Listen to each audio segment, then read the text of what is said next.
May I have your attention, please, everybody? And modern appeal. Manraj is President Police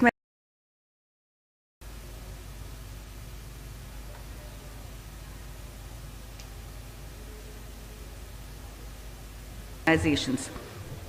He has authored numerous books of poetry, including Agle Chaurahe Tak and the novel Nirman. Dr. Singh has been honored as Shiromani Sahitkar by the government of Punjab and has received numerous literary awards. He is also the recipient of the Indian Police Medal, President Police Medal, Police Internal Security Medal, and Police Special Duty Medal. Joining us a little bit later is Manraj Singh Patar, who is a Punjabi singer, songwriter, and music composer, celebrated for his soulful voice and poetic lyrics. Son of the esteemed Punjabi poet Dr. Surjit Patar, Manraj blends his rich literary heritage with a contemporary sound, merging traditional Punjabi folk with modern influences. Manraj has collaborated with prominent Punjabi artists and contributed to Bollywood cinema. His work resonates with cultural depth and modern appeal. Manraj is going to be joining us a little bit later, and we'll just wait for him. In the meanwhile, we'll start the conversation with Atamjeet Singh, who is the moderator, who is a renowned and prolific Punjabi playwright and director.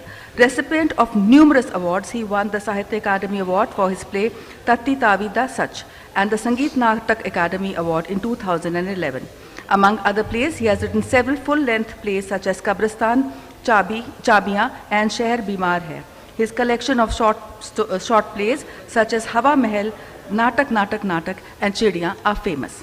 I hand over the session to you, sir.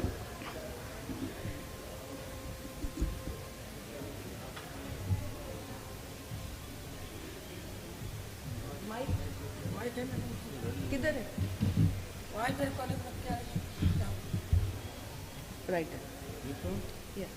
This is also good. Okay. Very good morning, everybody. Very good morning, everybody. May I have your attention, please, everybody? We are small in number, but we will be great if we concentrate on the proceedings. Thank you very much. 7-8 ਸਾਲ ਪਹਿਲਾਂ ਮੈਨੂੰ world war 1 ਉੱਤੇ ਇੱਕ ਨਾਟਕ ਲਿਖਣ ਦਾ ਮੌਕਾ ਮਿਲਿਆ ਔਰ ਉਸ ਦੌਰਾਨ ਬਹੁਤ ਸਾਰੀਆਂ ਬੈਟਲਸ ਦੀ ਡਿਟੇਲ ਪੜ੍ਹੀ ਮੈਂ. That was perhaps the first time for me in my life to know the inside of a military person. Generally, we civilians, we don't know anything. ਅੱਜ ਮੈਨੂੰ ਬਹੁਤ ਖੁਸ਼ੀ ਹੈ ਕਿ ਮਿਲਟਰੀ ਲਿਟਰੇਚਰ ਫੈਸਟੀਵਲ ਦੇ ਵਿੱਚ ਇੱਕ ਰਾਈਟਰ ਦੇ ਉੱਤੇ ਅਸੀਂ ਗੱਲ ਕਰ ਰਹੇ ਹਾਂ. This is becoming a bridge and I welcome it. This is the only way ਜਿਸ 'ਚ ਅਸੀਂ ਇੱਕ ਦੂਸਰੇ ਬਾਰੇ ਜ਼ਿਆਦਾ ਜਾਣ ਸਕਦੇ ਹਾਂ. ਤੁਹਾਨੂੰ ਸ਼ਾਇਦ ਬਹੁਤ ਸਾਰਿਆਂ ਨੂੰ ਇਹ ਗੱਲ ਦਾ ਪਤਾ ਹੋਏਗਾ ਕਿ ਫਸਟ ਵਰਲਡ ਵਾਰ ਦੇ ਵਿੱਚ 22 English officers, they were recognized poets. 22. And most important out of those 22 people were, one was Siegfried Sassoon, the other one was Alfred Owen. They are considered to be the best possible war poets of English till date. So there is a connection. किते ना किते संबंध है. मैं ਤੁਹਾਡਾ ਧਿਆਨ ਸਿਰਫ ਇਸ ਲਈ ਦਿਵਾਉਣਾ ਚਾਹਨਾ ਕਿ ਅੱਜ ਦਾ ਸੈਸ਼ਨ ਇੰਨਾ ਵੀ ਆਊਟ ਆਫ ਦ ਵੇ ਨਹੀਂ ਹੈਗਾ ਔਰ ਮੈਂ ਤੁਹਾਡੇ ਰਾਹੀਂ ਪ੍ਰਬੰਧਕਾਂ ਨੂੰ ਵਧਾਈ ਦੇਣੀ ਚਾਹੁੰਦਾ ਤੁਹਾਡੀਆਂ ਤਾਲੀਆਂ ਦੇ ਨਾਲ ਕਿ ਉਹਨਾਂ ਨੇ ਇਸ ਸੈਸ਼ਨ ਨੂੰ ਰੱਖਿਆ. Thank you very much. Now, Surjit Patar, the biggest name we had till date during this period. Waryam Sandhu ਸਾਡੇ ਬੜੇ ਵੱਡੇ ਕਹਾਣੀਕਾਰ ਨੇ. ਉਹਨਾਂ ਨੇ ਕਿਹਾ ਜਿਸ ਤਰ੍ਹਾਂ ਉਰਦੂ ਵਾਲਿਆਂ ਕੋਲ ਫੈਜ਼ ਹੈ, ਗਾਲਿਬ ਹੈ, ਮੀਰ ਹੈ, ਹਿੰਦੀ ਵਾਲਿਆਂ ਕੋਲ ਜਿਸ ਤਰ੍ਹਾਂ ਦੁਸ਼ਯੰਤ ਕੁਮਾਰ ਹੈ, ਪੰਜਾਬੀ ਵਾਲਿਆਂ ਕੋਲ ਸੁਰਜੀਤ ਪਾਤਰ ਹੈ. ਦੂਸਰਾ ਨੈਰੇਟਿਵ ਰਾਈਟਰ ਗੁਰਬਚਨ ਭੁੱਲਰ ਕਹਿੰਦਾ ਥੋੜਾ ਜਿਹਾ ਬੇਟਾ हल्का जिहा घट कर दिओ, हाँ हल्का जिहा घट कर दिओ। Thank you very much. Gurbachan Bhullar कहता ਜਦੋਂ ਅਸੀਂ ਪੰਜਾਬੀ ਪੋਇਟਰੀ ਦੀ ਗੱਲ ਕਰਦੇ ਹਾਂ ਬੱਚਿਓ ਦੋਸਤੋ, ਦੋ ਹੋਰ ਨਾਂ ਬੜੇ ਉੱਭਰ ਕੇ ਸਾਡੇ ਸਾਹਮਣੇ ਆਉਂਦੇ ਨੇ, ਸ਼ਿਵ ਕੁਮਾਰ ਤੇ ਪਾਸ਼। ਇਹਨਾਂ ਦੋਵਾਂ ਨੇ ਪੰਜਾਬ ਤੇ ਪੰਜਾਬੀ ਦੀ ਹੱਦ ਨੂੰ ਕ੍ਰਾਸ ਕੀਤਾ ਆ, just like Surjit Patar. They are not only Punjabi poets, all three are Indian poets ਜਿਨ੍ਹਾਂ ਦੀ ਰੈਲੇਵੈਂਸ ਵਰਲਡ ਲਿਟਰੇਚਰ ਵਿੱਚ ਵੀ ਹੈ। लेकिन जिहड़ा शिव कुमार है उसने अपने जाती बिरहा नूं जुबान दिती है, कमाल दी भाषा विच, कमाल दी इमेजरी विच। पाश एक बहुत रैडिकल, बहुत जुझारवादी, बहुत एग्रैसिव किस्म का इंसान सी, अनपैरल्ड। पर मैं ये जरूर कहांगा कि शिव कुमार कोई होना नहीं चाहता, पाश कोई बन नहीं सकता। पात्र इन्हां दोवां तो अड्ड है। पात्र साडी जिंदगी दे सारे दुखां सुखां नूं साडे सामने लिया के रख दिंदा है। पात्र जिंदगी दे उन्हां सच्चां नूं बाहर लैके आउंदा जिहड़े तुहाडे ते मेरे विच विद्यमान ने, किसी भी एक खास किस्म की आइडियोलॉजी नाल कमिटमेंट कीतों बगैर, मरण मराउण दी कमिटमेंट तो बगैर जिंदगी दे नेड़े नेड़े रखदा पात्र। ਉਹਦੀ ਸਾਰੀ ਅਸੀਂ ਗੱਲਬਾਤ ਕਰਾਂਗੇ, ਪਰ ਮੈਂ ਸਭ ਤੋਂ ਪਹਿਲਾਂ ਚਾਹਾਂਗਾ ਕਿ ਡਾਕਟਰ ਮਨਮੋਹਨ ਤੁਹਾਨੂੰ ਇਹ ਦੱਸਣ ਕਿ ਕਿਸ ਤਰ੍ਹਾਂ ਸੁਰਜੀਤ ਪਾਤਰ ਇਸ ਰੈਡੀਕਲਿਜ਼ਮ ਵਿੱਚੋਂ, ਜਿਹੜਾ ਕਿ ਸਾਡੀ ਪੰਜਾਬੀ ਪੋਇਟਰੀ ਦਾ ਉਸ ਤੋਂ ਪਹਿਲਾਂ ਇੱਕ ਆਈਕੋਨਿਕ ਲੈਵਲ ਬਣ ਚੁੱਕਾ ਸੀਗਾ, ਇੱਕ ਸਟੈਂਡਰਡ ਬਣ ਚੁੱਕਾ ਸੀ, ਉਸ ਵਿੱਚੋਂ ਕਿਸ ਤਰ੍ਹਾਂ ਉਹ ਵੱਖਰਾ ਹੁੰਦਾ, ਕੀ ਉਹਦਾ ਇੰਪੈਕਟ ਬਣਦਾ ਤੇ ਕਿਸ ਤਰ੍ਹਾਂ ਦਾ ਇਮੇਜ ਉਹ ਆਪਣੇ ਆਪ ਲਈ ਕ੍ਰੀਏਟ ਕਰਦਾ। ਡਾਕਟਰ ਮਨਮੋਹਨ ਸਿੰਘ। ਧੰਨਵਾਦ ਡਾਕਟਰ ਸਾਹਿਬ। ਔਰ ਆਪਣੀ ਗੱਲ ਸ਼ੁਰੂ ਕਰਨ ਤੋਂ ਪਹਿਲਾਂ ਮੈਂ ਸਾਰੇ ਹਾਜ਼ਰ ਸਰੋਤਿਆਂ ਨੂੰ ਆਪਣਾ ਸਤਿ ਸ੍ਰੀ ਅਕਾਲ ਬੁਲਾਵਾਂ। ਔਰ ਮੈਂ ਧੰਨਵਾਦ ਕਰਦਾ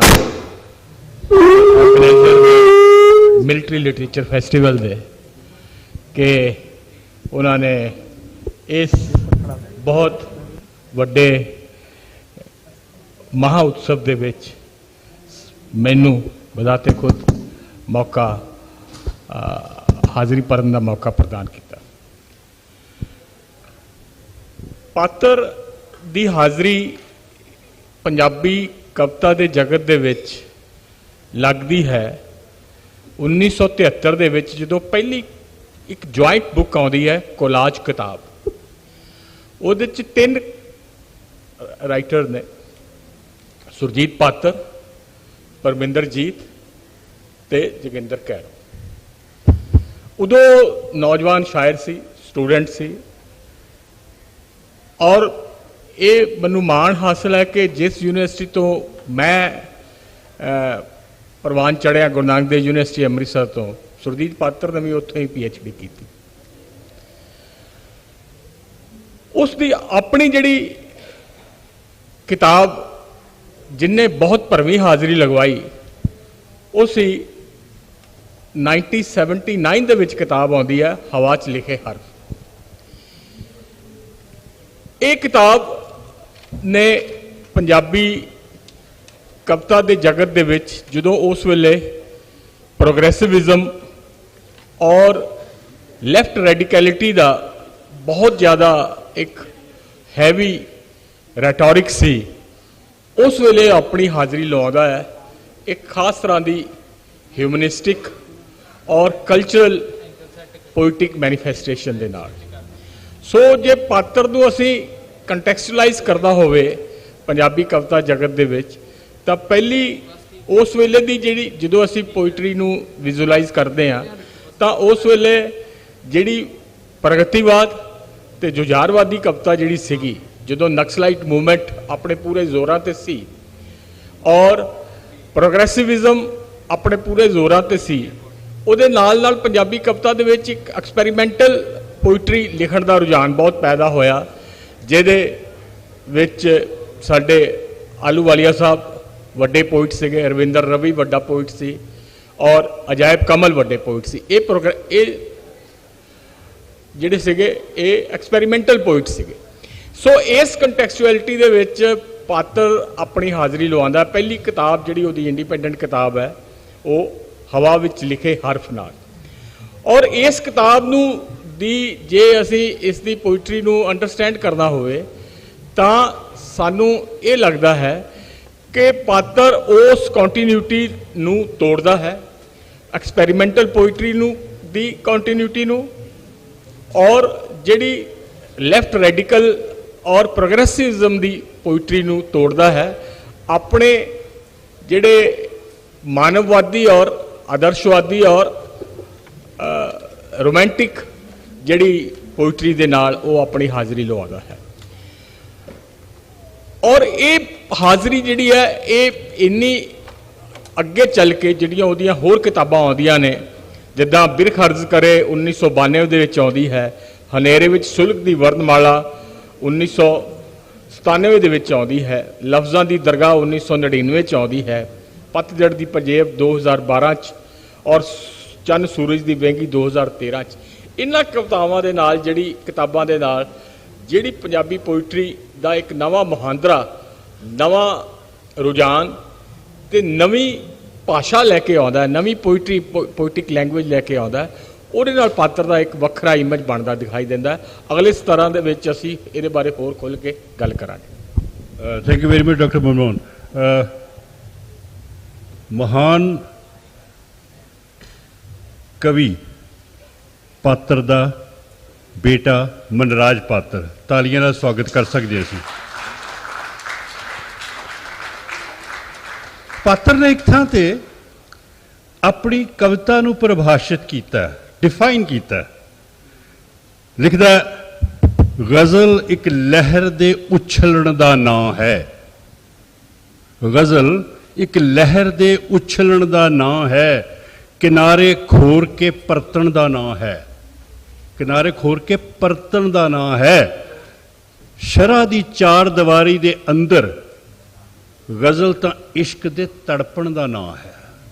ਇਹਨੂੰ ਜਿੰਨਾ ਖੋਲੀ ਜਾਓਗੇ ਉਨਾ ਹੀ ਤੁਹਾਨੂੰ ਸਵਾਦ ਆਏਗਾ। ਇਹਨਾਂ ਲਫ਼ਜ਼ਾਂ ਵੱਲ ਧਿਆਨ ਦਿਓ, ਸ਼ਰ੍ਹਾ ਦੀ ਚਾਰ ਦੀਵਾਰੀ ਦੇ ਅੰਦਰ। ਉਹ ਇੱਕ ਮਰਿਆਦਾ ਵੀ ਨਾਲ ਆਪਣੀ ਸੈੱਟ ਕਰਦਾ ਹੈ। ਮੈਂ ਚਾਹਾਂਗਾ ਕਿ ਇੱਕ ਛੋਟਾ ਜਿਹਾ ਤੁਹਾਨੂੰ ਨਜ਼ਾਰਾ, ਤੁਹਾਨੂੰ ਸਵਾਦ ਦਿੱਤਾ ਜਾਵੇ ਪਾਤਰ ਦੀ ਇੱਕ ਗਜ਼ਲ ਦੇ ਦੋ ਸ਼ੇਅਰਾਂ ਦਾ, ਔਰ ਮਨਰਾਜ ਉਸ ਨੂੰ ਗਾਉਣ। ਤੂੰ ਤੱਕਿਆ ਤਾਂ ਰੁੱਖਾਂ ਨੂੰ ਫੁੱਲ ਪੈ ਗਏ ਸਨ।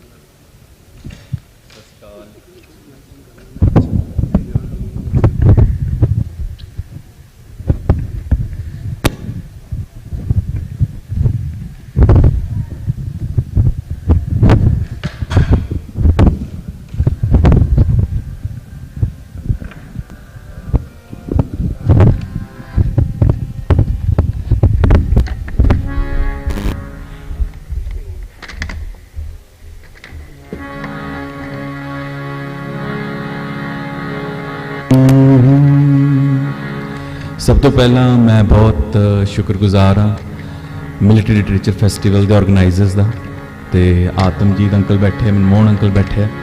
सो एक पापा की चीज़ जी मैं तुहानूं सुनाना पहला। जे तुहाडे प्यार दी बख्शिश मिले, खाक चों गुलजार हो जाइए असी, कोहलमी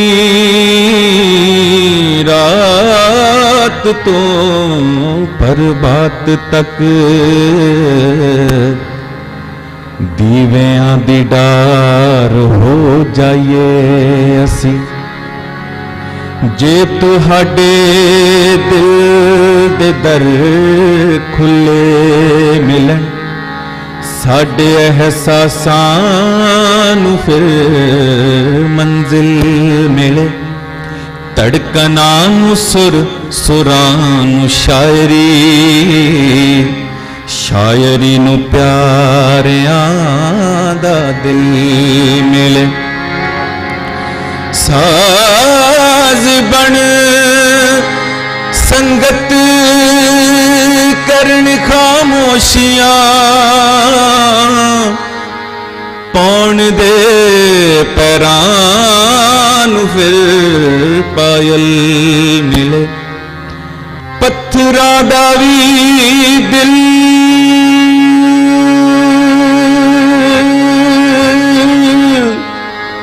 पत्थरां दा वी दिल पत्थरां दा वी दिल करे कुछ कहण नूं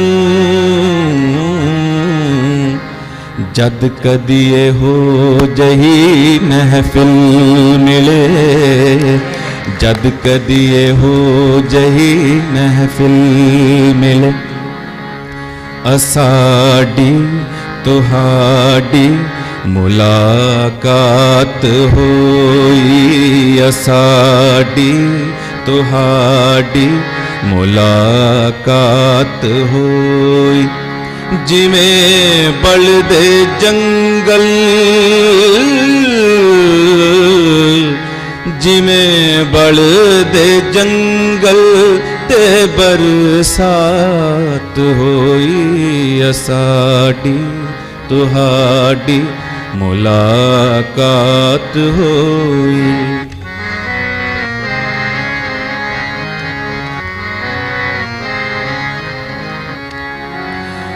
मैं उसदा ही लफ्ज़ां च अनुवाद कीता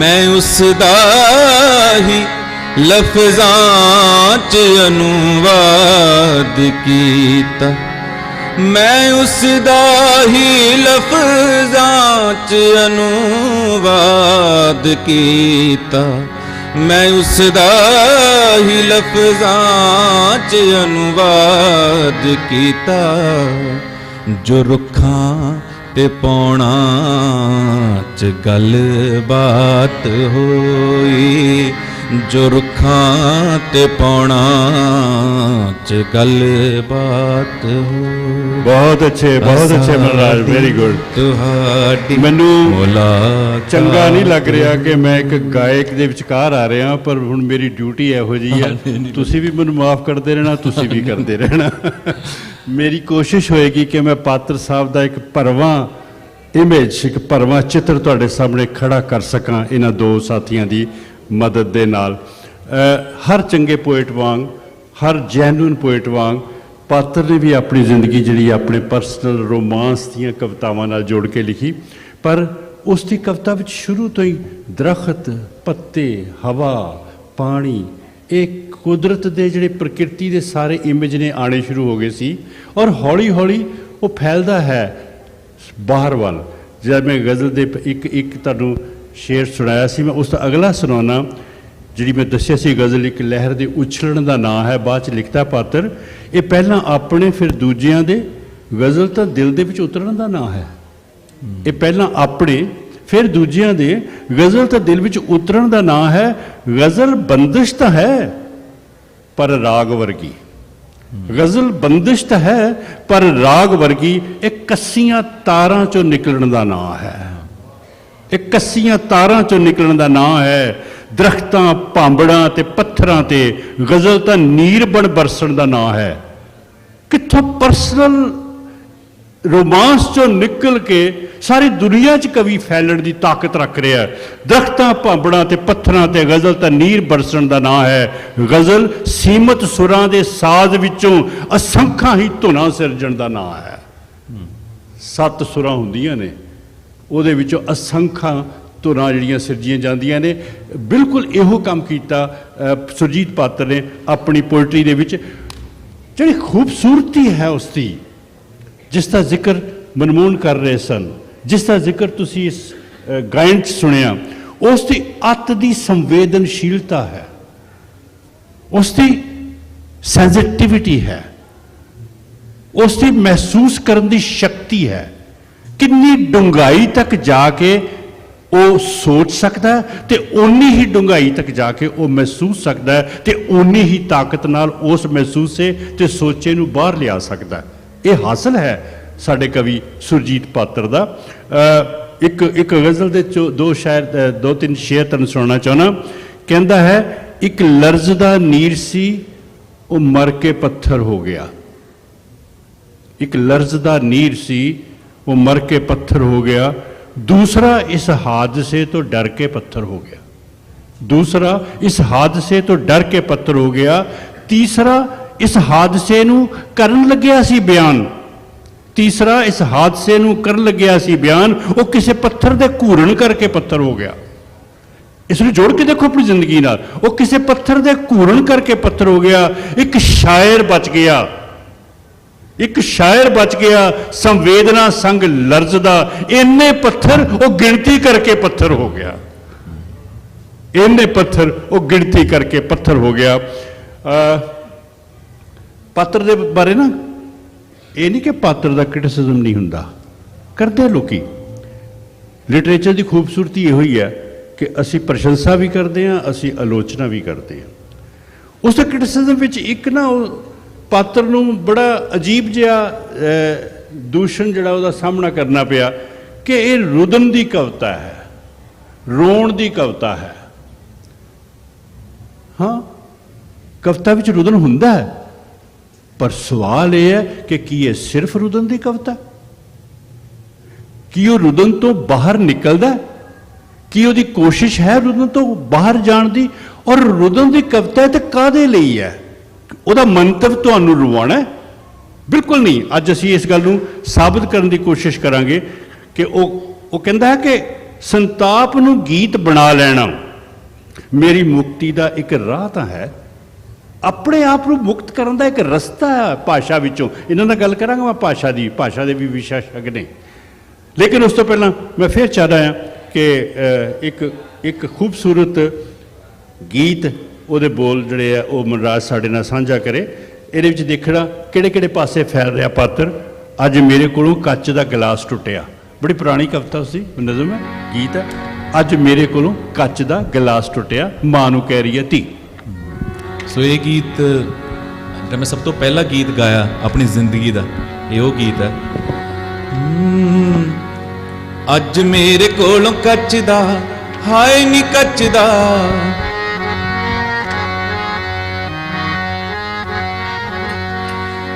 ਅੱਜ ਮੇਰੇ ਕੋਲੋਂ ਕੱਚ ਦਾ ਗਲਾਸ ਟੁੱਟਿਆ ਤੇ ਮੈਨੂੰ ਅੰਮੜੀ ਨੇ ਦਿੱਤੀਆਂ ਨੀ ਲੱਖ ਝੇੜਕਾਂ ਤੇ ਮੇਰੇ ਨੈਣਾ ਵਿੱਚੋਂ ਛਮ ਛਮ, ਹਾਏ ਨੀ ਛਮ ਛਮ ਨੀਰ ਫੁੱਟਿਆ ਨੀ ਮੇਰੇ ਨੈਣਾ ਵਿੱਚੋਂ।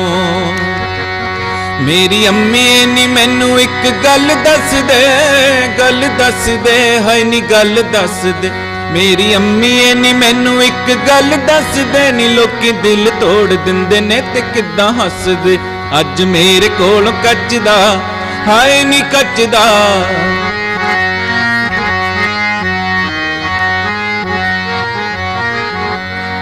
ਸਸਤੀਆਂ ਇੱਥੇ ਬਹੁਤ ਜ਼ਮੀਰਾਂ, ਹੋ ਸਸਤੀਆਂ ਇੱਥੇ ਬਹੁਤ ਜ਼ਮੀਰਾਂ, ਮਹਿੰਗੀਆਂ ਬਹੁਤ ਜ਼ਮੀਨਾਂ। ਸਸਤੀਆਂ ਇੱਥੇ ਬਹੁਤ ਜ਼ਮੀਰਾਂ, ਮਹਿੰਗੀਆਂ ਬਹੁਤ ਜ਼ਮੀਨਾਂ।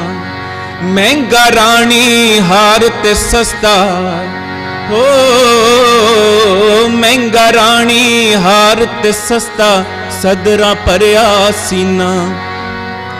ਦਿਲ ਦਾ ਨਿੱਘ ਨਾ ਮੰਗੇ ਕੋਈ,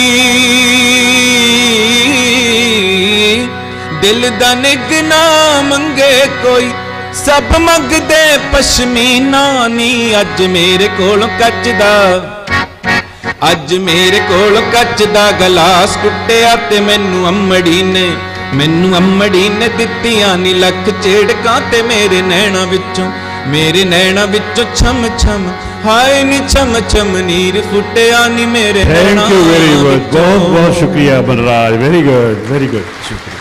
ਜਦੋਂ ਜ਼ਮੀਰਾਂ ਸਸਤੀਆਂ ਹੋਣ ਤੇ ਜ਼ਮੀਨਾਂ ਮਹਿੰਗੀਆਂ ਹੋਣ, ਪਾਤਰ ਸਾਡਾ ਧਿਆਨ। ਬੇਟਾ ਇੱਧਰ ਪ੍ਰੋਗਰਾਮ ਚੱਲ ਰਿਹਾ, ਹੈਲੋ हेलो हेलो, इधर प्रोग्राम चल रहा है बेटा, can you see it? Thank you.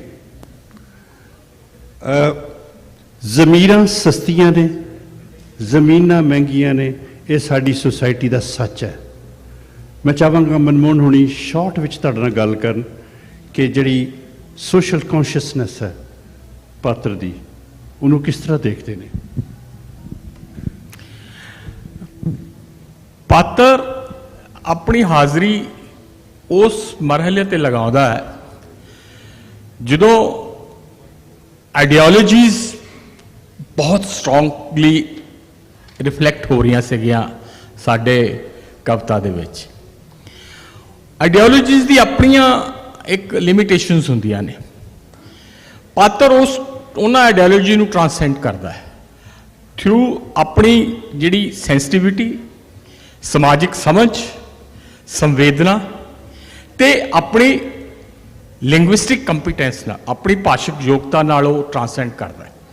और उसदे सामने जिहड़ी जिहड़ी दुविधा जिहड़ी हैगी है, क्योंकि वो आप मिडल क्लास नूं बिलोंग करदा है और एक आइडियोलॉजी तो ट्रांसेंड होया बंदा, उन्होंने कुछ जमीन चाहिए होंदी है, ਉਹਦੇ ਕੋਲ ਜ਼ਮੀਨ ਜਿਹੜੀ ਉਹਦੀ ਸੈਂਸਿਟੀਵਿਟੀ ਦੀ ਬਣਦੀ ਹੈ, ਉਸ ਦੀ ਸੰਵੇਦਨਾ ਦੀ ਬਣਦੀ ਹੈ।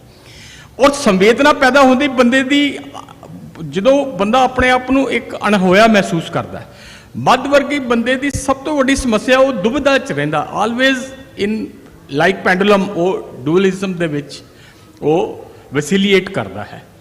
ਪਾਤਰ ਉਸ ਮੱਧ ਵਰਗੀ ਬੰਦੇ ਦੀ ਦੁਬਿਧਾ ਨੂੰ ਅੰਡਰਸਟੈਂਡ ਕਰਦਾ। ਮੈਂ ਉਹਨੂੰ ਕੁਝ ਇੱਕ ਸ਼ੇਅਰ ਤੁਹਾਡੇ ਸਾਹਮਣੇ ਉਹਦੇ पेश करदा हाँ। कहंदा लगी जे तेरे काल जे अजे शुरू ही नहीं, अजे तेरी वारी नहीं आई हजे विक्टिम बन दी, पर यह ना समझ के शहर दी हालत बुरी नहीं। जिहड़ी शहर दी हालत है ना, ਉਹਦੇ ਵਿੱਚ एक मध्य वर्गी बंदा किद्दां अपने आप ਨੂੰ अनकंटैक्सचुअल और इररेलेवेंट फेस करदा। साडी अज की समस्या सब तो वड्डी है इररेलेवेंसी की। असी इररेलेवेंट होंदे जा रहे हैं, जिद्दां बहुत सारिया वस्तां इररेलेवेंट होंदे जा रही। इस मोबाइल ने सानू बहुत सारिया चीज़ों नू टैक्नोलॉजी ने इररेलेवेंट करदा, बंदा भी इररेलेवेंट हो रहा। सो जिहड़ी इररेलेवेंस है ना, उसकी जिहड़ी डाइकोटमी है, उसनू पात्र बहुत खूबसूरती नाल पकड़दा है। फिर एक होर गल कहंदा है, अच्छा उसनू जिहड़ी डाइकोटमी है उसनू रुदन लोग कहते हैं, पर रुदन की गल नहीं करता, वो व्यंग और स्टायर की गल करता है। वो बड़ी विडंबना नाल चीज़ों देखता है। जिद्दां एक तुहानूं मैं शेर सुणाउंदा कि बलदा बिरख हाँ, खत्म हाँ, बस शाम तीक हाँ, फिर भी किसे बहार दी करदा उड़ीक हाँ। जिहड़ी होप है ना, यूटोपिया है, होप है। मध्य वर्गी बंदे को सिर्फ अपने जीवन की एक होप बाकी बची हुई है, जिहदे सारे वो अपने आप नूं अपनी एग्जिस्टेंस नूं तलाश करदा। एसेंस ऑफ एग्जिस्टेंस, जिन्होंने सार्तर एसेंस ऑफ एग्जिस्टेंस कहता है। वंडरफुल। पात्र व्यंग च गल करता है। मेरे को भी 2-4 लाइनां ने तुहाडे नाल साझियां कर लई। इहदे विचों हिंसा जिहड़ी साडे देश 'च है, ताप सहना पिया। साडे देश दीयां नूहां नूं जो संताप सहना पैंदा है, धर्म के नां दे उत्ते जो कुछ कीता जांदा है, ते जो कुछ कीता जांदा है, साडे देश विच जात के नां ते जो कुछ हुंदा है, देखो किस तरह साडे देश विच जात के नां ते जो कुछ हुंदा है, देखो किस तरह व्यंगात्मक तरीके नाल पात्र नूं प्रोजैक्ट करदा है। कोई दस्तार पात्र नूं प्रोजैक्ट करदा है। कोई दस्तार रत लिबड़ी, कोई तत लिबड़ी, कोई तलवार आई है, लियाओ सलवार आई है, लियाओ सरदलों तो चुक के अखबार आई है, लियाओ सरदलों तो चुक के अखबार आई है। घरां दी अग सियाणी है, तदे इस दी लपेट अंदर बगानी धी ही आई है कि जिन्नी वार आई है। सुनो इस गल नूं, घरां दी अग सियाणी है, तदे इस दी लपेट अंदर बगानी धी ही आई है जिन्नी वार आई है।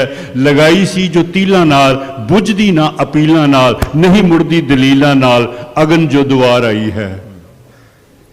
ऐ मेरे शहर दे लोगों, बहुत खुश है तुहाडे ते, तुहाडे शहर वाल गिरजां दी ये जो डार आई है। आखिरी शेर भी सुनो, असां बीजे तुसां बीजे, किसे बीजे चलो छड्डो। असां बीजे, तुसां बीजे, किसे बीजे, चलो छड्डो, करो झोली, भरो अंगियार, लो के बहार आई है। इस तरह ਦੀਆਂ ਬਹਾਰਾਂ ਅਸੀਂ ਲੈ ਕੇ ਆਏ ਹਾਂ ਜਿਹੜੀਆਂ ਅਗਿਆਰ ਲੈ ਕੇ ਆਂਦੀਆਂ ਰਹੀਆਂ ਸਾਡੇ ਵਾਸਤੇ। ਇਹ ਹੈ ਉਸ ਕਵੀ ਦਾ ਵਿਅੰਗ, ਇਹ ਹੈ ਉਸ ਕਵੀ ਦੀ ਸੋਸ਼ਲ ਕੌਨਸ਼ੀਅਸਨੈਸ। ਔਰ ਇਸ ਸੋਸ਼ਲ ਕੌਨਸ਼ੀਅਸਨੈਸ ਦੇ ਵਿੱਚ ਉਹ ਆਪਣੀ ਜ਼ਿੰਮੇਵਾਰੀ ਤੋਂ ਭੱਜਦਾ ਨਹੀਂ ਹੈ। ਜਿਹੜੇ ਕਹਿੰਦੇ ਨੇ ਰੁਦਨ ਦੀ ਕਵਿਤਾ ਲਿਖਦਾ, ਉਹਦੇ ਕੋਲ ਕ੍ਰਿਟਿਸਿਜ਼ਮ ਕਰਨ ਦੀ ਬੇਪਨਾਹ ਤਾਕਤ ਵੀ ਹੈ। ਹਾਲਾਂਕਿ ਉਹ ਬਹੁਤ ਸੈਂਸਿਟਿਵ ਹੈ, ਬੜੇ ਤਰੀਕੇ ਨਾਲ ਗੱਲ ਕਰਨ ਵਾਲਾ, ਸ਼ਿਸ਼ਟਾਚਾਰ ਵਾਲਾ ਬੰਦਾ, ਲੇਕਿਨ ਜਦੋਂ ਦੁਖੀ ਹੁੰਦਾ ਉਹ ਇਹ ਵੀ ਕਹਿੰਦਾ ਕੀ ਇਹ ਇਨਸਾਫ ਹਉਮੈ ਦੇ ਪੁੱਤ ਕਰਨਗੇ, ਕੀ ਇਹ ਖਾਮੋਸ਼ ਪੱਥਰ ਦੇ ਬੁੱਤ ਕਰਨਗੇ ਜੋ ਸਲੀਬਾਂ ਤੇ ਟੰਗੇ ਨੇ ਲੱਥਣੇ ਨਹੀਂ, ਰਾਜ ਬਦਲਣਗੇ, ਸੂਰਜ ਚੜ੍ਹਨ ਲੈਣਗੇ। ਉਹਦੇ 'ਚ ਇਹ ਤਾਕਤ ਵੀ ਹੈ। What is this? Okay, it's outside. Okay, no problem. ਇਸੇ ਤਰ੍ਹਾਂ ਪਾਤਰ ਕਹਿੰਦਾ, ਸੀਟੀ ਮਾਰੀ ਚੋਰ ਤੋਂ ਪੁੱਛ ਕੇ ਪਹਿਰੇਦਾਰ ਨੇ, ਦੋਹਾਂ ਨੂੰ ਰੱਖਿਆ ਹੈ ਵੱਡੀ ਸਰਕਾਰ ਨੇ। ਸੀਟੀ ਮਾਰੀ, ਹਾਂ ਹਾਂ ਤਾੜੀ ਤੁਸੀਂ ਮਾਰ ਰਹੇ ਸੀ, ਖੁੱਲ ਕੇ ਮਾਰੋ।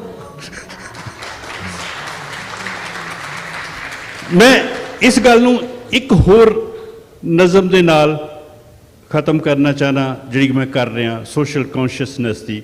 ਬੜੀ ਥੋੜ੍ਹੇ ਦਿਨ ਪਹਿਲਾਂ ਦੀ ਗੱਲ ਹੈ, ਥੋੜ੍ਹੇ ਮਹੀਨੇ ਸਾਲ ਪਹਿਲਾਂ ਦੀ ਗੱਲ ਹੈ, ਜਦੋਂ ਕਿਸਾਨਾਂ ਦਾ ਅੰਦੋਲਨ ਚੱਲਿਆ। ਪੂਰੀ ਕਿਤਾਬ ਪਾਤਰ ਨੇ ਉਸ ਅੰਦੋਲਨ ਨਾਲ ਸੰਬੰਧਿਤ ਕਵਿਤਾਵਾਂ ਉੱਤੇ ਲਿਖੀ ਹੈ।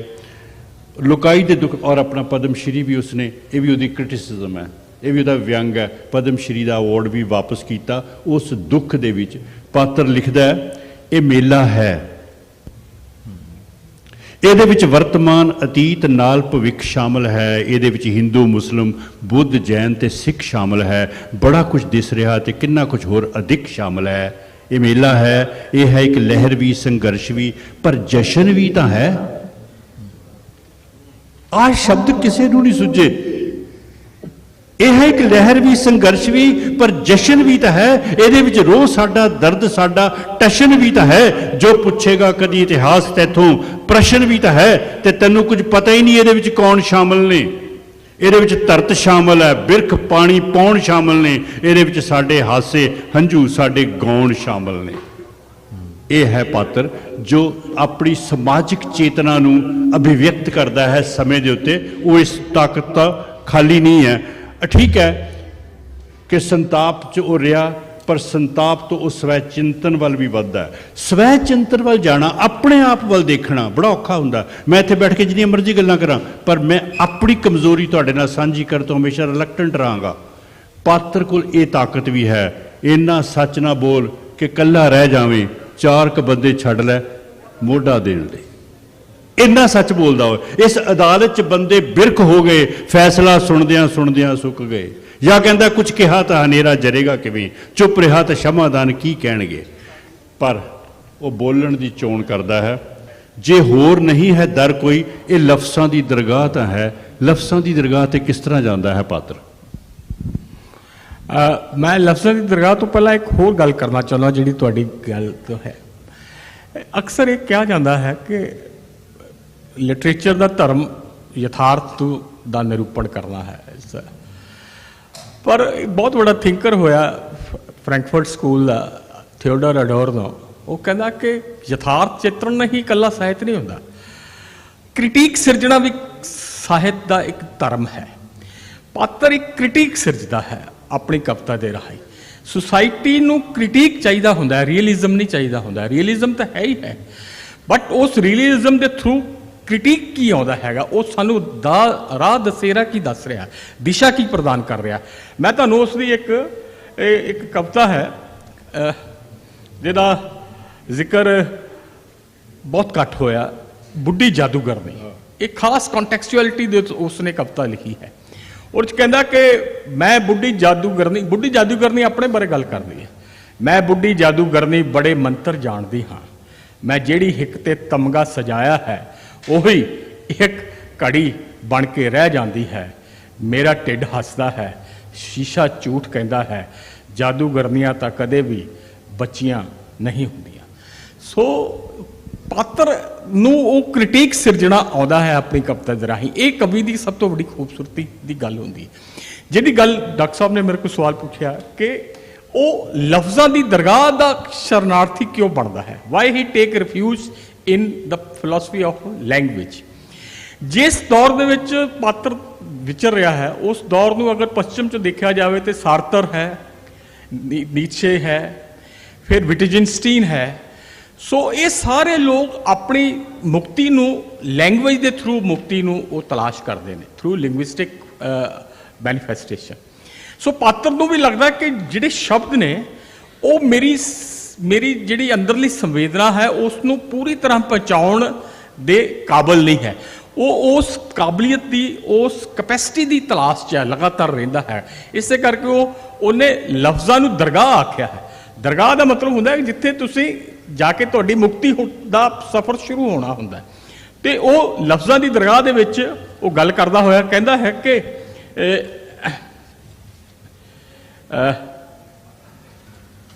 ਲਫ਼ਜ਼ਾਂ ਬਾਰੇ ਦੇਖੀਏ ਕਿੰਨੀ ਉਹ ਵੇਰੀਏਸ਼ਨਸ ਲੱਭਦਾ ਹੈ ਕਿ ਲਫ਼ਜ਼ਾਂ ਦੇ ਓਲੇ ਛਾਵਾਂ ਵਿੱਚ ਮੈਂ ਛੁਪਿਆ ਹਾਂ ਕਿਤੇ ਕਵਿਤਾਵਾਂ ਵਿੱਚ। ਨਹੀਂ ਜੇ ਸ਼ਬਦ ਤਾਂ ਤੇਗਾਂ ਦੀ ਧਾਰ ਕਾਤਲ ਹੈ, ਨਹੀਂ ਰਬਾਬ ਤਾਂ ਰੂਹਾਂ ਨੂੰ ਕੁਝ ਸਹਾਰਾ ਨਹੀਂ।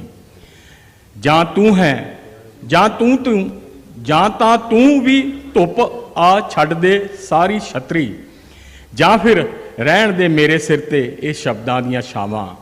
ਫਿਰ ਇੱਕ ਉਹਦਾ ਸ਼ੇਰ ਹੈ, ਹੁਣ ਘਰਾਂ ਨੂੰ ਪਰਤਣਾ ਮੁਸ਼ਕਿਲ ਬੜਾ ਹੈ, ਕੌਣ ਪਹਿਚਾਣੇਗਾ ਸਾਨੂੰ।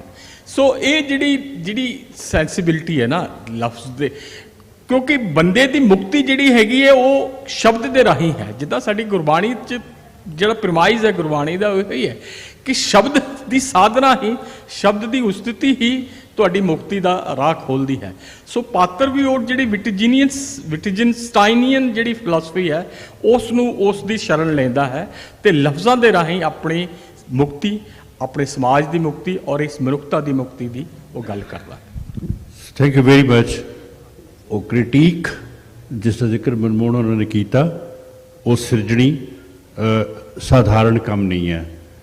ਔਰ ਸ਼ਬਦਾਂ ਰਾਹੀਂ ਕਿਸ ਤਰ੍ਹਾਂ ਅਭਿਵਿਅਕਤੀ ਹੁੰਦੀ ਹੈ, ਮੈਂ ਮਨਰਾਜ ਨੂੰ ਕਹਾਂਗਾ ਕੋਈ ਆਪਣੀ ਮਰਜ਼ੀ ਦੇ ਉਹਨਾਂ ਦੀ ਗਜ਼ਲ ਦੇ 2 ਸ਼ੇਰ ਤੁਹਾਡੇ ਸਾਹਮਣੇ ਪੇਸ਼ ਕਰੇ।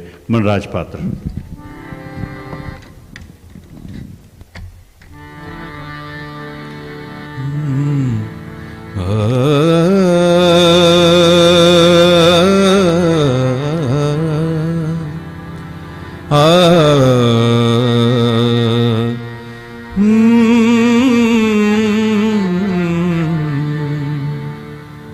ਖੋਲ ਦਿੰਦਾ ਦਿਲ ਦਿਲ ਦਿਲ ਦਿਲ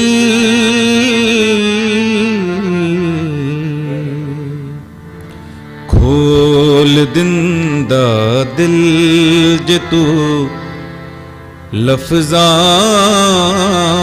ਦੇ ਵਿੱਚ ਯਾਰਾਂ ਦੇ ਨਾਲ ਖੋਲ ਦਿੰਦਾ ਦਿਲ ਜੇ ਤੂੰ ਲਫ਼ਜ਼ਾਂ ਦੇ ਵਿੱਚ ਯਾਰਾਂ ਦੇ ਨਾਲ ਖੋਲਣਾ ਪੈਂਦਾ ਨਾ ਇਹਦਾ ਖੋਲਣਾ ਪੈਂਦਾ ਨਾ ਇਹਦਾ ਅੱਜ ਔਜ਼ਾਰਾਂ ਦੇ ਨਾਲ ਖੋਲ ਦਿੰਦਾ ਦਿਲ ਜੇ ਤੂੰ ਲਫ਼ਜ਼ਾਂ ਦੇ ਵਿੱਚ ਯਾਰਾਂ ਦੇ ਨਾਲ ਨਾ ਮਹੱਲਾ ਉੱਚਿਆਂ ਨਾ ਮਹੱਲਾ ਉੱਚਿਆਂ ਨਾ ਉੱਚੇ ਮਿਨਾਰਾਂ ਦੇ ਨਾਲ ਨਾ ਮਹੱਲਾ ਉੱਚਿਆਂ ਨਾ ਉੱਚੇ ਮਿਨਾਰਾਂ ਦੇ ਨਾਲ ਕੌਮ ਉੱਚੀ ਉੱਠਦੀ ਹੈ ਕੌਮ ਉੱਚੀ ਉੱਠਦੀ ਹੈ ਉੱਚਿਆਂ ਕਿਰਦਾਰਾਂ ਦੇ ਨਾਲ ਖੋਲ ਦਿੰਦਾ ਦਿਲ ਦਿਲ ਦਿਲ। ਬਹੁਤ ਅੱਛੇ। ਮਨਰਾਜ, ਪਾਪਾ ਦੀ ਕਿਹੜੀ ਗੱਲ ਸਭ ਤੋਂ ਜ਼ਿਆਦਾ ਯਾਦ ਆਉਂਦੀ ਹੈ? ਮੈਨੂੰ ਹੁਣ ਜਿਵੇਂ ਲੇਟਲੀ, ਜਿਵੇਂ ਪਿਛਲੇ 2-3 ਸਾਲਾਂ ਦੀ ਗੱਲ ਕਰਾਂ, ਮੈਨੂੰ ਉਹਨਾਂ ਨਾਲ ਬਹੁਤ ਕੰਮ ਕਰਨ ਦਾ ਮੌਕਾ ਮਿਲਿਆ ਕਿ ਅਸੀਂ ਇੱਕ ਪੋਡਕਾਸਟ ਸਟਾਰਟ ਕੀਤਾ ਵੀ ਉਹ ਕੁਛ ਆਪਣੀ ਕਵਿਤਾ ਬਾਰੇ ਬੋਲ ਦਿੰਦੇ ਸਨ ਅਤੇ ਮੈਂ ਉਹ ਚੀਜ਼ਾਂ ਗਾ ਦਿੰਦਾ ਸੀਗਾ। ਸੋ ਮੈਨੂੰ ਹੁਣ ਉਹ ਇੱਦਾਂ ਹੀ ਕਹਿ ਕੇ ਗਏ ਵੀ ਤੂੰ ਗਾਉਂਦਾ ਰਹੀਂ, ਕਿਉਂਕਿ ਮੈਂ ਹੁਣ ਪ੍ਰੋਫੈਸ਼ਨਲੀ ਤਾਂ ਮੈਂ ਕੁਛ ਹੋਰ ਲਾਈਨ 'ਚ ਹੈਗਾ, ਪਰ ਮੈਨੂੰ ਇੱਦਾਂ ਬਹੁਤ ਮੋਟੀਵੇਟ ਕਰਨਾ ਉਹਨਾਂ ਨੇ ਗਾਉਣ ਲਈ ਕਿ ਤੂੰ ਗਾਉਣਾ ਜ਼ਰੂਰ ਆ। ਅਤੇ ਮੈਨੂੰ ਇਹੀ ਗੱਲ ਹਮੇਸ਼ਾ ਯਾਦ ਆਉਂਦੀ ਰਹਿੰਦੀ ਵੀ ਜਿੰਨਾ ਵੀ ਮੈਂ ਹੁਣ ਟਾਈਮ ਮਿਲਦਾ ਮੈਂ ਕੋਸ਼ਿਸ਼ ਕਰਦਾ ਮੈਂ ਵੱਧ ਤੋਂ ਵੱਧ ਝਿੜਕਾਂ ਪਈਆਂ ਉਹਨਾਂ ਕੋਲੋਂ? ਝਿੜਕਾਂ ਹਾਂ, ਹਾਂਜੀ, ਛੋਟੇ ਹੁੰਦੇ ਮੈਨੂੰ ਪਈਆਂ ਝਿੜਕਾਂ ਤਾਂ ਮੈਨੂੰ ਪਈਆਂ, ਪਰ ਉਹ ਬਹੁਤ ਹੀ ਉਹਨਾਂ ਦਾ ਜਿਵੇਂ ਮਾੜੀ ਮੋਟੀ ਚਪੇੜ ਵੀ ਪਈ? ਚਪੇੜ ਤਾਂ ਨਹੀਂ ਪਈ, ਮੈਨੂੰ ਝਿੜਕਾਂ ਪਈਆਂ। ਅਤੇ ਅੱਛਾ, ਘਰ ਦੇ ਵਿੱਚ ਉਹ ਕਵਿਤਾ ਜਦੋਂ ਰਚਦੇ ਸੀ, ਹਾਂਜੀ, ਉਹ ਤੁਹਾਡੇ ਨਾਲ ਕੋਈ ਗੱਲ ਵੀ ਉਹਦੇ ਬਾਰੇ ਕਰਦੇ ਸੀ? ਕੋਈ ਸ਼ੇਅਰ ਸੁਣਾਉਂਦੇ ਸੀ, ਸਾਂਝਾ ਕਰਦੇ ਸੀ? ਨਹੀਂ, ਬਹੁਤ। ਜਦੋਂ ਵੀ ਉਹ, ਕਿਉਂਕਿ ਮੈਂ ਜਦੋਂ ਉਹਨੂੰ ਦੇਖਣਾ, ਉਹਨਾਂ ਨੂੰ ਸਵੇਰੇ ਕਈ ਵਾਰੀ ਉਹਨਾਂ ਨੇ ਲਿਖਦੇ ਪੜ੍ਹਦੇ ਹੋਣਾ ਜਾਂ ਰਾਤ, ਅਤੇ ਕਈ ਵਾਰੀ ਉਹਨਾਂ ਨੇ ਸਾਨੂੰ ਸਾਰਿਆਂ ਨੂੰ ਬਿਠਾ ਕੇ ਵੀ ਇੱਕ ਮੈਂ ਚੀਜ਼ ਲਿਖੀ ਹੈ ਅਤੇ ਸੁਣਾਉਣਾ, ਤੁਸੀਂ ਦੱਸੋ ਵੀ ਕਿੱਦਾਂ ਦੀ ਲੱਗੀ। ਅਤੇ ਜ਼ਰੂਰ ਉਹ ਸਾਨੂੰ ਕਈ ਚੀਜ਼ਾਂ 'ਚ ਇਨਵੋਲਵ ਕਰ ਲੈਂਦੇ, ਸਾਰੀਆਂ 'ਚ ਨਹੀਂ ਪਰ ਕਈ ਚੀਜ਼ਾਂ 'ਚ ਉਹ ਸਾਨੂੰ ਜ਼ਰੂਰ ਇਨਵੋਲਵ ਕਰਦੇ ਸੀ। ਤੁਸੀਂ ਜਦੋਂ ਉਹਨਾਂ ਦੀ ਲਿਖੀ ਹੋਈ ਚੀਜ਼ ਕੁਝ ਗਾਉਂਦੇ ਸੀ, ਤੁਸੀਂ ਕਦੀ ਸੁਜੈਸਟ ਕੀਤਾ ਵੀ ਪਾਪਾ ਇਹਨੂੰ ਇੱਦਾਂ ਕਰ ਲਵਾਂ? ਮੈਂ ਕਿਹਾ ਇੱਕ ਦੋ ਵਾਰੀ, ਪਰ ਉਹਨਾਂ ਨੇ ਇੱਦਾਂ ਹੀ ਹੋ ਗਿਆ। ਠੀਕ ਹੈ। ਪਰ ਉਹ ਫਿਰ ਐਂਡ 'ਚ ਮੈਨੂੰ ਲੱਗਦਾ ਵੀ ਉਹ, ਕਿਉਂਕਿ ਮੈਂ ਜਿਵੇਂ ਐਕਸਪੀਰੀਅੰਸ ਦੇ ਨਾਲ ਤੁਹਾਨੂੰ ਚੀਜ਼ਾਂ ਪਤਾ ਲੱਗਦੀਆਂ, ਪਰ ਉਹ ਮੈਨੂੰ ਲੱਗਿਆ ਵੀ ਹਾਂ ਠੀਕ ਸੀ। ਮੈਨੂੰ ਲੱਗਦਾ ਵੀ ਕੰਪੋਜੀਸ਼ਨ 'ਚ ਸੈੱਟ ਨਹੀਂ ਬਹਿ ਰਹੀ, ਪਰ ਹੌਲੀ ਹੌਲੀ ਫਿਰ ਉਹ ਆ ਜਾਂਦੀ ਸੀ। ਵੰਡਰਫੁਲ। ਪਾਤਰ, ਜਿਸ ਤਰ੍ਹਾਂ ਇਹਨਾਂ ਨੇ ਕਿਹਾ ਨਾ ਕਿ ਜੋ ਦਿਸਦਾ ਯਥਾਰਥ ਹੈ ਉਸੇ ਨੂੰ ਚਿੱਤਰ ਦੇਣਾ ਕਵਿਤਾ ਨਹੀਂ ਹੈ, ਇਹ ਠੀਕ ਗੱਲ ਹੈ ਬਿਲਕੁਲ। ਪਰ ਯਥਾਰਥ ਨੂੰ ਲੈ ਕੇ ਉਹਦੇ 'ਚ ਕੁਝ ਕੱਢ ਕੇ ਲੈ ਕੇ ਆਉਣਾ, ਕ੍ਰਿਟੀਕ ਕ੍ਰੀਏਟ ਕਰਨੀ, ਦੈਟ ਇਜ਼ ਦ ਪੋਇਟਰੀ। ਇਹਦੇ ਵਾਸਤੇ ਮੈਂ ਤੁਹਾਨੂੰ ਇਹ ਕਹਿਣਾ ਚਾਹੁੰਦਾ ਕਿ ਪੈਗੰਬਰ ਪੈਦਾ ਹੁੰਦੇ ਨੇ ਤੇ ਬਾਅਦ 'ਚ ਕਵੀ ਬਣਦੇ ਨੇ। ਕਵੀ ਜਿਹੜੇ ਨੇ ਉਹ ਆਪਣੇ ਪ੍ਰੋਸੈਸ ਵਿੱਚ ਪੈਗੰਬਰ ਦੇ ਰਾਹ ਤੇ ਪੈਂਦੇ ਨੇ। ਪਾਤਰ ਉਸ ਪੈਗੰਬਰੀ ਰਾਹ ਤੇ ਸੀ, ਔਰ ਉਸ ਪੈਗੰਬਰੀ ਰਾਹ ਤੇ ਪੈਣ ਲਈ ਆਪਣੇ ਅੰਦਰ ਝਾਤੀ ਮਾਰਨੀ, ਆਪਣੀ ਨਿਰਖ ਪਰਖ ਕਰਨੀ ਨਿਹਾਇਤ ਜ਼ਰੂਰੀ ਹੈ। ਸਾਡੇ ਵਿੱਚ ਸੁਰਿੰਦਰ ਗਿੱਲ ਇੱਥੇ ਸ਼ਾਇਰ ਬੈਠਾ, ਇਹ ਜਾਣਦੇ ਨੇ ਸ਼ਾਇਰ ਕਿ ਮਨਮੋਹਨ ਵੀ ਸ਼ਾਇਰ ਨੇ, ਅੰਦਰ ਕਿੰਨੀ ਲੜਾਈ ਹੁੰਦੀ ਹੈ। ਮੇਰੇ ਅੰਦਰ ਵੀ ਚਲਦੀ ਹੈ ਇੱਕ ਗੁਫ਼ਤਗੂ, ਪਾਤਰ ਕਹਿੰਦਾ, ਜਿੱਥੇ ਮੇਰੇ ਲਫ਼ਜ਼ਾਂ 'ਚ ਢਲਦਾ ਹੈ ਮੇਰਾ ਲਹੂ, ਜਿੱਥੇ ਮੇਰੀ ਬਹਿਸ ਹੈ ਮੇਰੇ ਨਾਲ ਹੀ, ਵਾਹ, ਜਿੱਥੇ ਮੇਰੀ ਬਹਿਸ ਹੈ ਮੇਰੇ ਨਾਲ ਹੀ, ਜਿੱਥੇ ਵਾਰਸ ਤੇ ਪੁਰਖੇ ਖੜੇ ਰੂਬਰੂ, ਮੇਰੀ ਆਉਣ ਵਾਲੀ ਪੀੜ੍ਹੀ ਵੀ ਖੜੀ ਹੈ ਤੇ ਮੇਰੀ ਪੁਰਾਣੀ ਪੀੜ੍ਹੀ ਵੀ ਖੜੀ ਹੈ। ਮੇਰੇ ਅੰਦਰ ਆਵਾਜ਼ਾਂ ਤਾਂ ਹਨ ਬੇਪਨਾਹ, ਮੇਰੇ ਮੱਥੇ 'ਚ ਪਰ ਅਕਲ ਦਾ ਤਾਦਾਂ ਸ਼ਾਹ। ਅਕਲ ਔਰ ਮਨ ਦੀ ਲੜਾਈ ਕਿਸ ਤਰ੍ਹਾਂ ਕਵੀ ਲੜਦਾ ਹੈ। ਸਭ ਆਵਾਜ਼ਾਂ ਸੁਣੂ, ਕੁਛ ਚੁਣੂ, ਫਿਰ ਬੁਣੂ, ਫਿਰ ਬਿਆਨ ਆਪਣਾ ਕੋਈ ਜਾਰੂ ਕਰੂੰ। ਪਰਤ ਉਤਰੀ, ਦੋ ਇਹ ਜਿਹੜੀਆਂ ਆਖਰੀ ਲਾਈਨਾਂ ਨੇ, ਦੋ ਆਖਰੀ ਸ਼ੇਰ ਨੇ, ਇਲਹਾਮ ਨੇ। I salute that man for these two shares. ਪਰਤ ਉਤਰੀ ਤਾਂ ਮੈਂ ਕਾਮ ਮੋਹ ਲੋਭ ਸਾਂ, ਪਰਤ ਉਤਰੀ ਤਾਂ ਮੈਂ ਕਾਮ ਮੋਹ ਲੋਭ ਸਾਂ, ਹੋਰ ਉਤਰੀ ਤਾਂ ਜਲ ਖਾਕ ਅੱਗ ਪਾਉਣ ਸਾਂ। ਔਰ ਆਖਰੀ, ਇਸ ਤੋਂ ਪਹਿਲਾਂ ਕਿ ਲੱਗਦਾ ਪਤਾ ਕੌਣ ਹਾਂ, ਇਸ ਤੋਂ ਪਹਿਲਾਂ ਕਿ ਲੱਗਦਾ ਪਤਾ ਕੌਣ ਹਾਂ, ਹੋ ਗਿਆ ਹੋਂਦ ਆਪਣੀ ਤੋਂ ਹੀ ਸੁਰਖਰੂ। This is poetry. ਇਹ ਉਹ ਪੋਇਟਰੀ ਹੈ ਜਿਹੜੀ ਖੂਨ ਦੇ ਵਿੱਚੋਂ ਡਬੋ ਕੇ ਕਲਮ ਲਿਖੀ ਜਾਂਦੀ ਹੈ। ਔਰ ਹਾਂਜੀ ਬਿਲਕੁਲ, ਸੁਰਿੰਦਰ ਗਿੱਲ ਦੇ ਨਾਲ ਤਾਲੀਆਂ ਅਸੀਂ ਮਾਰਾਂਗੇ। ਇਹ ਤਾਲੀਆਂ ਇਸ ਲਈ ਜ਼ਰੂਰੀ ਸੀ ਕਿ ਇੱਕ ਕਵੀ ਵੱਲੋਂ ਆਈਆਂ ਨੇ ਤਾਲੀਆਂ। ਕਵੀ ਮਨ ਜਾਣਦਾ ਕਿਸ ਤਰ੍ਹਾਂ ਲਿਖਿਆ ਜਾਂਦਾ ਹੈ। ਪਾਤਰ ਆਪਣੇ ਆਪ ਨੂੰ ਵੀ ਨਹੀਂ ਬਖਸ਼ਦਾ ਉਸ ਕ੍ਰਿਟੀਕ 'ਚ। ਦੂਰ ਜੇਕਰ ਅਜੇ ਸਵੇਰਾ ਹੈ, ਇਸ 'ਚ ਕਾਫੀ ਕਸੂਰ ਮੇਰਾ ਹੈ, ਮੈਂ ਕਿਵੇਂ ਕਾਲੀ ਰਾਤ ਨੂੰ ਕੋਸਾਂ, ਮੇਰੇ ਦਿਲ ਵਿੱਚ ਹੀ ਜਦ ਹਨੇਰਾ ਹੈ। ਪਾਤਰ ਨੂੰ ਸਾਡਾ ਯੁੱਗ ਜਦੋਂ ਬੀਤ ਜਾਏਗਾ ਕਿਸ ਤਰ੍ਹਾਂ ਯਾਦ ਕੀਤਾ ਜਾਏਗਾ? ਪਾਤਰ ਨੂੰ ਯਾਦ ਕੀਤਾ ਜਾਏਗਾ ਉਸ ਦੀ ਇਤਿਹਾਸਕ ਸੂਝ ਕਰਕੇ। ਦੋ ਤਰ੍ਹਾਂ ਦੀ ਕਵਿਤਾ ਹੁੰਦੀ ਹੈ, ਇੱਕ ਤਾਂ ਪੋਇਟਰੀ ਆਫ ਹਿਸਟਰੀ, ਇੱਕ ਹੁੰਦੀ ਹਿਸਟੋਰੀਕਲ ਪੋਇਟਰੀ। ਪਾਤਰ ਹਿਸਟੋਰੀਕਲ ਪੋਇਟਰੀ ਦਾ ਪੋਇਟ ਨਹੀਂ ਹੈ, ਪਾਤਰ poetry of history the poet ਹੈ। ਪੋਇਟਰੀ ਆਫ ਹਿਸਟਰੀ ਜਿਹੜੀ ਹੁੰਦੀ ਹੈ ਉਹ ਇਤਿਹਾਸ ਤੋਂ ਟ੍ਰਾਂਸੈਂਡ ਕਰਦੀ ਹੈ, ਉਸ ਤੋਂ ਪਾਰ ਜਾਂਦੀ ਹੈ, ਔਰ ਇਤਿਹਾਸਾਂ ਦੇ ਵਿੱਚ ਮਲਟੀਪਲ ਹਿਸਟਰੀ ਦੇ ਵਿੱਚ ਜਿਹੜੀ ਐਗਜ਼ਿਸਟੈਂਸ਼ੀਅਲ ਜਿਹੜੀ ਕੰਪਲਸ਼ਨ ਹੈ ਹਿਊਮਨ ਬੀਇੰਗ ਦੀ, ਉਸ ਨੂੰ ਅੰਡਰਸਟੈਂਡ ਕਰਦੀ ਹੈ। ਤੁਸੀਂ ਦੇਖੋ ਕਿ ਪੰਜਾਬ ਦੇ ਸੰਕਟ ਨੂੰ ਦੀ ਇਤਿਹਾਸਕਤਾ ਨੂੰ ਕਿਸ ਤਰ੍ਹਾਂ ਸਮਝਦਾ ਹੈ। ਉਹ ਇੱਕ ਸ਼ੇਰ ਕਹਿੰਦਾ ਹੈ ਕਿ ਪੰਜਾਬ ਦੇ ਉਸ ਵੇਲੇ ਨੂੰ ਤੁਸੀਂ ਵਿਜ਼ੂਅਲਾਈਜ਼ ਕਰਕੇ ਦੇਖੋ। ਮੈਂ ਉਹਦੇ ਦੋ ਲਾਈਨਾਂ ਤੁਹਾਡੇ ਸਾਹਮਣੇ ਪੇਸ਼ ਕਰਦਾ, ਤੁਹਾਡੇ ਸਾਹਮਣੇ ਪੂਰਾ ਮੰਜ਼ਰ ਜਿਹੜਾ ਹੈ ਉਹ ਸਿਨੈਰੀਓ ਉਹ ਉਸਰ ਜਾਵੇਗਾ। ਉਹ ਪੰਜਾਬ ਸੰਕਟ ਬਾਰੇ ਕਹਿੰਦਾ ਹੈ, ਮਾਤਮ, ਹਿੰਸਾ, ਖੌਫ, ਬੇਬਸੀ ਤੇ ਅਨਿਆਂ, ਇਹ ਨੇ ਅੱਜ ਕੱਲ੍ਹ ਮੇਰੇ ਦਰਿਆਵਾਂ ਦੇ ਨਾਂ। ਮਾਤਮ, ਹਿੰਸਾ, ਖੌਫ, ਬੇਵਸੀ ਤੇ ਅਨਿਆਂ, ਇਹ ਨੇ ਅੱਜ ਕੱਲ੍ਹ ਮੇਰੇ ਦਰਿਆਵਾਂ ਦੇ ਨਾਂ। ਫਿਰ ਉਹ ਕਹਿੰਦਾ ਉਦੋਂ ਇੱਕ ਐਪਰੀਹੈਂਸ਼ਨ ਸੀਗੀ ਕਿ ਕਿਤੇ ਪੰਜਾਬ ਫਿਰ ਦੁਬਾਰਾ ਤਾਂ ਆਪਣੀ ਹੋਣੀ ਤਾਂ ਨਹੀਂ ਹੰਡਾ ਰਿਹਾ, ਜਿਹੜੀ 47 ਦੀ ਹੋਣੀ ਹੈ ਉਹ 84 ਦੇ ਵਿੱਚ ਤਾਂ ਨਹੀਂ ਹੰਡਾ ਰਿਹਾ। ਉਹ ਕਹਿੰਦਾ ਉਦੋਂ ਵਾਰਿਸ ਸ਼ਾਹ ਨੂੰ ਵੰਡਿਆ ਸੀ, ਹੁਣ ਸ਼ਿਵ ਕੁਮਾਰ ਦੀ ਵਾਰੀ ਹੈ, ਉਹ ਜ਼ਖਮ ਤੁਹਾਨੂੰ ਭੁੱਲ ਵੀ ਗਏ, ਨਵਿਆਂ ਦੀ ਜੋ ਫੇਰ ਤਿਆਰੀ ਹੈ।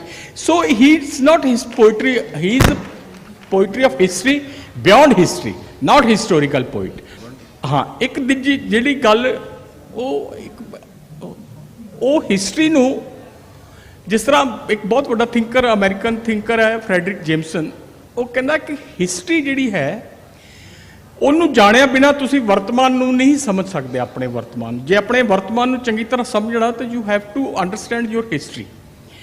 ਉਹ ਇਤਿਹਾਸ ਦੀ ਕਵਿਤਾ ਬਾਰੇ ਪਾਤਰ ਕਹਿੰਦਾ ਕਿ ਪੰਜਾਬ ਦੀ ਜਿਹੜੀ ਅੱਜ ਦੀ ਹਾਲਤ ਹੈ ਉਹ ਦੇਖੋ ਕਿੱਦਾਂ ਵਿਜ਼ੂਅਲਾਈਜ਼ ਕਰਦਾ। ਆਪਣੀ 10-20 ਸਾਲ ਪਹਿਲਾਂ ਆਈ ਹੋਈ ਕਿਤਾਬ ਦੇ ਵਿੱਚ ਜਿਹੜਾ ਪੋਇਟ ਹੁੰਦਾ ਨਾ, ਉਹ ਭਵਿੱਖ ਨੂੰ ਵੀ ਪੜ੍ਹ ਲੈਂਦਾ ਹੈਗਾ ਆਪਣੇ ਇਤਿਹਾਸ ਦੀ ਸੂਝ ਰਾਹੀਂ। ਸਫਰੋਂ ਖੁੰਝੀ ਰੇਲ ਖੜੀ ਹਾਂ। ਦੇਖੋ ਪੰਜਾਬ ਦੀ ਅੱਜ ਦੀ ਤੁਹਾਨੂੰ ਇਹ ਸਥਿਤੀ ਦਿਖਾਈ ਦੇਣੀ ਸ਼ੁਰੂ ਹੋਏਗੀ। ਸਫਰੋਂ ਖੁੰਝੀ ਰੇਲ ਖੜੀ ਹਾਂ, ਆਪਣੀ ਉਮਰ ਅਜੀਬ ਘੜੀ ਹਾਂ, ਜਾਣਾ ਕਿਤੇ ਨਹੀਂ ਹੈ ਇਸਨੇ, ਐਵੇਂ ਤਿੱਖੀ ਚਾਲ ਫੜੀ ਹਾਂ। ਸੋ ਇਹ ਜਿਹੜਾ ਪੋਇਟ ਜਿਹੜਾ ਨਾ ਇਹ ਪਾਤਰ ਦੇ ਹਿੱਸੇ ਹੀ ਆਇਆ ਹੈ ਕਿ ਉਹ ਆਪਣੇ ਸਮੇਂ ਦੀ ਸੰਵੇਦਨਾ ਨੂੰ ਕਿੰਨੀ ਗਹਿਰਾਈ ਨਾਲ ਫੜਦਾ। ਇੱਕ ਮੈਂ ਭਾਸ਼ਾ ਬਾਰੇ ਫਿਰ ਗੱਲ ਕਰਾਂਗਾ। ਪਿੱਛੇ ਬੱਚੇ ਬੈਠੇ, ਮੈਂ ਉਹਨਾਂ ਵਾਸਤੇ ਇੱਕ ਨਜ਼ਮ ਪੜ੍ਹ ਰਿਹਾ, ਸਿਰਫ ਬੱਚਿਆਂ ਵਾਸਤੇ। ਸੁਣੋਗੇ ਤੁਸੀਂ ਮੇਰੀ ਨਜ਼ਮ, ਮੇਰੀ ਨਹੀਂ, ਪਾਤਰ ਸਾਹਿਬ ਦੀ ਨਜ਼ਮ ਮੇਰੇ ਮੂੰਹੋਂ ਸੁਣੋਗੇ। ਭਾਰੇ ਭਾਰੇ ਬਸਤੇ, ਲੰਮੇ ਲੰਮੇ ਰਸਤੇ, ਥੱਕ ਗਏ ਨੇ ਗੋਡੇ, ਦੁਖਣ ਲੱਗ ਪਏ ਮੋਢੇ। ਭਾਰੇ ਭਾਰੇ ਬਸਤੇ, ਲੰਮੇ ਲੰਮੇ ਰਸਤੇ, ਥੱਕ ਗਏ ਨੇ ਗੋਡੇ, ਦੁਖਣ ਲੱਗ ਪਏ ਮੋਢੇ, ਐਨਾ ਭਾਰ ਚੁਕਾਇਆ ਅਸੀਂ ਕੋਈ ਖੋਤੇ ਹਾਂ। ਮੈਂ ਹੋਰ ਸੁਣਾਉਣਾ, ਇਸ ਲਈ ਸੁਣਾ ਰਿਹਾ ਕਿ ਹੁਣ ਬਾਕੀ ਦੇ ਜਿਹੜੇ 10 ਮਿੰਟ ਨੇ ਤੁਸੀਂ ਆਰਾਮ ਨਾਲ ਮੈਨੂੰ ਵੀ ਸੁਣੋਗੇ। ਟੀਚਰ ਜੀ ਆਉਣਗੇ, ਆ ਕੇ ਹੁਕਮ ਸੁਣਾਉਣਗੇ, ਚਲੋ ਕਿਤਾਬਾਂ ਖੋਲੋ, ਪਿੱਛੇ ਪਿੱਛੇ ਬੋਲੋ, ਪਿੱਛੇ ਪਿੱਛੇ ਬੋਲੀਏ, ਅਸੀਂ ਕੋਈ ਤੋਤੇ ਹਾਂ। ਚਲੋ ਚਲੋ ਜੀ ਚਲੀਏ, ਜਾ ਕੇ ਸੀਟਾਂ ਮਲੀਏ, ਜੇਕਰ ਹੋਗੀ ਦੇਰ ਕੀ ਹੋਵੇਗਾ ਫੇਰ, ਟੀਚਰ ਜੀ ਆਉਣਗੇ, ਝਿੜਕਾਂ ਖੂਬ ਸੁਣਾਉਣਗੇ, ਤੁਰੇ ਹੀ ਤਾਂ ਜਾਂਦੇ ਹਾਂ, ਅਸੀਂ ਕੋਈ ਖੜੋਤੇ ਹਾਂ। ਇਹ ਹੈ ਸਾਡਾ ਪਾਤਰ। ਇਹ ਤੁਹਾਡੇ ਵੱਲ ਦੇਖ ਕੇ ਲਿਖੀ ਕਿ ਤੁਹਾਡੇ ਬੱਚਿਆਂ ਵੱਲ? ਨਹੀਂ, ਬਹੁਤ ਛੋਟੇ ਹੁੰਦੇ ਦੀ ਮੈਂ ਸੁਣਦਾ ਕਵਿਤਾ, ਅਤੇ ਜਦੋਂ ਮੈਂ ਕਿਤੇ ਘਰੇ ਹੋਣਾ ਤੇ ਕਈ ਲੋਕਾਂ ਨੇ ਸਾਡੇ ਘਰੇ ਆਉਣਾ ਕਿ ਸਾਡੇ ਬੱਚਿਆਂ ਨੇ ਇਹ ਕਵਿਤਾ ਪੜ੍ਹੀ ਤੇ ਉਹਨੂੰ ਫਸਟ ਪ੍ਰਾਈਜ਼ ਮਿਲਿਆ। ਸੋ ਮੈਂ ਵੀ ਇਹਨਾਂ ਚੀਜ਼ਾਂ ਤੋਂ ਉਤਸ਼ਾਹਿਤ ਹੋ ਕੇ ਫਿਰ ਮੈਂ ਕਿਹਾ ਚਲ ਮੈਂ ਵੀ ਕੁਝ ਕਰਾਂ। ਫਿਰ ਇੱਕ ਦਿਨ ਕਲਾਸ 'ਚ ਆਇਆ ਵੀ ਕਿ ਸਾਡੇ ਨਾ ਟੈਲੈਂਟ ਹੰਟ ਸ਼ੋਅ ਆ, ਤੇ ਮੇਰਾ ਆਪ ਮੁਹਾਰੀ ਹੱਥ ਖੜਾ ਹੋ ਗਿਆ ਵੀ ਮੈਂ ਜ਼ਰੂਰ ਹੁਣ ਪਾਰਟੀਸਪੇਟ ਕਰਨਾ। ਫਿਰ ਉਦੋਂ ਦਾ ਮੈਂ ਕੱਚ ਦਾ ਗਲਾਸ ਗਾਉਣਾ ਤੇ ਇੱਕ ਦੋ ਵਾਰੀ ਮੈਂ ਇਹ ਵੀ ਪੜ੍ਹੀ ਆ। Very good, very good. ਕਿਸ ਤਰ੍ਹਾਂ ਕਵੀ ਦਾ ਧਿਆਨ ਜ਼ਿੰਦਗੀ ਦੇ ਹਰ ਪੱਖ ਵੱਲ ਜਾ ਰਿਹਾ, ਉਹਦੇ 'ਚੋਂ ਉਹ ਆਪਣਾ ਪੱਖ ਵੀ ਪੇਸ਼ ਕਰ ਰਿਹਾ। ਉਸ ਦੀ ਇੱਕ ਕਵਿਤਾ ਬਹੁਤ ਜ਼ਿਆਦਾ ਮਸ਼ਹੂਰ ਹੋਈ ਹੈ, ਮੈਂ ਉਹ ਤੁਹਾਡੇ ਨਾਲ ਜ਼ਰੂਰ ਸਾਂਝੀ ਕਰਨਾ ਚਾਹੁੰਦਾ। ਉਹਦੇ ਵਿੱਚ ਬੋਲੀ ਵੀ ਹੈ, ਉਹਦੇ 'ਚ ਸਾਡੀ ਜਿਹੜੀ ਹੈ ਸੋ ਕਾਲਡ ਐਥਨੀਸਿਟੀ ਵੀ ਹੈ ਔਰ ਸੱਚਾਈ ਵੀ ਹੈ, ਯਥਾਰਥ ਵੀ ਹੈ, ਤੇ ਯਥਾਰਥ ਵਿੱਚੋਂ ਨਿਕਲਿਆ ਹੋਇਆ ਕ੍ਰਿਟੀਕ ਵੀ ਹੈ। ਕਵਿਤਾ ਤੁਹਾਡੇ ਸਾਹਮਣੇ ਮੈਂ ਰੱਖ ਰਿਹਾ, ਆਇਆ ਨੰਦ ਕਿਸ਼ੋਰ। ਪਿੱਛੇ ਪਿੱਛੇ ਰਿਜ਼ਕ ਦੇ ਆਇਆ ਨੰਦ ਕਿਸ਼ੋਰ, ਚੱਲ ਕੇ ਦੂਰ ਬਿਹਾਰ ਤੋਂ। ਗੱਡੀ ਬੈਠ ਸਿਆਲਦਾ ਨਾਲ ਬਥੇਰੇ ਹੋਰ, ਆਇਆ ਨੰਦ ਕਿਸ਼ੋਰ। ਰਾਮਕਲੀ ਵੀ ਨਾਲ ਸੀ, ਸੁਗੜ ਲਗਾਈ ਉਸ ਦੀ, ਲੁਧਿਆਣੇ ਦੇ ਕੋਲ ਹੀ ਇੱਕ ਪਿੰਡ ਬਾੜੇਵਾਲ ਵਿੱਚ ਜੜ ਲੱਗੀ ਤੇ ਪੁੰਗਰੀ। ਰਾਮਕਲੀ ਦੀ ਕੁੱਖ ਚੋਂ ਜਨਮੀ ਬੇਟੀ ਉਸ ਦੀ, ਨਾਂ ਧਰਿਆ ਸੀ ਮਾਧੁਰੀ। ਕੱਲ ਮੈਂ ਦੇਖੀ ਮਾਧੁਰੀ ਉਸੇ ਪਿੰਡ ਸਕੂਲ ਵਿੱਚ ਗੁੱਤਾਂ ਬੰਨ੍ਹ ਕੇ ਰਿਬਨ ਵਿੱਚ ਸੋਹਣੀ ਪੱਟੀ ਪੋਚ ਕੇ ਊੜਾ ਐੜਾ ਲਿਖ ਰਹੀ, ਊੜਾ ਐੜਾ ਲਿਖ ਰਹੀ ਬੇਟੀ ਨੰਦ ਕਿਸ਼ੋਰ ਦੀ। ਕਿੰਨਾ ਗੂੜਾ ਸਾਕ ਹੈ ਅੱਖਰਾਂ ਤੇ ਰਿਜ਼ਕ ਦਾ। ਆਹ ਸੱਚ ਕੱਢ ਕੇ ਲੈ ਕੇ ਆਇਆ ਬੰਦਾ। ਕਿੰਨਾ ਗੂੜਾ ਸਾਕ ਹੈ ਅੱਖਰਾਂ ਤੇ ਰਿਜ਼ਕ ਦਾ। ਹੁਣ ਦੂਜਾ ਪਾਸਾ ਦੇਖੋ, ਇਸੇ ਪਿੰਡ ਦੇ ਲਾਡਲੇ ਪੋਤੇ ਅਛਰ ਸਿੰਘ ਦੇ ਆਪਣੇ ਪਿਓ ਦੀ ਕਾਰ ਵਿੱਚ ਬਹਿ ਲੁਧਿਆਣੇ ਆਮਦੇ ਕਨਵੈਂਟ ਵਿੱਚ ਪੜ੍ਹ ਰਹੇ। ਇਸੇ ਪਿੰਡ ਦੇ ਲਾਡਲੇ ਪੋਤੇ ਅਛਰ ਸਿੰਘ ਦੇ ਆਪਣੇ ਪਿਓ ਦੀ ਕਾਰ ਵਿੱਚ ਬਹਿ ਲੁਧਿਆਣੇ ਆਮਦੇ ਕਨਵੈਂਟ ਵਿੱਚ ਪੜ੍ਹ ਰਹੇ। ABCD ਸਿੱਖਦੇ, ABCD ਸਿੱਖਦੇ ਪੋਤੇ ਅਛਰ ਸਿੰਘ ਦੇ। ਕਿੰਨਾ ਗੂੜਾ ਸਾਕ ਹੈ ਅੱਖਰ ਅਤੇ ਆਕਾਂਖਿਆ। ਪਿੱਛੇ ਪਿੱਛੇ ਰਿਜ਼ਕ ਦੇ ਆਇਆ ਨੰਦ ਕਿਸ਼ੋਰ। ਮੇਰਾ ਖਿਆਲ ਹੈ ਕਿ ਸਾਡੀਆਂ ਬਹੁਤ ਸਾਰੀਆਂ ਸਮੱਸਿਆਵਾਂ ਜਿਹੜੀਆਂ ਹੈਗੀਆਂ ਨੇ ਜਾਂ ਜਿਹੜੀਆਂ ਅਸੀਂ ਬਣਾਈਆਂ ਹੋਈਆਂ ਨੇ, ਉਹਨਾਂ ਦਾ ਜਵਾਬ ਪਾਤਰ ਇਹਦੇ ਵਿੱਚ ਸਾਨੂੰ ਉਸ ਜਵਾਬ ਵੱਲ ਤੋਰਦਾ ਹੈ। ਇਹ ਚੀਜ਼ਾਂ ਦੇਖ ਕੇ ਇਹਦੇ ਤੇ ਫਤਵੇ ਜਾਰੀ ਕਰਨੇ ਸੌਖੇ ਹੋ ਜਾਂਦੇ ਨੇ, ਲੇਕਿਨ ਜਿਸ ਤਰ੍ਹਾਂ ਦੀ ਪੋਇਟਿਕ ਸੈਂਸਿਬਿਲਿਟੀ ਪਾਤਰ ਦਿਖਾ ਰਿਹਾ ਇਹਨਾਂ ਕਵਿਤਾਵਾਂ ਦੇ ਵਿੱਚ, ਉਹ ਕਮਾਲ ਦੀ ਹੈ। ਟਾਈਮ ਜਿਹੜਾ ਘਟ ਰਿਹਾ, ਪਾਤਰ ਵੱਡਾ ਹੁੰਦਾ ਜਾ ਰਿਹਾ, ਉਹ ਫੈਲ ਰਿਹਾ, ਪਰ ਆਪਾਂ ਦੋਵਾਂ ਦਾ ਖਿਆਲ ਰੱਖਾਂਗੇ। ਮਨਮੋਹਨ ਹੋਣਾ ਨੇ ਇੱਕ ਛੋਟੀ ਜਿਹੀ ਗੱਲ ਕਰਨੀ ਹੈ, ਉਹ ਪਹਿਲਾਂ। ਪਾਤਰ ਕੋਲ ਜਿਹੜੀ ਭਾਸ਼ਾ ਹੈ ਉਹਦੀ ਟੇਕ ਬਹੁਤ ਵੱਡੀ ਹੈ। ਹਰ ਬੰਦੇ ਨੂੰ ਜੀਣ ਵਾਸਤੇ ਇੱਕ ਟੇਕ ਚਾਹੀਦੀ ਹੁੰਦੀ ਹੈ। ਸੋ ਲੈਂਗੁਏਜ ਪਾਤਰ ਦੀ ਬਹੁਤ ਵੱਡੀ ਟੇਕ ਹੈ। ਉਹ ਕਹਿੰਦਾ ਹੈ ਕਿ ਜਿਹੜੀ ਲੈਂਗੁਏਜ ਹੈ ਤੁਹਾਨੂੰ ਐਟ ਏ ਟਾਈਮ ਲਿਬਰੇਟ ਵੀ ਕਰਦੀ ਹੈ, ਐਟ ਏ ਟਾਈਮ ਤੁਹਾਨੂੰ ਕੈਦ ਵੀ ਕਰਦੀ ਹੈ। ਉਹ ਕਹਿੰਦਾ ਕਿ ਸ਼ਬਦ ਮੁਕਤ ਹੀ ਨਹੀਂ ਕਰਦੇ, ਕੈਦ ਵੀ ਕਰਦੇ ਹਨ। ਮੇਰੇ ਦੁਆਲੇ ਉਹ ਕਦੀ ਕਦੀ ਇਹੋ ਜਿਹੇ ਵਾਕ ਵੱਲ ਦਿੰਦੇ ਹਨ ਕਿ ਮੇਰਾ ਦਮ ਘੁੱਟਦਾ ਹੈ। ਮੈਂ ਉਹਨਾਂ ਵਾਕਾਂ ਵਿੱਚੋਂ ਨਿਕਲਣ ਲਈ ਮੈਨੂੰ ਇੱਕ ਹੋਰ ਵਾਕ ਚਾਹੀਦਾ ਹੈ, ਮੈਨੂੰ ਇੱਕ ਹੋਰ ਵਾਕ ਚਾਹੀਦਾ ਹੈ। ਅੱਛਾ ਦੇਖੋ ਕਿ ਉਹ ਪ੍ਰਵਾਸ ਜਿਹੜੀ ਨੰਦ ਕਿਸ਼ੋਰ ਦੀ ਕਵਿਤਾ ਹੈ, ਜਿਹੜਾ ਬਿਹਾਰ ਦਾ ਬੰਦਾ ਆ ਕੇ ਲੁਧਿਆਣੇ ਸੈਟਲ ਹੋਇਆ ਹੈ ਔਰ ਉਹਨੂੰ ਰਿਜ਼ਕ ਦੀ ਤਲਾਸ਼ ਵਿੱਚ ਆਇਆ ਹੈ, ਪਰ ਉਹਨੂੰ ਟੇਕ ਭਾਸ਼ਾ ਹੀ ਦੇ ਰਹੀ ਹੈ, ਊੜਾ ਐੜਾ ਹੀ ਦੇ ਰਿਹਾ ਹੈ ਉਹਦੀ ਅਗਲੀ ਜਨਰੇਸ਼ਨ ਨੂੰ। ਸੋ ਪ੍ਰਵਾਸ ਬਾਰੇ ਪਾਤਰ ਬਹੁਤ ਸੰਵੇਦਨਸ਼ੀਲਤਾ ਨਾਲ ਇੱਕ ਗੱਲ ਕਰਦਾ ਹੈਗਾ, ਜਿਹਦੇ ਬਾਰੇ ਜ਼ਿਕਰ ਨਹੀਂ ਹੋਇਆ। ਉਹਦਾ ਇੱਕ ਸ਼ੇਰ ਹੈ, ਗਜ਼ਲ ਦਾ ਇੱਕ ਬਹੁਤ ਵੱਡਾ ਸ਼ੇਰ ਹੈ ਉਹਦੀ ਵੱਡੀ ਗਜ਼ਲ ਦਾ, ਕਿ ਜੋ ਵਿਦੇਸ਼ਾਂ 'ਚ ਰੁਲ ਗਏ ਨੇ ਰੋਜ਼ੀ ਲਈ, ਜਦ ਪਰਤਣਗੇ ਆਪਣੇ ਦੇਸ਼ ਕਦੇ, ਕੁਝ ਸੇਕਣਗੇ ਮਾਂ ਦੇ ਸਿਵੇ ਦੀ ਅਗਨ, ਕੁਝ ਕਬਰਾਂ ਦੇ ਰੁੱਖ ਹੇਠ ਜਾ ਬਹਿਣਗੇ। ਸੋ ਜਿਹੜਾ ਹੁਣ ਪ੍ਰਵਾਸੀ ਬੰਦਾ ਇੰਨਾ ਪੰਜਾਬੀ ਬਾਹਰ ਬੈਠਾ ਹੋਇਆ, ਉਸ ਦੀ ਵਾਪਸੀ ਕਿੱਦਾਂ ਸੰਭਵ ਹੈ? ਪ੍ਰਵਾਸ ਤਾਂ ਮਨੁੱਖਤਾ ਦਾ ਬਹੁਤ ਵੱਡਾ ਮਨੁੱਖੀ ਸੱਭਿਅਤਾ ਦਾ ਬਹੁਤ ਵੱਡਾ ਹਿੱਸਾ ਹੈ, ਪਰ ਪ੍ਰਵਾਸ ਹਟਾਉਣ ਵਾਲੇ ਨੂੰ ਪਤਾ ਕਿ ਪ੍ਰਵਾਸ ਦਾ ਜਿਹੜਾ ਦੁੱਖ ਹੈ ਉਹ ਕਿੰਨਾ ਹੁੰਦਾ ਹੈ। ਸੋ ਜਿਹੜੀ ਕਬਰਾਂ ਦੀ ਜਿਹੜੀ ਅਗਨ ਹੈ, ਉਹ ਕਬਰਾਂ ਦੇ ਰੁੱਖਾਂ ਦੇ ਛਾਂ ਹੇਠ ਬਹਿਣ ਦਾ ਜਿਹੜਾ ਦਰਦ ਹੈ, ਇਹਨੂੰ ਪਾਤਰ ਬੜੀ ਸੰਵੇਦਨਾ ਨਾਲ, ਗਹਿਰਾਈ ਨਾਲ ਸਮਝਦਾ ਹੈ।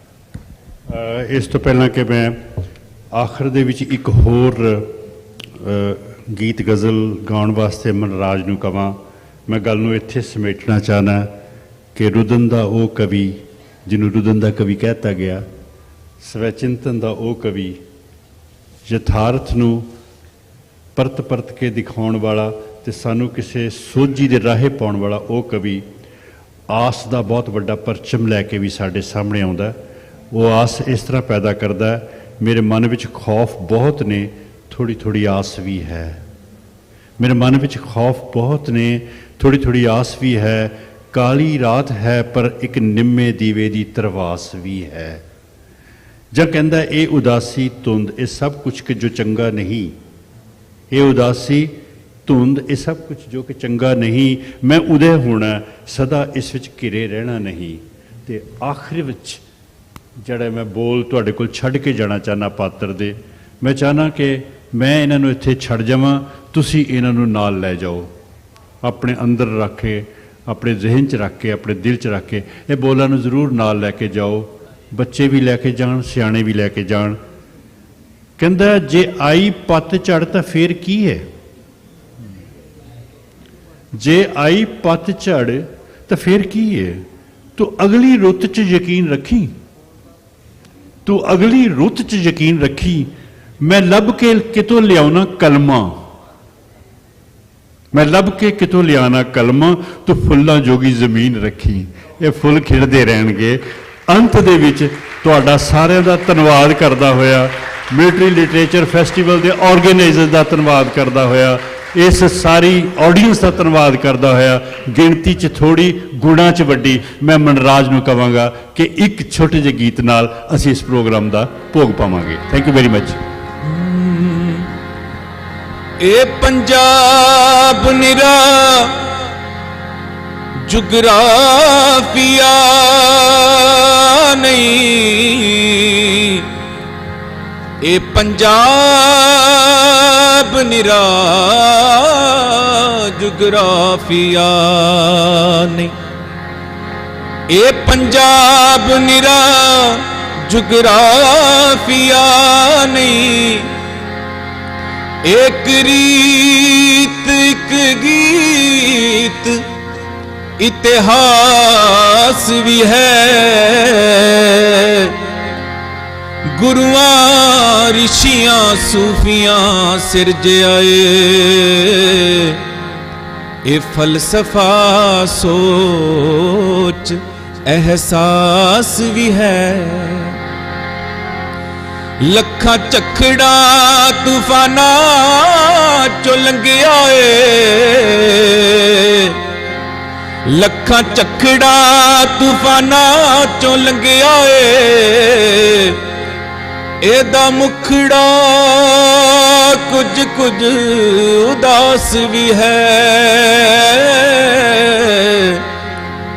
ਇੱਕ ਦਿਨ ਸ਼ਾਨ ਇਸਦੀ, ਇੱਕ ਦਿਨ ਸ਼ਾਨ ਇਸਦੀ ਸੂਰਜ ਵਾਂਗ ਚਮਕੂ। ਮੇਰੀ ਆਸ ਵੀ ਹੈ, ਅਰਦਾਸ ਵੀ ਹੈ, हाँ मेरी आस भी है, अरदास भी है। अज रावी ते चना दियां छल्लां छल्लां इदां करदियां बेआसां नाल गल्लां। अज रावी ते चना दियां छल्लां छल्लां इदां करदियां बेआसां नाल गल्लां। इस बन्ने उस बन्ने, इस बन्ने उस बन्ने अज सारा जग मन्ने। हट्टी पट्टी दरवाजे खेती खूही चन्ने बन्ने। सतलुज तो ले जेलम तीकन, जेलम तो ले सतलुज तीकन। तेरी झांझर छण के तू रानी पंज दरियावां दी, तू रानी पंज दरियावां दी। क्यों रहे तू गोली बन के, क्यों रहे तू गोली बन के। अज रावी ते चना दिया छल्ला छल्ला इदां करदियां बेअसां नाल गल्लां। अज रावी दे चना दिया छल्ला छल्ला इदां करदियां बेअसां नाल गल्लां। बहुत बहुत शुक्रिया सबका। एक मिनट जी देरी दी मुआफी। मनराज तुहाडा बहुत शुक्रिया, डॉक्टर मनमोहन तुहाडा बहुत शुक्रिया। Thank you very much, wish all the best. This was like a production into the journey and the philosophy and the poetry of Surjit Patar. I would request you all to stand up for this fabulous production and give a supreme, fantastic, super. And I request General Chima, just give me a minute, for a moment. I request General Chima to please come up and give a small token from the Military Literature Festival. So well done. What production. Wow, I know where the food is, how the food is done. This is fabulous. Super. Thank you. Thank you.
Please settle down.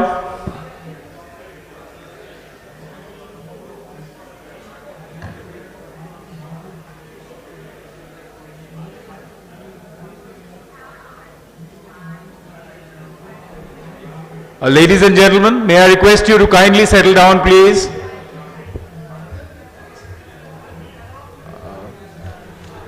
Professor Atmanjeet sir, दो लाइनें आपके लिए। सुना है खुदा के घर हर दुआ कबूल होती है। सुना है खुदा के घर हर दुआ कबूल होती है। एक दिन खुदा से फिर आपको मांग कर देखेंगे। Ladies and gentlemen, we are all short of words after the opening session of the 8th Military Literature Festival. Thanks once again to the eminent panelists for this wonderful, wonderful discussion on the greatest, Mr. Patar. Now we get going.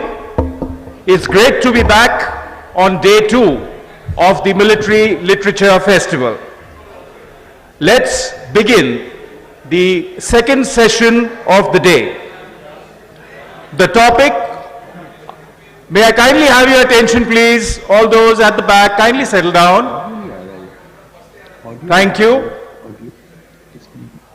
The topic of the second panel discussion is domains of modern warfare with regard to India, Pakistan and China. I now call upon the panelists to kindly come up and take their seats. The first panelist will be on Zoom. He is Major General Govind Dwivedi. He will be on Zoom call with us. Next, we call upon Major General Sudhakar ji and of course Lieutenant General Rakesh Sharma. Sirs, may I request you to kindly come up, please.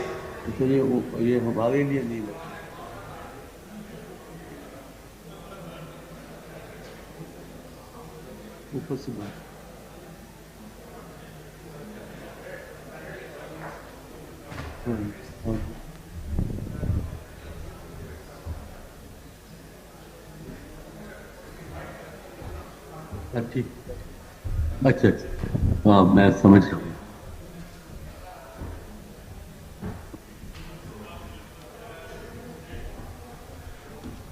Right, ladies and gentlemen, before we begin with the panel discussion, brief words about this eminent panel which will be here for the second session.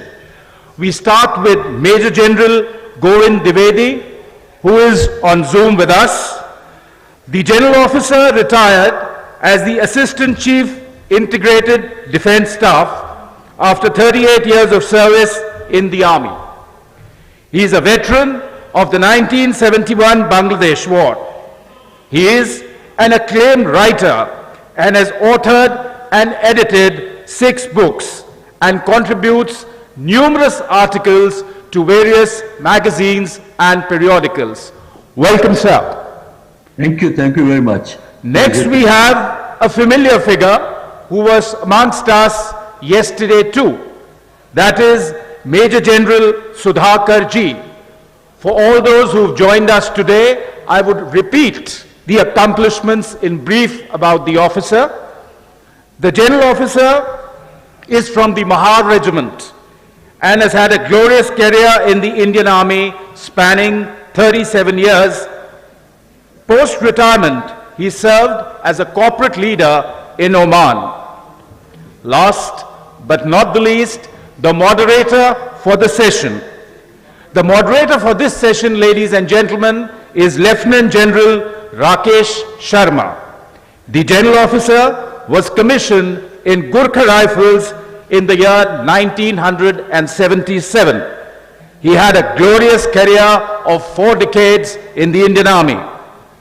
He currently holds the General Bipin Rawat Chair of Excellence at USI, New Delhi. Now for the second panel discussion of the morning. Thank you, ladies and gentlemen.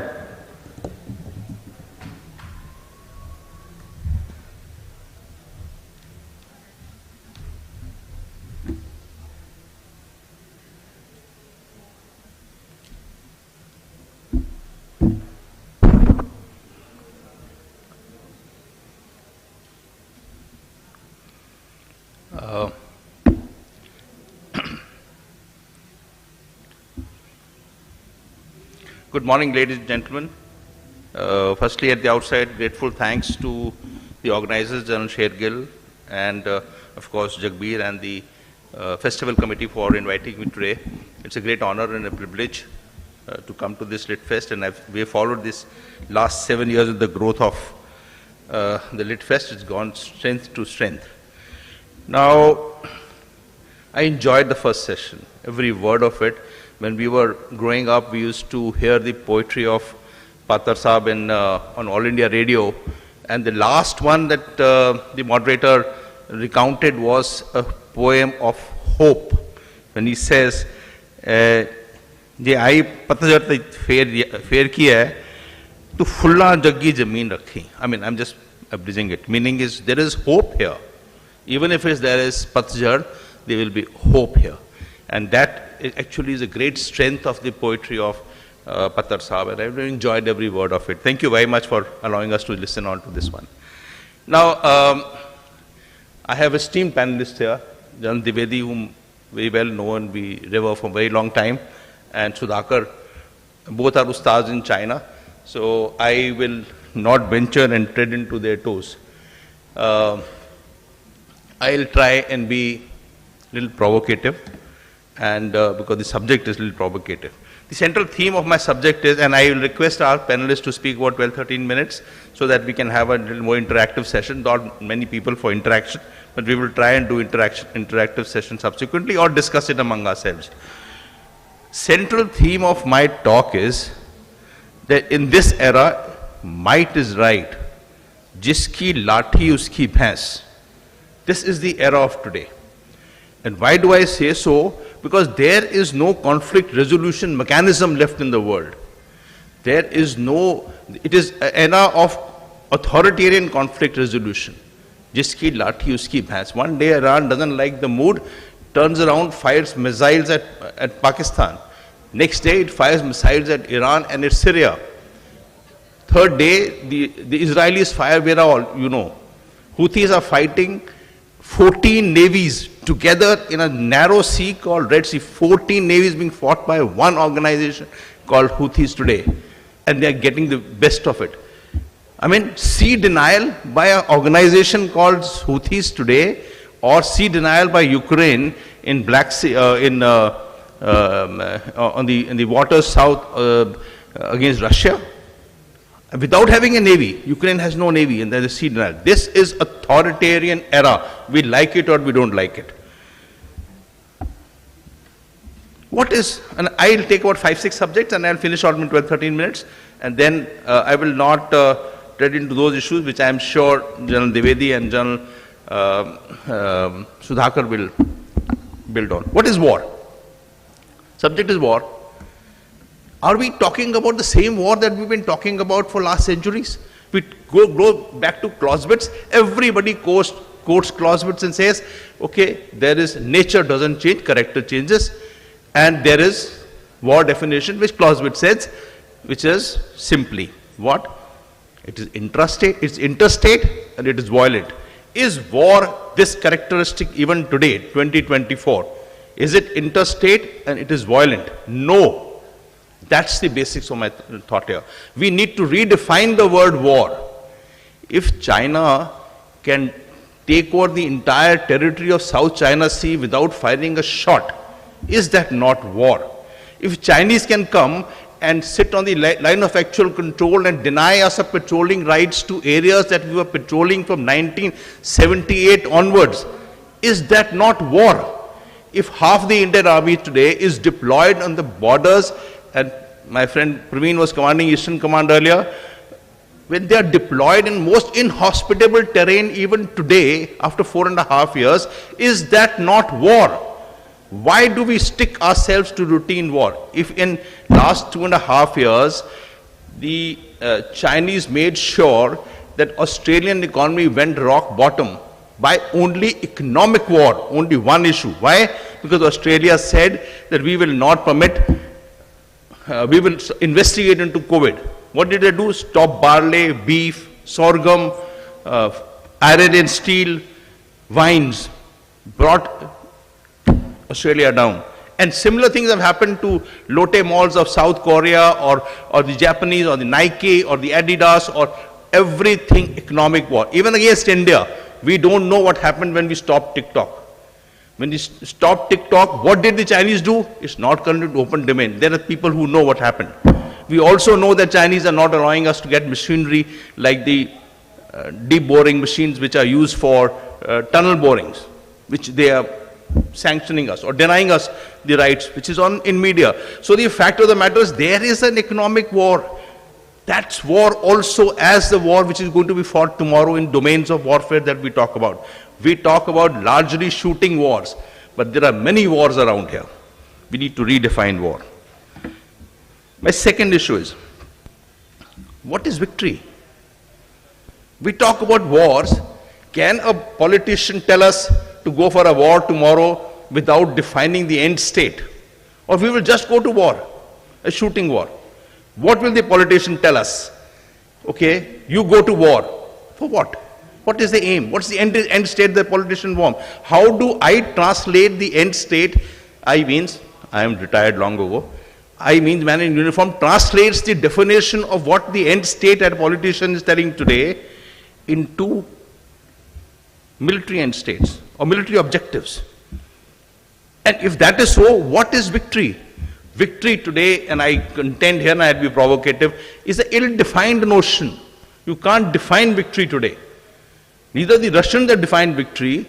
There is all this talk about victory by Zelensky, which says victory. And victory is what? Land for peace.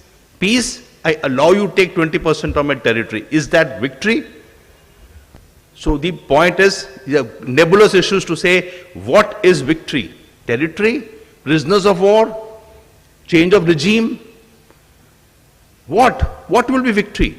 And we know as we do, that despite all modern domains of warfare, there are old domains which still persist, like the DCB very close to Punjab, or the trenches being dug across on the northern borders. That's old war. Old wars, new wars, there is battlefield singularity here. That is issue of victory. So what is victory? And I can say many things. People say, okay, we define the issues of punitive deterrence against one and credible deterrence. Deterrence? Which deterrence are we talking about? How do we define the word deterrence? We go back into our theories of deterrence and we say punitive and credible and denial and by punishment.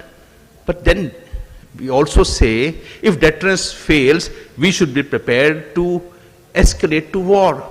If we have to be prepared to escalate to a full-fledged war, even if it takes off from a limited war and escalates to a full-fledged war, then there is no deterrence. Then I have to prepare full-fledged for the war. I have to prepare for a war fighting. I don't have to prepare for deterrence. So a contention.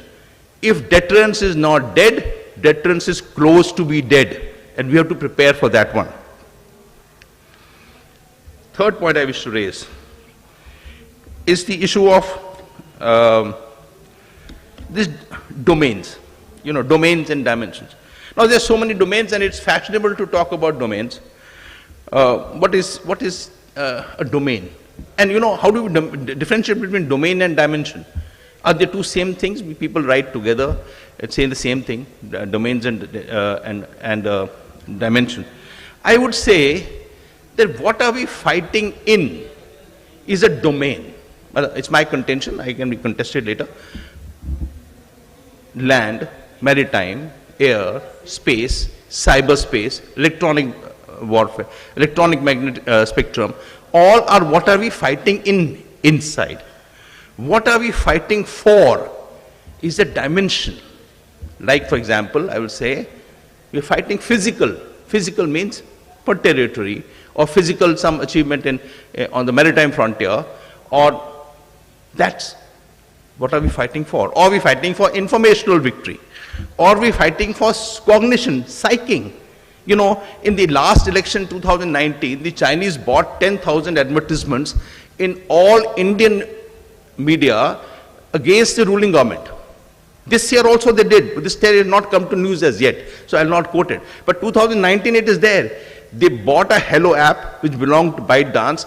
They flooded the Indian market for advertisements against the ruling government. I am apolitical, but I don't like Chinese to tell me who to vote for. And they were telling me who to vote for, and they were proving by all fakery and all things. Who does Hello app belong to? It belonged to ByteDance, which are the owners of TikTok. They were trying to cognitively strike our minds, and maybe many people got misled. So that's war for me. So that's, you know, one of the issues that I want to raise is what are we fighting inside? So cognition, if somebody targeting my human mind, that is what he's fighting for. So when I say a domain, domain is physically defined, and I have named all the domains here, and I'm sure my colleagues will build on something here. And dimensions, I mentioned three: physical, informational, and cognitive, or human mind, which is their dimension. Chinese have a department, Americans have a department of human minds. We don't have anything cognition because we are all super intelligent, so we don't require department of addressing the adversary cognitively. So we don't have any department of cognition, our adversaries have. So what about cognition also? If I know my adversary's mind, how does he react? How does he work? How does he move? Then I can work to alter that mind. That's cognitive warfare. The next point I wish to raise is, and I leave the domains and dimensions and we'll build it up when we have Q&A. What does the Chinese want from us? What do the Pakistanis want from us? हमसे क्या चाहिए? क्यों लड़ रहे हैं हमसे? Are we avoiding a war-fighting country? We fought wars over centuries, but we are not a war-fighting a nation by a culture. So, what are they wanting? What do Chinese want from us? Are we troubling them? Is it territory? Are they seeking territory? Arunachal Pradesh? Well, any pragmatic China will understand that now Arunachal Pradesh is part and parcel of us. They vote for us. They have state governments. They have MPs with us. The people are with us. People speak better chaste Hindi than most other states in India. They are us. So Arunachal Pradesh is not for their taking. They can claim Arunachal Pradesh. Do they want territory in Eastern Ladakh? They've got 59 line. God alone knows 1959 line kahan se nikla, what legality, what rationality, what thought process. एक DO में लिख दिया भैया ये वाली line हमारी line हुई. ये कैसे होगी line? No historicity behind a line. Do they want territory?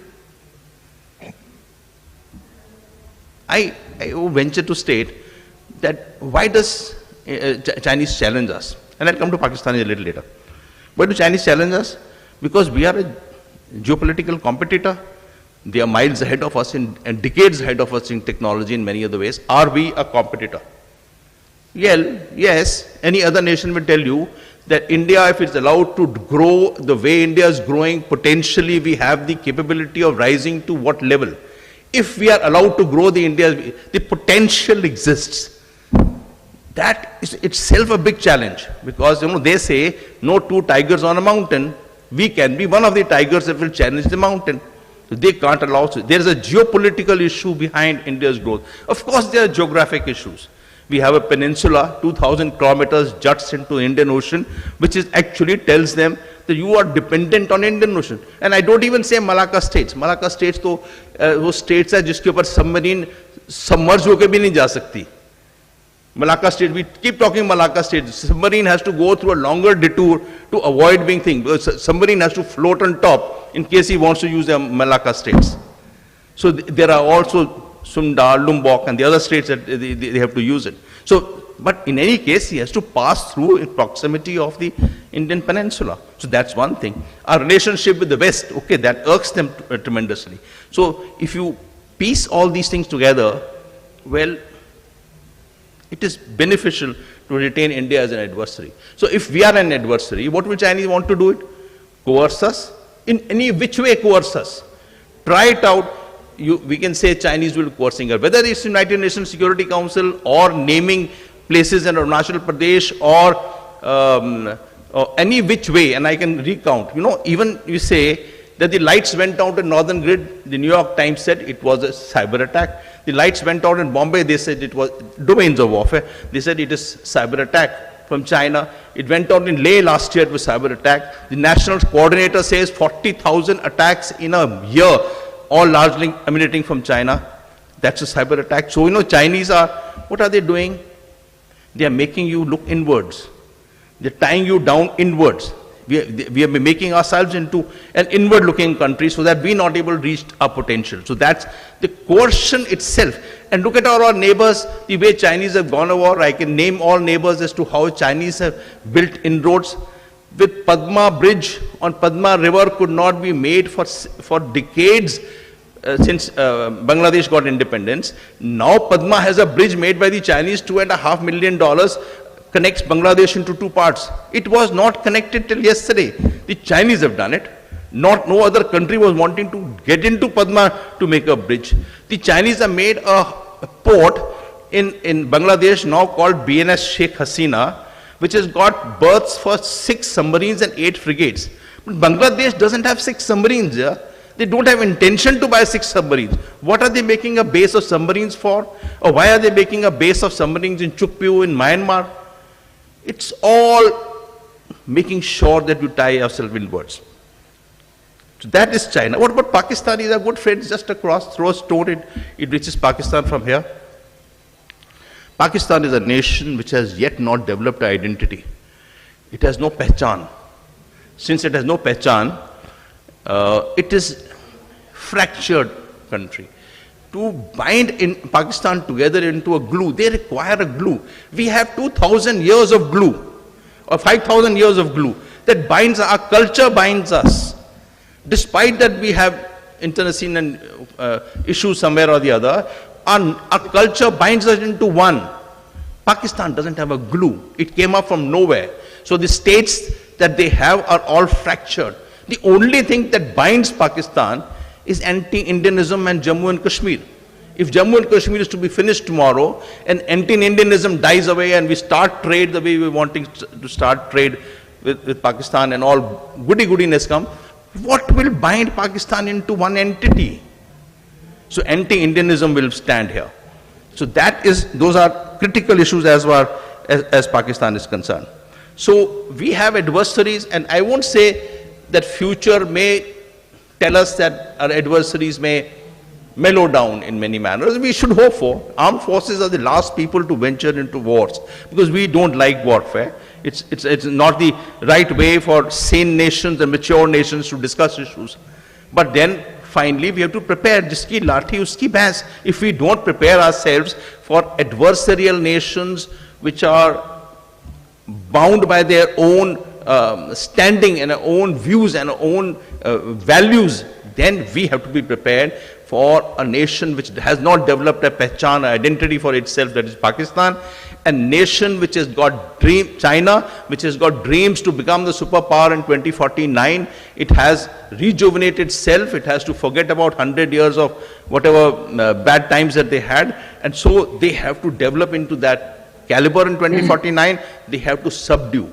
So keep India down, inward looking, tie us down in whichever way, including, look at our neighbors, and I would state here, all our neighbor foreign ministers have been called 4 times in last 2-3 years in China, in Chengdu and in Kunming.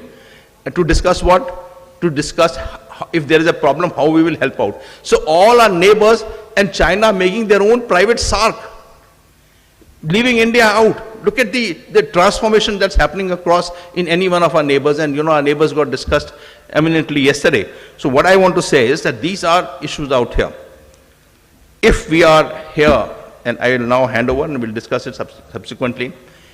If we are here to discuss the domains and dimensions of warfare, then domains and dimensions go beyond the standard domains and dimensions, which is land, sea, land, maritime, air, cyber, electromagnetic spectrum, and space, and the dimension. The warfare is of all kinds, and we have to prepare for it. And I would also end by saying that if we have to, in India, reach the aspirations of being a $7 trillion economy by 2030, and that's our aspirations, then we have to be prepared to ride on somebody's coattails. We can't do it on the basis of our own nation. It has to be, because we require exports, we require merchandise exports, we require to develop ourselves. It is not consumerism alone that will help. We have to develop. So we require technology. We have to buy raw materials or subsidiary material or subsidiary assemblies to make final assemblies to export it outside. We have to become part of the global value chains. If we don't become part of the global value chains, we can't export. If we can't export, we are not developing in the manner we should be developing to $7 trillion and $10 trillion. So we have to ride on the shoulders of a technologically advanced country. China or United States? It's simple thinking, because United States is the basket that absorbs everything you produce, and China, because China has got now 54 of the 64 largest technologies are in China. And if you ride on these shoulders and you require trade, then we have to prepare ourselves to a separate warfare. So basket it out. We have to basket out economic relations that we may have developing with China in the economic domain, and plan separately for the borders which will stand as an adversarial countries that we have to outside. So we have a task cut out. Development, Viksit Bharat and Surakshit Bharat. Both are two wheels of the same chariot, but we have to prepare for both of them. And thank you very much, ladies and gentlemen. I'll now request General Dwivedi to please take it also. Thank you, General Sharma. First and foremost, very good morning to my fellow panelists, good friends, General Sharma and Sudhakar ji, and also all those who are present Sunday morning. could only compliment their passion to listen to the subject, which is of great relevance to us, but ironically, not many are concerned with the subject per se. And the same breath, I'd like to thank the organizers, General Shergill, my friend JS, and others who gave this opportunity, and I have been part of this event for last 7 years, so always a pleasure. Ironically, I could not be present physically because of clashing parallel engagements in the academia, but nonetheless, I'll try to do my best to put across whatever I understand about China, and I follow this nation very, very closely. Well, the topic is very relevant, and General Sharma highlighted a couple of points which actually I like to dwell, and 3 or 4 important points as to why might is right. Might has always been right, but it is the way you apply might that has changed over a period of time, because power has always decided the fate of those who are powerless, but how you deploy power, is it hard power, is it soft power, is it smart power? Now that is what is the question, but power has always been predominant factor in shaping the destiny of humanity. Secondly is China. Well, Chinese have defied the basic tenets, whether it is development or whether applying power, and having been as defense attaché in China for 3 years and also followed China very closely during my service years, well, the Chinese have a way of doing things which are not in the normal playbooks. They are known to make their own playbooks, and that's what makes Chinese little different and also a very difficult neighbor, a very difficult competitor. And how Chinese are able to make their way without firing a shot. They have gobbled about 90% of South China Sea. They have been at our borders repeatedly time and again. And in the last confrontation, which started May 20, incidentally, I commanded a battalion in Trishul and Siachen, so I have a ground view as to how they came about and put us on the back foot.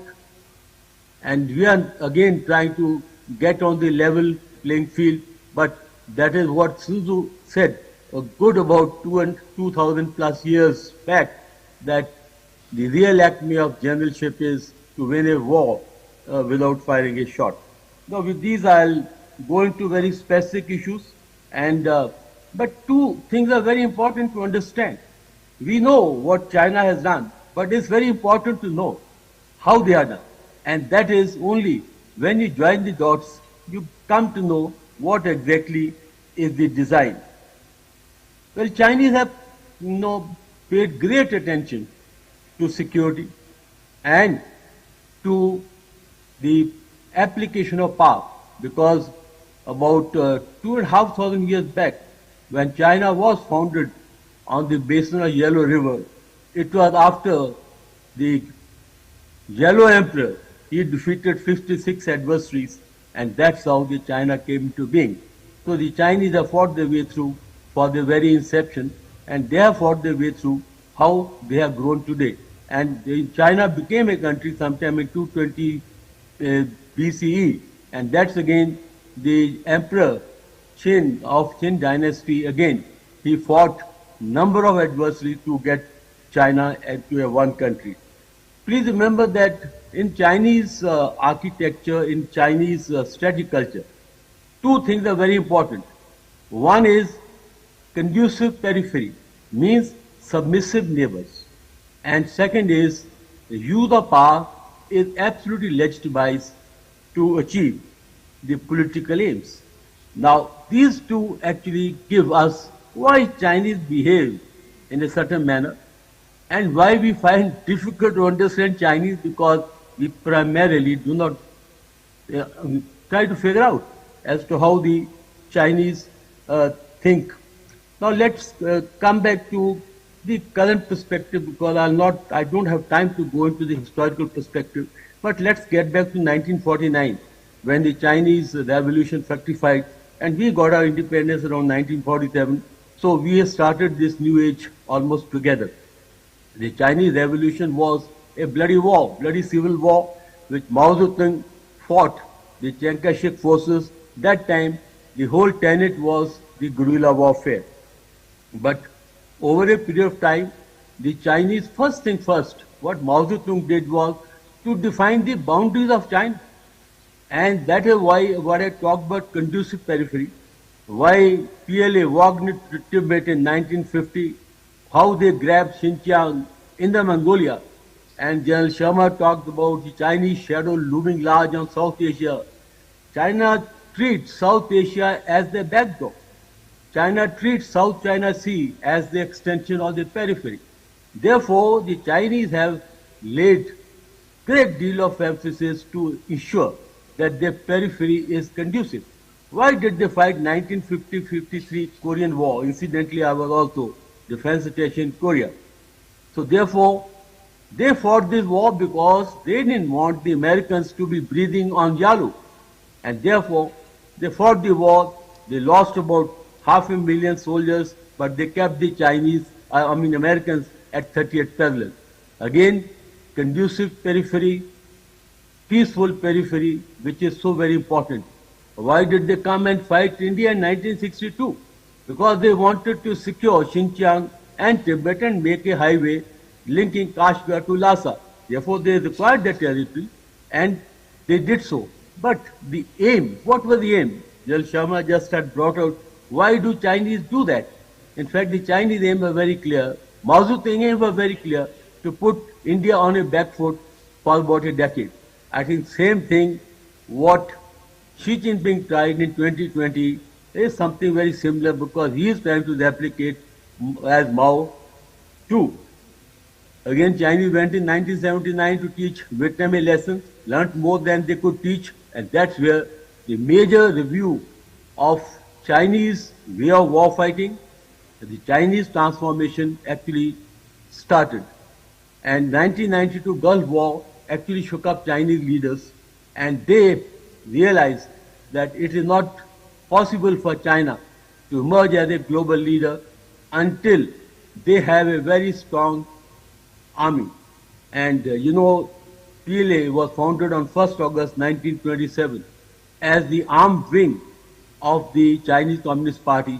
So PLA willy-nilly is the party of the army, and it has a great role in keeping Communist Party in power and also in ensuring China's emergence as a global leader. But the major shift in the Chinese thinking took place in 1998 when they came out with the first white paper, and incidentally, I was present as a defense attaché when the paper was unveiled to the larger public, and that's where they defined three very clear aims for China. First and foremost was sovereignty. Sovereignty implies integration of all the territories the Chinese claim historically, and that includes Taiwan, that includes South China Sea, that also includes South Tibet, that is Arunachal Pradesh. So therefore, Chinese sovereignty is very important. Stability. Stability means continuation of Communist Party of China in power, and that is non-violable, and to that PLA, People Liberation Army, has a great role to play. And third was modernity. Chinese Communist Party realized that China can grow only if it is economic power. That's where Deng Xiaoping, when he started the reforms in 1978, he made two very important statements. Firstly, to be rich is glorious, and secondly, it doesn't matter whether the cat is white, black or white, as long as it catches the mice. And that's where the reforms started. Incidentally, around 1990, India and Chinese GDP was almost same, about $350 billion and $390 billion. But today, the Chinese are at $18 trillion, and we are still trying to reach the 4 trillion mark. Now, the Chinese have been consistently coming out with the white papers. In 2006, they came out with a white paper, and that was how to win local wars, limited wars under high-tech conditions, and they coined a term, and two terms they coined. One was informatization. Informatization means how you leverage the information and to defeat a superior enemy. And that was the sensor to shooters and how you are able to get the whole, information into a domain, what General Sharma talked of, in the particular domain, how you get the complete information. And there are multiple dimensions to getting that information. And secondly was, they came out with a concept of active defense, means proactive defense, where nation as a whole, they came with the concept of comprehensive national power. That means the nations are pitched against each other, not by any military strength or economical strength. It is a total power. Today, Japan is a economically number 4 economy, but they don't have the comprehensive national power. So therefore, they came up with the concept of comprehensive national power. That means the total power of the country. And that's where China's rise to be a competitor against America actually took roots. But fast forward, real change has come in 2012, when Xi Jinping assumed the power as the 5th generation leader. He set out two very clear aims for China. That is China Dream and rejuvenation of China. China Dream is by 2035, China will be an economic power, and by 2049, coinciding with the 100th anniversary of Communist Party of China victory revolution, China will be a global superpower, effectively contesting the Sir, Americans. may I request you to wind up, please, sir? Yeah, I'm just coming here because that's why I was fast forward. So therefore, now Xi Jinping era is the one which we have to watch very, very closely, because Xi Jinping is the president, lifetime president of China. So therefore, there are not going to be any major leadership changes in next about decade or so, and neither there are going to be change in the trajectory and the direction that China is moving. So to this extent, I like to wind up with 3 very important points. First and foremost, the Chinese have a very clear roadmap. They have a very clear military strategy. They have a very clear economic strategy. After all, what is BRI? It was not a pipe dream. It is how to increase the Chinese strategic footprint across the globe. No one had done that before, because American exercise power only through hard power. The Chinese have used, what we call it the checkbook diplomacy, debt trapping, to go around the globe and put their flag. The second very important point is that Chinese have no doubt that they will emerge as the global players, maybe a decade up or down, but that is the reality. And as far as India is concerned, because that is what we should be concerned. We have a neighbor, which is a very difficult neighbor, a neighbor which has expansion design, a neighbor which wants a secure periphery, and General Sharma brought out what China is looking at India. China wants India to be a submissive player. Yes, they will accept us as long as we toe the line, because they do not want to see any threat around them, even if it could be potential threat. Therefore, Chinese aim is very clear: unilateral, unipolar Asia, maximum bipolar world, and Chinese will continue to breathe on our neck, on our borders, ensure that we are kept into place, we are kept cocooned in the South Asian environment, and anytime we try to measure up to them, they will ensure that they will put us in the right place. So therefore, only one message for India: we need to gear up ourselves up. We need to get a comprehensive national power. We need to reduce the wide gap that exists both in economic and military terms. And finally, please remember, Chinese respect strength, Chinese respect power. Therefore, Chinese only negotiate with the equals. They almost gobble up the weak. That's all that I had to say. Thank you very much for the opportunity. Great pleasure. Thank you, sir. Very grateful, sir. China will remain expansionist. Jan Sudhakarji. Take your time, up to 10 minutes.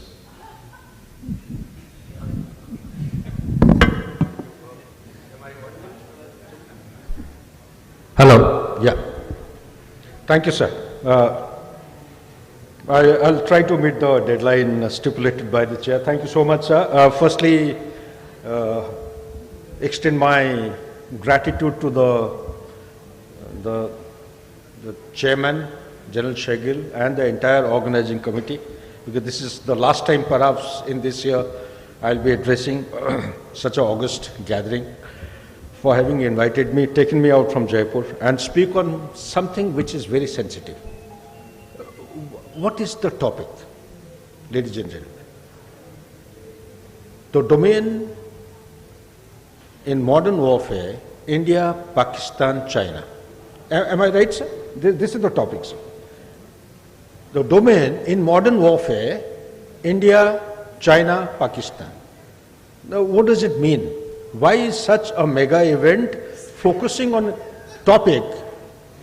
Is it relevant in the India's context? I'm talking like a layman, ladies and gentlemen, because these are the thoughts which are flitting through my mind as a student of military science. Has the domains or have the domains changed? I don't think so. As a student of military science per se, ladies and gentlemen, is a subject which will remain comprehensive and holistic. Whether you talk about the First or the Second World War, or talk about any conflict which has taken place between 47 till date, I personally feel with conviction that domains have remained as relevant as it is today, 40, 50, 70, 100 years back. Economy, politics, human factors, your psychology, your nuclear reactors, your energy. Talk about anything, legal component, domains have remained relevant. The moment you go in for conflict, without having factored in all the domains, you be assured that you will come back with a solid face. How many of you know the quotation which I am going to share? 10 minutes, I still have 1 more minute to cover all this part, ladies and gentlemen. There will be no withdrawal. Ladies and gentlemen, there will be no withdrawal until the order is given in writing. Full stop. There will be no order in writing to withdraw. Who said this? Sam Manekshaw, ladies and gentlemen. Why am I highlighting this aspect today in this forum is that, is India lacking behind in any of the domains? That is the moot question. If it is lacking behind or ahead of the domains in relation to our adversary, what is it that we are lacking in? Or what is it that our adversaries are way ahead of us? That is the moot aspect. We need to go back from here. The substantive takeaway, I feel as a student of military science, ladies and gentlemen, since time is at premium, let's focus on to one important aspect. I'll make a statement and I'll request the audience to comment. Militaries do not go to war. Am I right? How many of you agree with my statement? Militaries do not go to war. Behind this statement are the domains. Yes, who all agree? Just raise your hand, please, if you don't. Militaries, so who goes to war? Nations go to war. When you say nations go to war, what does it mean? It is the whole of nation, ladies and gentlemen. When you talk about the whole of nation, it is every fundamental and foundational component of a nation. Every aspect goes into it when the nation goes to war. So when you compare the terminology that we are using, domain, multi-domain, what does it mean? Willy-nilly, it has got an orientation with the Western alliances. The army that we are talking of is US Army. US Army, has USA ever fought a conflict or a war in its homeland? Yes or no? Has USA ever fought a war on its domestic constituency in the homeland? Never. So therefore the domains relevant to USA will be expeditionary in nature. They have to fly over 7 seas, go to a different land and fight all the conflict regardless of the outcome. Will domains of USA remain same as India? I don't think so. We have not two potential, these are real enemies, one to the west, one to the north. West and north, willy-nilly, they have colluded. They have virtually become, as far as I am concerned, one front. People say it is two-front war. No. by virtue of a kind of convergence in the military domain, both these fronts have become one front. Today, when we are talking, there are 11,000 PLA troops in the garb of policemen along the line of control. How many of us know about this? In Surf Creek, about 12 kilometers crow-fly distance from the nearest BSF post, there is a Chinese civil company, civil-military fusion domain. At the center of that company, there is a bunker-like structure. On top of the bunker, there is a medium machine gun. What the hell medium machine gun doing there? Surf Creek area. New domain. So what are these domains that we are talking of? Is China little away from the domains that we are relevant and acquainted with? Yes. Is China something different than what the USA is? Yes. USA formulated a domain called as Air Land Battle 1986. And soon they practiced it successfully in the Desert Storm. Soon they realized that China and Russia together or separately, they had come out with a new domain, unrestricted warfare in 1997. And immediately after that, in 2001, one new domain came up. Military science in USA is called a full spectrum operation. What is the meaning of this full spectrum operation? What is the meaning of air-land battle? Air-land battle, actually what it meant was application of your resources, putting your troops by air into the point of aim and applying them. Aim was not to go in for a decisive victory, ladies and gentlemen. Aim was to weaken the enemy, make the enemy untenable. In case of full spectrum warfare, they said everything will be put together. Will beat the enemy hollow, will defeat the enemy. Your defense, your attack, your civil population consolidation, stabilization of the situation in the broader front. But soon after that, Russia came up with something in 2007. The new domain was actually evolving in Russia. Cyber attack, social media in 2007, but came into being in 2011. Tunisia, if you recall, ladies and gentlemen.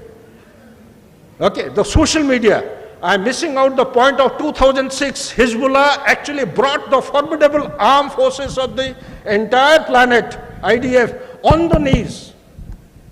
South Lebanon, in 36 days warfare. These are the new domains which have come up. But 24th of February 2022 is taken as a turning point in 21st century in the geopolitics, the global order. Yes, you all agree that? Russia invaded after an extended and prolonged conflict, hybrid, you call gray zone warfare, cyber attack, you have email attacks, phishing attack, and all kinds of things. Sudhakar, just wind up, please. Yes, yes. But 7th of October was a new domain, ladies and gentlemen.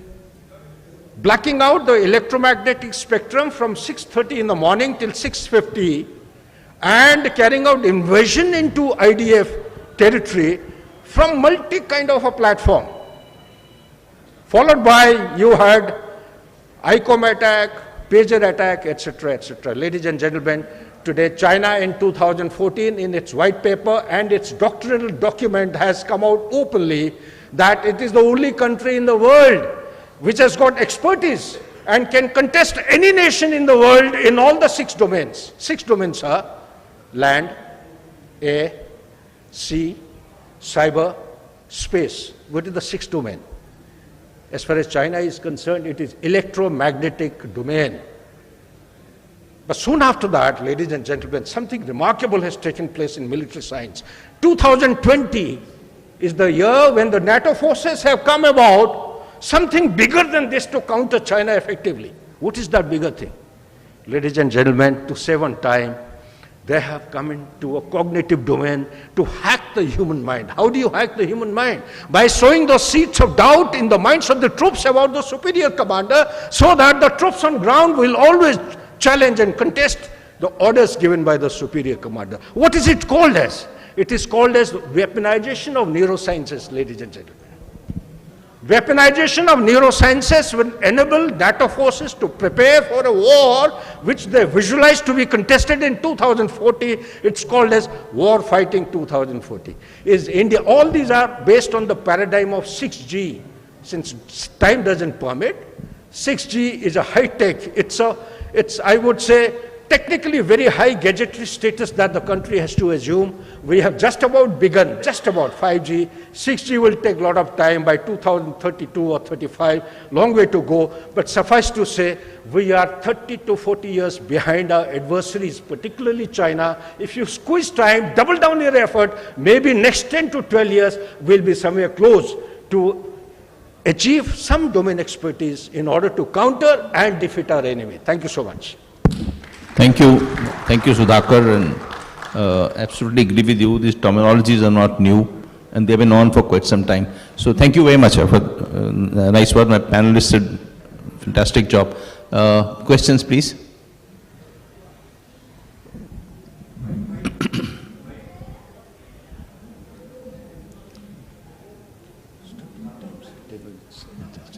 Well spoken.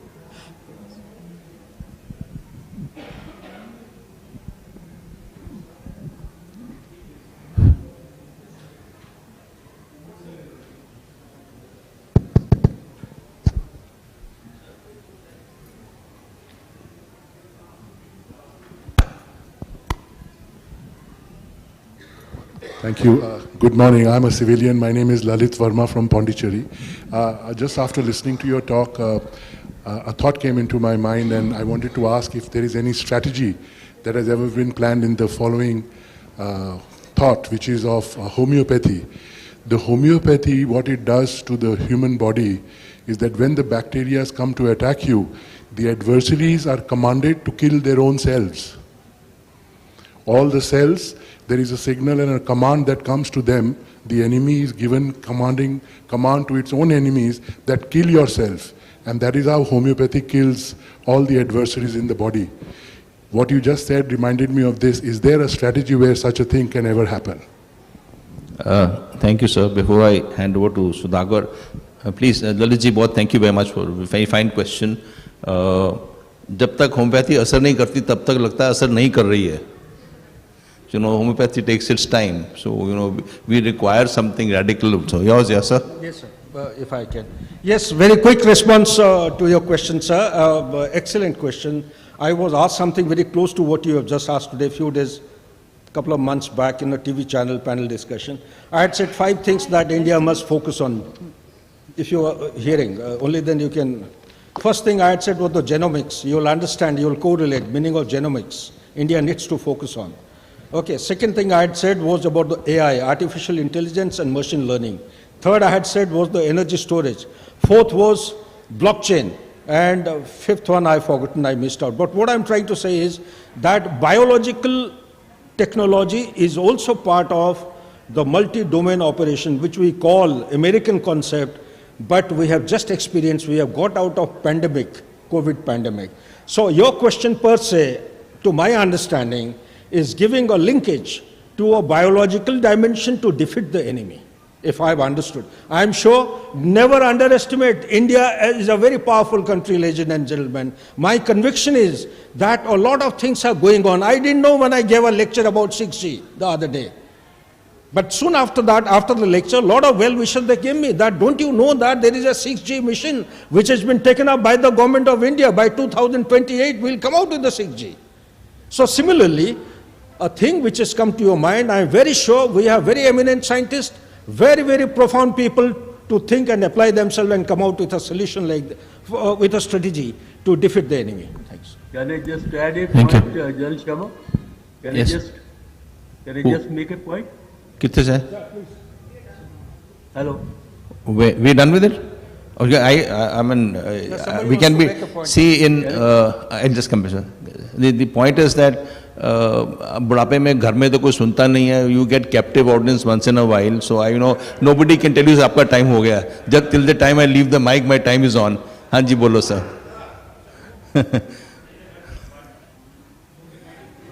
हाँ जी जो लो हाँ जी sir.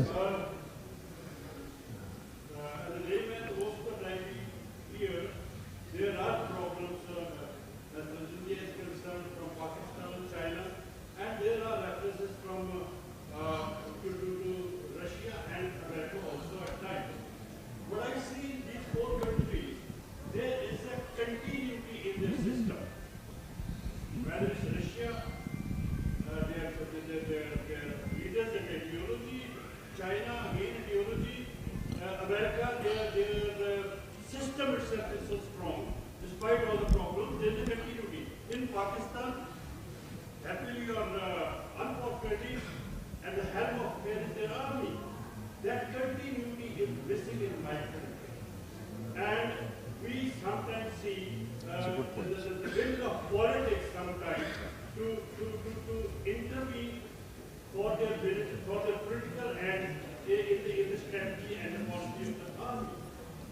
Can you elaborate this? Am I right in my assessment or wrong? So you're right, sir, and absolutely right. There is no continuity. And I take a step forward from you say the politicians, okay, the government's change and no continuity. I'll even say even men in uniform. There are two deputy chiefs sitting here who are procuring here. They had dramatic shift of policies when one keeps, the other one comes. Within the department itself, there is no continuity. Continuity is absolutely important here to plan for future. And then, of course, accept that there will be changes. There will be black swan events, there will be grey rhino events. There will be so many things will happen. But continuity is essential. So that one point out here. So, Can I make a point, General Sharma? Am I still on the panel or? Sorry, sir? Can I make a point, General Sharma? Am I still on? Hanji, sir. Bolo. All yours, sir. Yeah, the two, just two quick points. First and foremost, please remember that the, human minds, it's the battle of minds always. And you are defeated mentally first or later, but physically, if you can carry on, it is on the mentally you decide, the victory decided in the minds of the commanders or in the minds of the men. Second is the continuity. You see, the biggest problem is we don't have a policy. Until you have a policy, only then the continuity will come. We are still looking for a national security strategy. Until that is put in place, the less will follow. So therefore, I think that one of the lessons we got to learn is that we need to have a long-term planning. We have to have a bipartisan policies, whether government come and go, but our policies must remain sacrosanct. Thank you, General Sharma. Thank you, sir. Grateful. You said पीछे बैठे थे ना तो आगे दिखाई नहीं दे रहा था. One line, sir, if you allow, sir, please. One line, sir. So one lines हैं sir, बोलिए. Sir, very good point, fantastic point. What the need of the hour is, we need to have a national security strategy, which you don't have. The moment we have something in black and white, I personally feel things will be, you will be making some structure, making people accountable. You will have a short-term, medium-term, long-term goal to which nation would be striving for. Otherwise, we are armed forces without an aim and objective. Thank you. I'll end summing up. 5 minutes I'll take, 10 minutes maybe. Don't worry. So the point I wish to make is that we don't have a national security strategy. Yesterday it was deliberated at length about national security strategy and policy, and I found it very fascinating to hear General Bakshi and his team and everybody else. Fact is that we don't have one. There is one draft form which came up in 15 years ago. There was a draft form again in 2000 sometime. Then again 2018 there's a draft form. So we'll have draft national security strategies around which we can't find a consensus.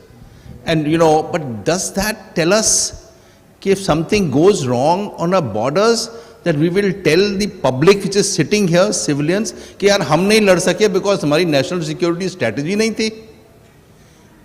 I mean, national security strategy doesn't bind our hands for our own selves to prepare ourselves to the way we ought to prepare. We just can't hide behind the government not having a national security strategy. 7th of October last year, Sudhakar had mentioned here, Israel does not have a national security strategy. But they have a strategy to fight every adversary and go and hit them where they want to hit it. Yeah. We require a national security strategy, but that doesn't deny us to get our house in order and get things sorted out. And I'll end by one question that I leave behind to the audience, for which I have no answer and I'm looking for one. Is a cyber attack like that it happened to India, say in Bombay 2 years ago where lights were put off, or a cyber attack that happened when Northern Grid was switched off, or since our banking industry, our power sector are all Chinese equipment largely, if a largely debilitating cyber attack that comes against India, is it an armed attack? How do we respond to an attack which is debilitating in nature, maybe in banking industry or the stock exchanges or the power sector, as it has been happened earlier here, will it be pivotal to India? Is it as important or less important than what happens on the border? And what, sirs and ladies, is a proportionate response to such a debilitating cyber attack against India? A question I leave behind. And I also leave behind the last issue that I read yesterday, is that the Russians fired a large number of these drones, Shahid drones, Iranians. The Ukrainians were able to target them off the space in the satellite, turn them around and allowed them to go back into Russia. This is electronic warfare. We got to prepare. This requires no national security strategy. It requires our minds to get agile and ready. Thank you very much, sir. I have just overshot by 5 minutes, which is all right. Let's have a big round of applause for the wonderful panel. We would now have a little presentation ceremony, token of appreciation from the committee. Ladies and gentlemen, please do bear with us. We are sticking to 1 or 2 questions only. We are trying to stick to a time frame, so please do bear with us. You may have questions which you can ask the panelists once the session is over. For all those who don't get a chance, please do bear with us. Thank you. Thank you very much. No, it's all right. We have just 5 minutes over. Over to Aradhika for the next session. Thank you. Thank you, Ashish. So I announce the next session, which is shifting geostrategic significance of Afghanistan-Pakistan region. And I invite on stage Mr. R.K. Kaushik, IAS, Sumir Bhasin, and Lieutenant General Kamal Dawar, who is the moderator of this session. Gentlemen.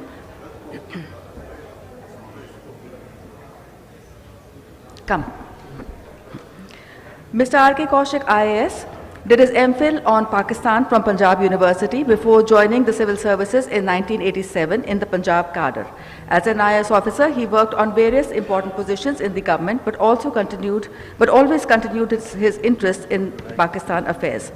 He has been regularly addressing seminars on Pakistan in some of the premium educational and training academies of India. He is also a fellow of the South Korean Development Institute, Seoul. Sumir Bhasin, or Sam Bhasin, is a renowned geopolitical analyst and founder of Anar Global, specializing in strategic advisory for businesses and governments in conflict-prone and emerging regions. Sam is a thought leader on Afghanistan's evolving dynamics. He collaborates with think tanks, policy forums, and global institutions, offering perspectives on governance, security, and diplomacy. He advocates for dialogue-driven conflict resolutions and sustainable development in fragile states. Moderating the session is Lieutenant General Kamal Dawar, who is a distinguished war veteran of the 1965 and 1971 operations. He was wounded in action near the Khemkaran sector in 1965. His notable military career includes serving as GOC of the Ladakh sector, COS in southern Kashmir, and commanding the Vajra Corps for Punjab's defense. He was the first Director General of the Defense Intelligence Agency. Lieutenant General Dawar is a member of the International High-Level Military Group Monitoring, Israeli operations in Gaza and Lebanon, and participates in Track 2 diplomacy. He has authored 2 books and serves on various think tanks. Over to you, General Dawar.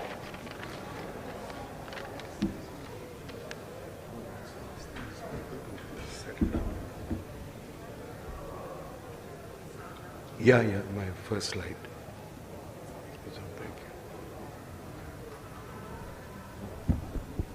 May I request the people on the last row to please settle down?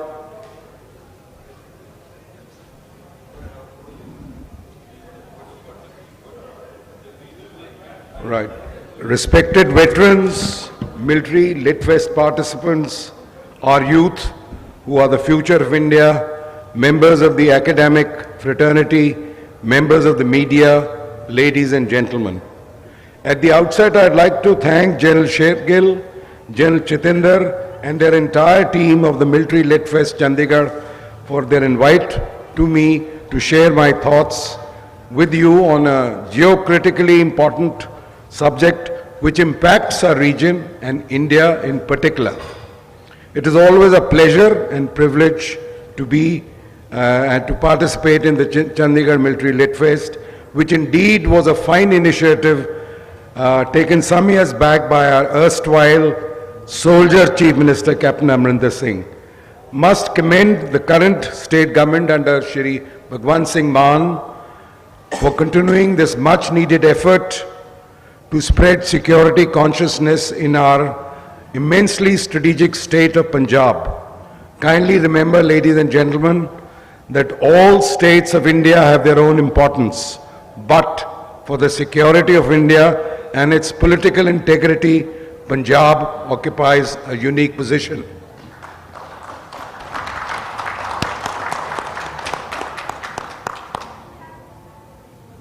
Right, ladies and gentlemen, during the coming hour, we'll be sharing our thoughts with you on the shifting geostrategic significance of the AFPAC region.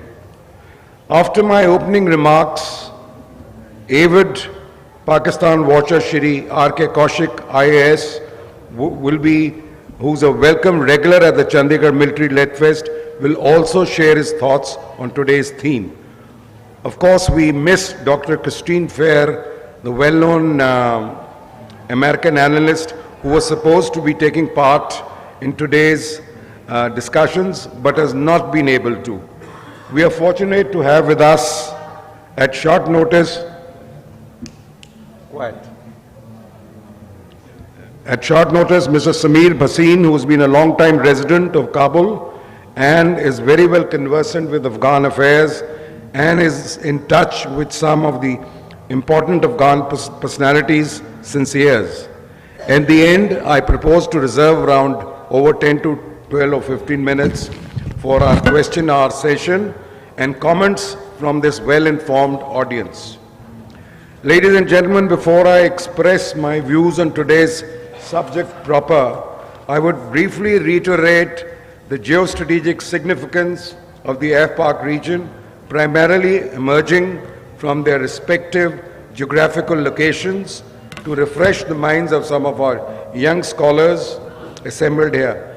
Let me add at the beginning itself that if there is any nation in the world which has made more than full use of its geographical location from the powers that be, it is Pakistan. It is Pakistan who's made good use of its location. Now please have a look at the map. Pakistan, as you would see, is strategically located at the crossroads of Asia, with China as its neighbor in the north, India in its east, and Iran and Afghanistan in its west. Thus, Pakistan's strategic importance lies in its geographical position at the intersection of South Asia, Central Asia, and the Middle East. It is thus, whether we like it or not, it is a pivotal player in regional stability, physical connectivity, trade routes, and is the gateway to landlocked Afghanistan and onwards towards the Central Asian republics. You can call it a bridge between the South Asian subcontinent with Central Asia. Now, the ambitious China-Pakistan economic corridor, which we generally call as the CPEC, it's a flagship project of China's imperial, I'm calling it deliberately, China's imperial Belt and Road Initiative. Its prime example of this is the significance as it connects Chinese city of Kashgar in its Xinjiang province to the Pakistani Gwadar port, providing China's access to the Arabian Sea and subsequently to the Indian Ocean. China accordingly ensures physical connectivity and economic integration with Pakistan to serve its ends, including as part of its overall anti-India agendas. Owing to its very adverse economic situation, the Pakistanis are more than willing to do China's biddings and have now become virtually a Chinese colony. In addition, over the past many decades, some of you would recall that the world powers, the US and even Russia to an extent, have sought to engage the Pakistanis to expand their interests in South and Central Asia. The Americans, in their anti-Soviet pursuits in the early 50s, had included Pakistan in their Seato and CENTO pacts, armed the Pakistanis ostensibly to fight then communism, and later in the 90s, Afghanistan originated terrorism. The Americans, and please note, the Americans, despite their publicly announced policies, have traditionally bailed out continually the Pakistanis over the last 70 years or so, both financially and militarily. How much has Pakistan lent a hand in combating regional terrorism is a fact known to the entire world over the years. Till date, Pakistan is synonymous with global terrorism. It is considered universally the citadel of terror. Who knows it better than India? We'll be discussing this aspect in parts with our other panelists later. Now let's have a look at Afghanistan briefly. Please have a look at the map, which over the last 3 centuries has been termed as the graveyard of empires. Its location has strategic importance, however, despite the fact that it is a landlocked country, impoverished, backward, fundamentalist, driven by inter-tribal rivalries, drug manufacturing nation and its exporter, and also is terror-driven. Afghanistan too is a gateway from the southern and eastern Asia to the Caucasus and Europe and the Middle East. That since the last few decades, Pakistan has tried to use it as a pawn for achieving some sort of strategic depth vis-a-vis India is an old and outdated story. Fortunately for us, gross interference by the Pak army in the ISI in Afghanistan's internal affairs resulted in a serious Taliban pushback, and now Pakistan itself, after years of machinations, finds itself in a two-front situation. Pakistan now finds itself in a two-front situation, which both Pakistan and China have tried to push us into. Isn't it ironical? So now, despite all the trials and tribulations Afghanistan has suffered, both internally and externally, the Afghans have consistently respected India for its non-interference in its internal affairs, and India being a major benefactor in Afghanistan's development. Now the medieval mindseted Taliban, now in power after the Americans' inglorious and haphazard exit from Afghanistan in mid-2021, maintains good relations with India despite not having full diplomatic relations with it. Also, the Taliban government has not fallen into the trap of the devious Pakistanis who felt that after the US exit, Afghanistan was waiting to jump into their lap. All I will say at this moment is that Pakistanis have realized that religion and the pursuit of terrorism together are not the only glue to foster relationships. Somewhere exclusive national interests come into play. Now that the Pathans, please, which you all know, impoverished that they are, through them runs a strong streak of independence and self-pride. The Pakistanis are once again realizing this ancient truth about the Pathans. A couple of important points regarding current Pakistan standing in its regional affairs. We all know that since independence, when Pakistan took birth from the same womb, from the womb of Mother India, it has consistently followed an anti-India agenda in all its strategic political formulations. A myopic, self-limiting, self-destructive policy. All governments and prime ministers in India, including the current one, have endeavored to improve relations with Pakistan, but to no avail. The Pakistani deep state, which is the unholy trinity of the Pakistan army, its sinister intelligence agencies, and the many terror tanzeems it nurtures, by the Pakistani establishment, relations with India have remained a zero-sum game. Barring for a short period in the early 1950s, when Liaquat Ali Khan was the Prime Minister, he was assassinated later, and for 3 years or so, when General Musharraf was both the army chief and the Pakistani head of state, relations have been adversarial, vary between the two neighbors. The China factor too, which was covered very beautifully in the last session have played its part in ensuring that our relations do not improve. So what is the way forward, or is there a way forward? Economically, as you all know, Pakistanis are virtually a breath away from starvation. Most of you will recall on the television all those news which you saw, old women, old men, children carrying, atta bags being given by the Pakistani government during Eid. And, while they were carrying it to their houses, people, snatching it from them. So this is the state of Pakistan. Now, internal stability inside Pakistan is declining by the day. Baluchistan, in its quest for independence, is getting increasingly restive and violent by the day. Militant Balochis are targeting Chinese engineers and personnel who are working on the CPEC.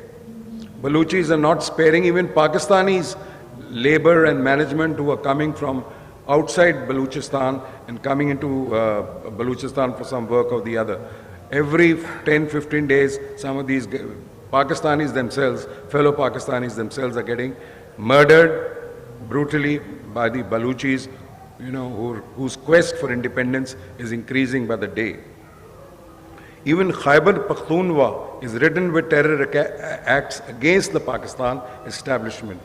The Afghans do not recognize the 1912 British-ordained Durand Line frontier demarcation between Pakistan and Afghanistan, and off and on clashes do take place between the troops, border guards of the two nations.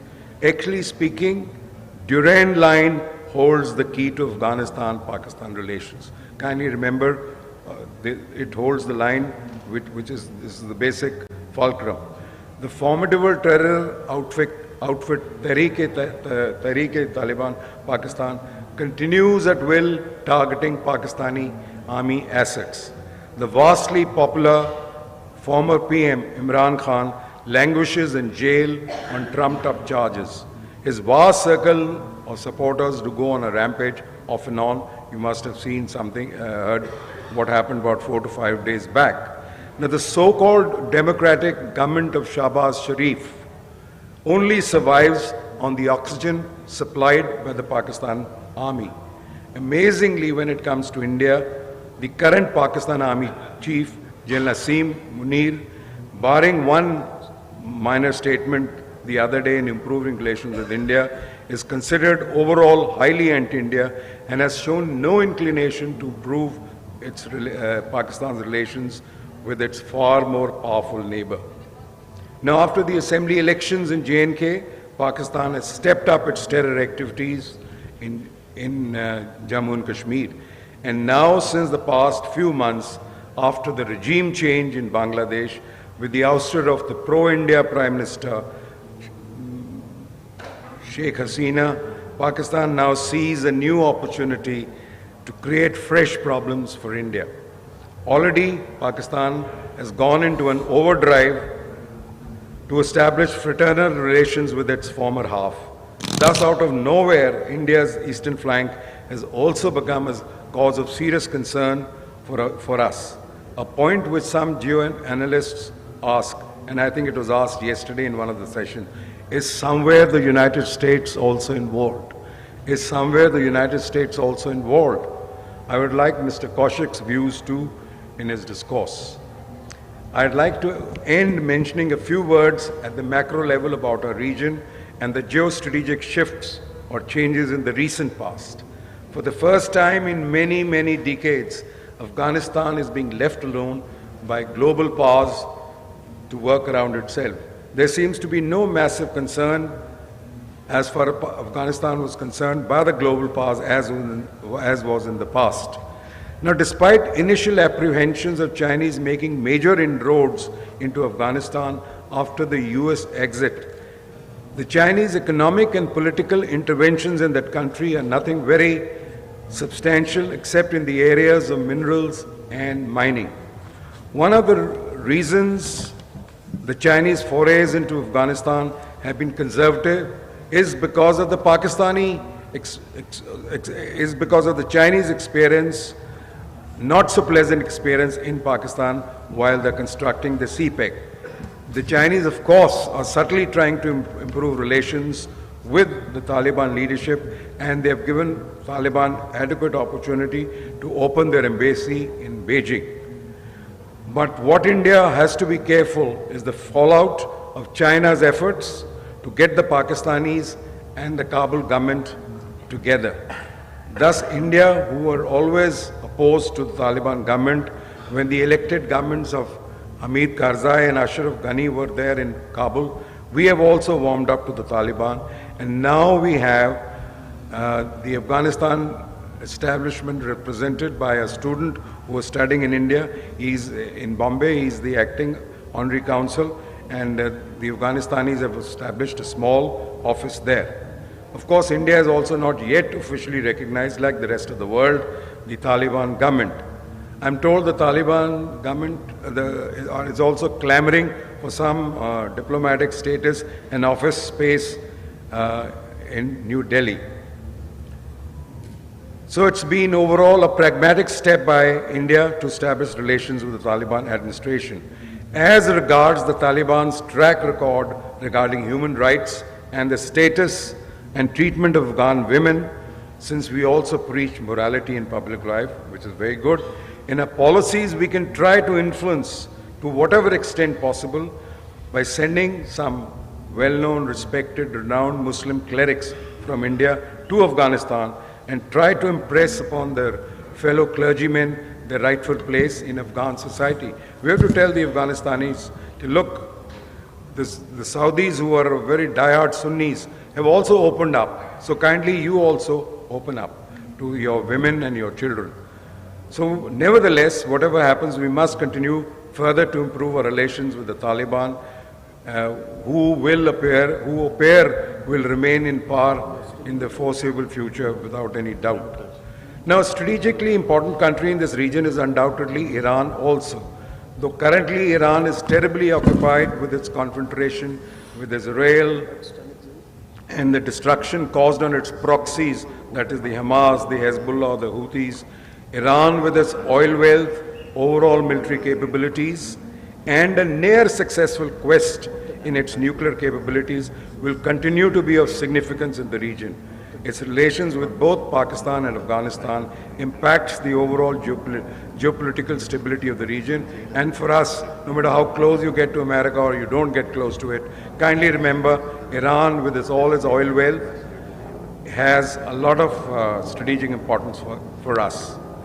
Now, with these opening remarks, I will now call upon Shri R.K. Kaushik, Indian Administrative Service, who is an avid scholar regards Pakistan and has contributed over 100 articles on Pakistan in the media. He regularly addresses seminars at various prestigious institutions, both civil and military. He is also an MPhil from the Punjab University in his favorite subject, Pakistan. He is also a fellow of the South Korean Institute, Seoul. Come, Mr. Kaushik.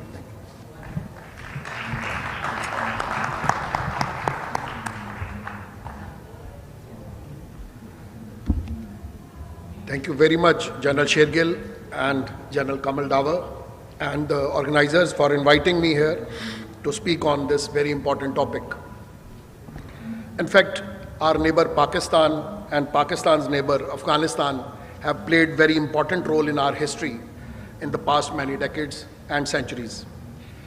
So far as Pakistan is concerned, it has always, right from its birth, exploited its geostrategic position and has never had any hesitation in telling the Western countries that it would be playing as a protege to curb the menace of communism in late 40s and early 50s.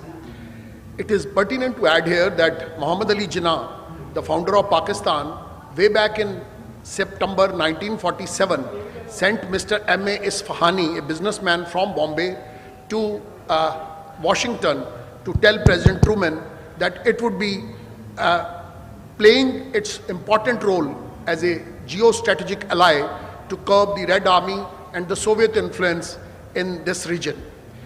The result of that policy, which was initiated by Mr. Muhammad Ali Jinnah, had its effect. In 1954, we know Pakistan became a member of CETO, and in 1959 it became a member of the CENTO.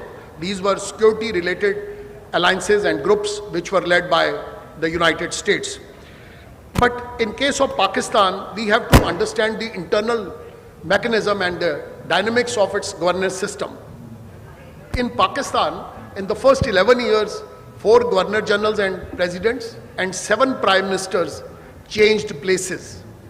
It led Pandit Nehru in 1958 to say that I don't change my jackets so often as Pakistan changes its prime ministers.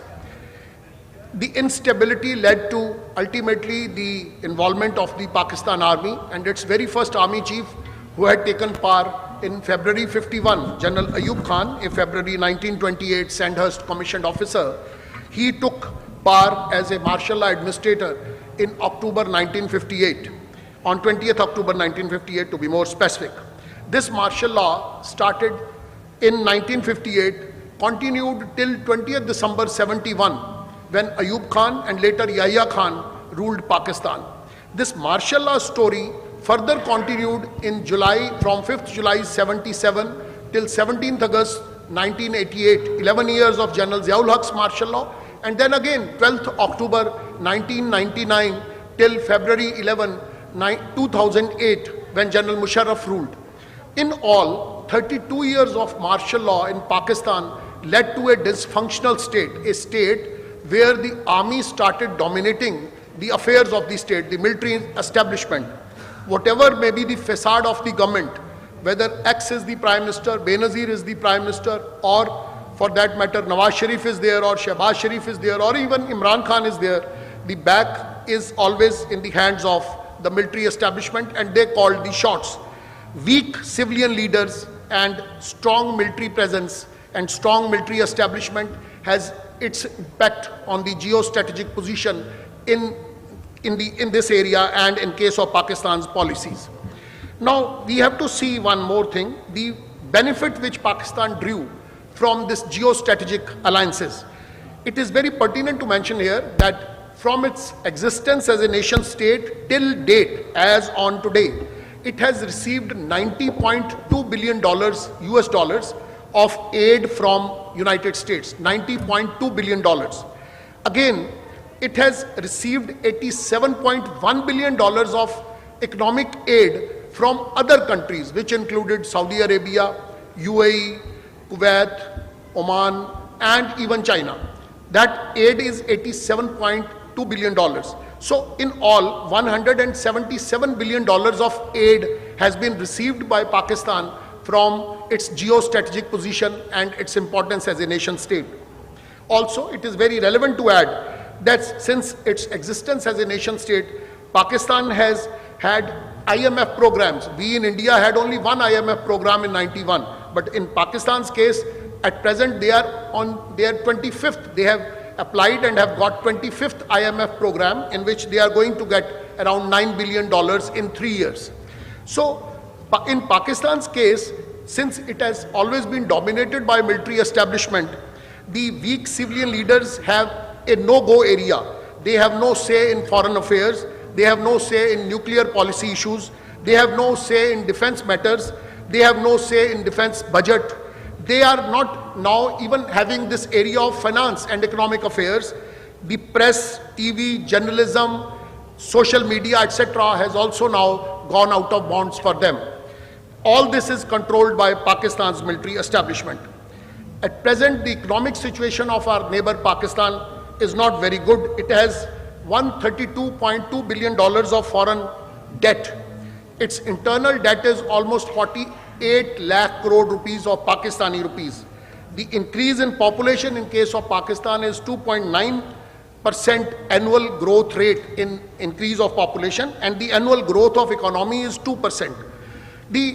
It is very relevant to add that in recent times, Pakistan establishment brought Imran Khan into power. But before we dilate on that, I would like to mention that there have been 2 instances in Pakistan's history when army or the establishment has not dominated.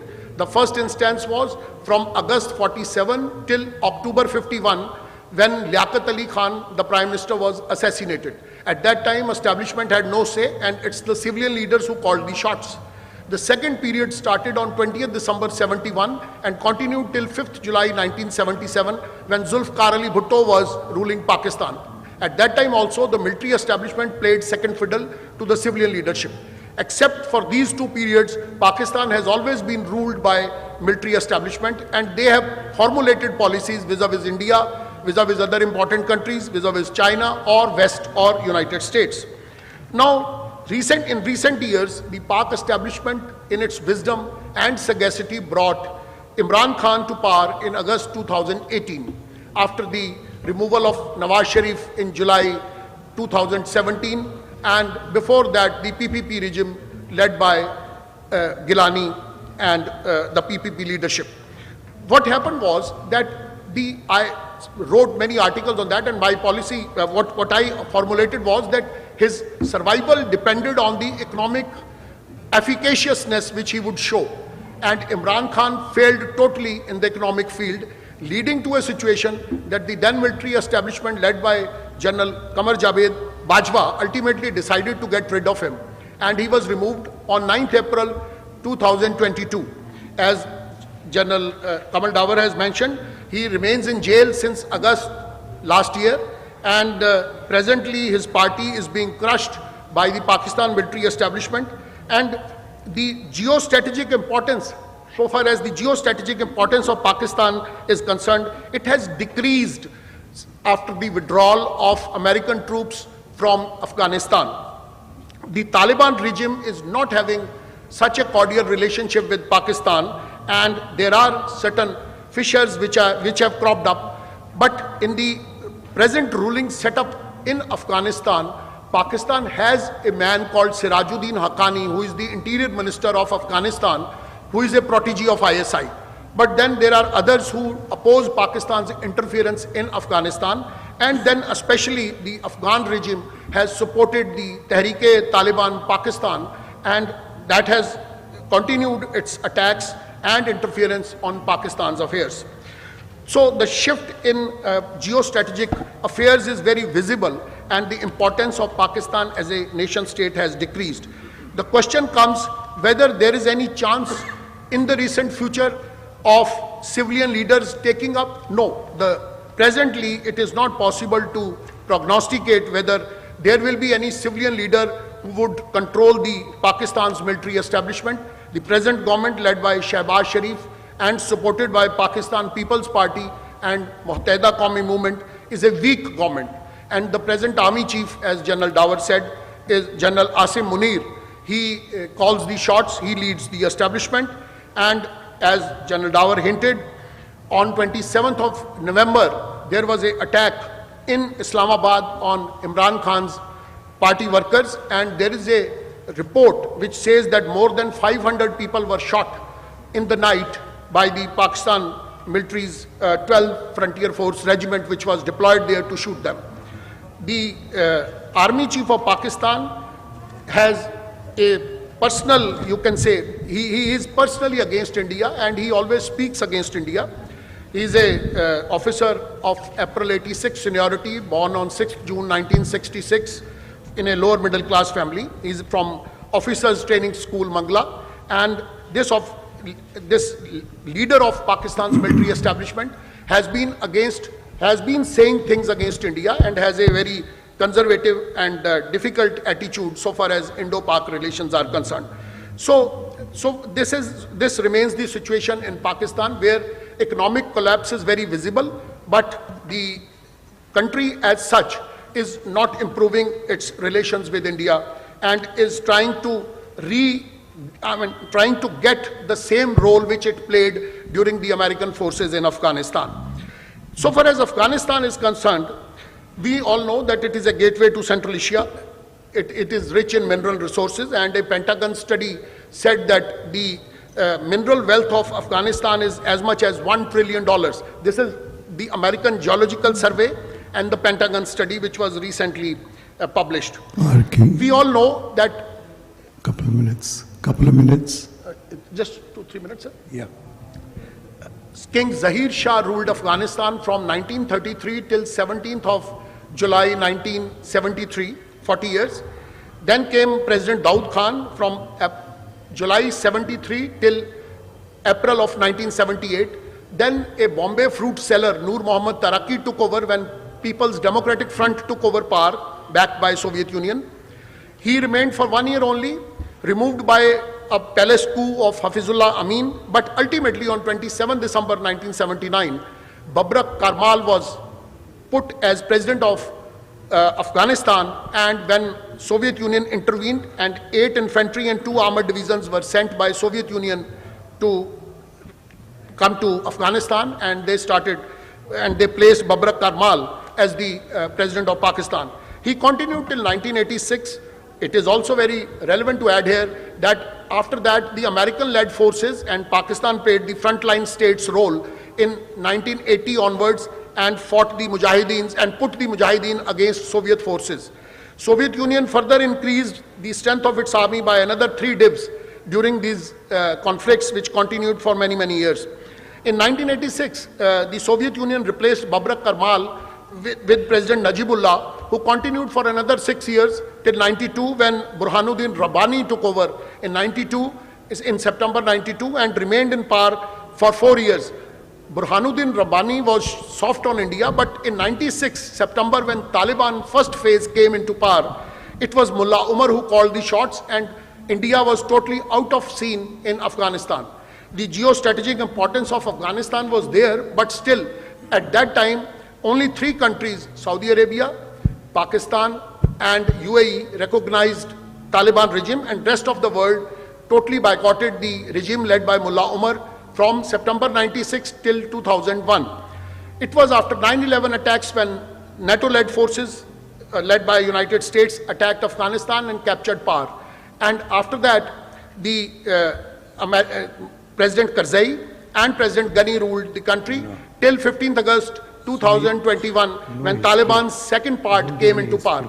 In the present government, there are certain people who are in favor of India, and especially Amir Khan Muttaqi, the foreign minister, Sher Khan Stanekzai, the deputy foreign minister, and the son of Mullah Umar. Mullah Umar is no more. His son, Mullah Yaqub, who is the defense minister, they are considered as pro-Indian in the present setup. But then there is a man called Sirajuddin Haqqani, who is the interior minister of Afghanistan. This man was involved in the attack on the Indian embassy in July 2008, when a lot of people from Indian embassy, including Brigadier Mehta, the military attaché, was killed. So there is a mixed government there, but India has definitely started its interaction with the government in Afghanistan, and it has opened not exactly a consulate, but a unit in Kabul.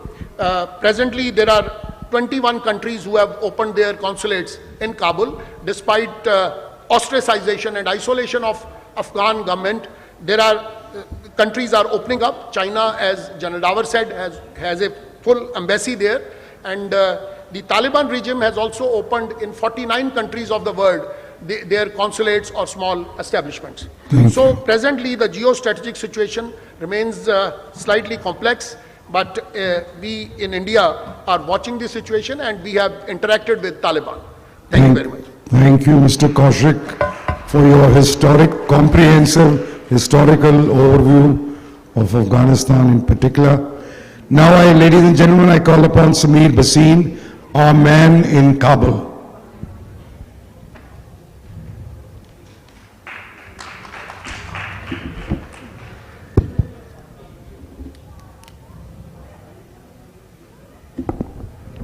Sir, firstly, I'd like to thank you personally and General Shergill and the organizers for this opportunity. I will break down my talk since we are talking geostrategy. So according to me, we have to put it in the reference of the great game. This is great game 4.0. The speaker before me gave a historic reference to but I'll put it in a different context, because Afghanistan's geostrategic or geolocation also is a disadvantage to the local people, because as General Dawar said, the graveyard of empires.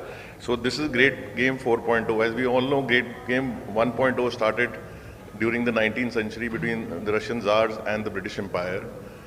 then we had the Cold War phase, and then we had the war on terror, which started the US intervention. Okay, as we now see now in our framework in geopolitics, the word terrorism is less and less heard of, and we hear the word of non-state actors. Okay, so Taliban is also a non-state actor controlling a state in that sense. Okay, they have tacit. As the last speaker also stated, every country is engaging with the Taliban regime for its own means and purposes. Okay, so is India. India, as we know, pulled out on August 17th after the Taliban took over Kabul, walked into Kabul, August 15th, 21, which we know there was a lot of hue and cry in India because it is our Independence Day, and we gave a lot of, sorry to say, undue credit to Pakistan because of the significance of the dates. But we've seen things unfold post that, you know. We've seen, and I'd written about this because I had front row seats, not only in the ground, situation on the ground, but I closely did the track 1.5 with Ambassador Khalilzad. And we always had our concerns in our 1.5 track on Pakistan's, because the general feeling was that US would hand over Afghanistan back to Pakistan, and things would go back to Taliban 1.0, which fortunately for us has not happened. Okay. India now is engaging. We pulled out on August 17th, and then we started re-engaging with Taliban, and we have a technical mission there established around June, July of 22. I think what we need to understand is that the second issue will be that what do we see India's engagement with Afghanistan and the over geopolitical framework. With the coming of Trump, as we all know, through Ambassador Khalilzad, had negotiated the deal with the Taliban. So Trump is aware of Afghanistan, and his focus will be more on security. As he had tweeted also, I'm not into nation building. Okay, so I take a reference from that and the Doha process. Currently, the Taliban who are in control in Kabul, including Deputy Prime Minister Mullah Brother, who negotiated the deal with Ambassador Khalilzad in Doha. And as we know, there was in 2014, there was an exchange of 5, we call them the famous or infamous 5 people from Guantanamo Bay, which were brought into Doha. Okay, one of them is now heads the Afghan intelligence, GDI, Mr. Abdul Haq. Okay, so I would also want to say the US is not withdrawn. I can't say more on this stage. US is fully in control. They are giving $40 million. You've seen that in public news. $40 million, some say every week, to the Taliban. Okay, they are not on the surface, and we also saw what happened with Zawari. Okay, so there are different stories, and I don't want to get into the controversies. But US had there was a secret annexure. Okay, the only difference in Biden was, which Trump has also said, the deal was that US would not completely withdraw and would retain Bagram, and which Trump has also quoted. Biden basically, took everything out and did not completely follow the Doha process. As far as the political inclusivity is concerned, we have moved from a democracy to a theocratic state under a clergy regime. So it's sort of, my reference point will be Iran. Okay, although Iran has a presidential system and democracy, Taliban is controlled by the mullahs. Now I'll come to the power dynamics within the mullahs. So as the gentleman before me stated about Haqqani, you have to look at Haqqanis were not part of the original Taliban. They were brought into the Taliban after Mullah Mansoor was killed by US drone, and the present Amir was replaced, Akhundzada, okay, who's also a clergy, right? So there is tensions between, on the women's issue and on the future course of liberalization, between the Kabul, which are 3 people, the deputies, Mullah Yaqub, which is Mullah Omar's son, Mullah Brother, and the Haqqanis. Okay, these 3 people are the deputies to the, whereas Kandahar, where the Shura is more conservative and slow moving on liberalizing women's rights and right to employment and education. What I see happening is that the overarching US geostrategy will be under the US-China rivalry. Okay, so we are seeing what is happening with CPEC and BRI. Okay, although Chinese are going to Kabul, okay, but they are very careful and they understand I have personally visited, they had taken a copper mine, Ainak, which is 30 kilometers south of Kabul, Logar. Nothing has happened there. That mine they've had for the last nearly 15, 20 years now. Okay, so there is no real investment. There is a lot of talk about China, China, China. Okay, Chinese are facing problems already in Pakistan. So on the ground to implement projects in Afghanistan is not a very easy thing to do. And once the US comes back in and Mike Waltz, who's the NSA, has spent time in Kabul, the interference, I believe, not on local issues, but in terms of security, counterterrorism, and geostrategic rivalry with China will enhance. And as far as India is concerned, quickly, since we have less time, India has, as we know, in Taliban 1.0, we did not engage with them, and only a handful of countries who engaged with them. But during the Doha process, Ambassador Khalilzad ensured that the Taliban went and met because he wanted a consensus around Taliban with the Taliban. So they, as we know, they went to Russia, they engaged with Iran, they engaged with China. Okay, so all those people addressed their concerns pre the Taliban takeover, their core issues. So India's policy quickly, which I have been closely associated. We had originally if you remember Khan Abdul Ghaffar Khan, our original. That's why I always refrain from, getting involved in the nomenclature which the Americans put, which is Taliban. We all know who created Taliban. It was, without saying much, the ISI and the CIA. Okay, which were brought in because the Mujahideen could not, after the Russians left, they could not get together. We know the fighting between Gul Madini, Haqidar, Ahmad Shah Massoud and all. So all that northern alliance were very fragmented.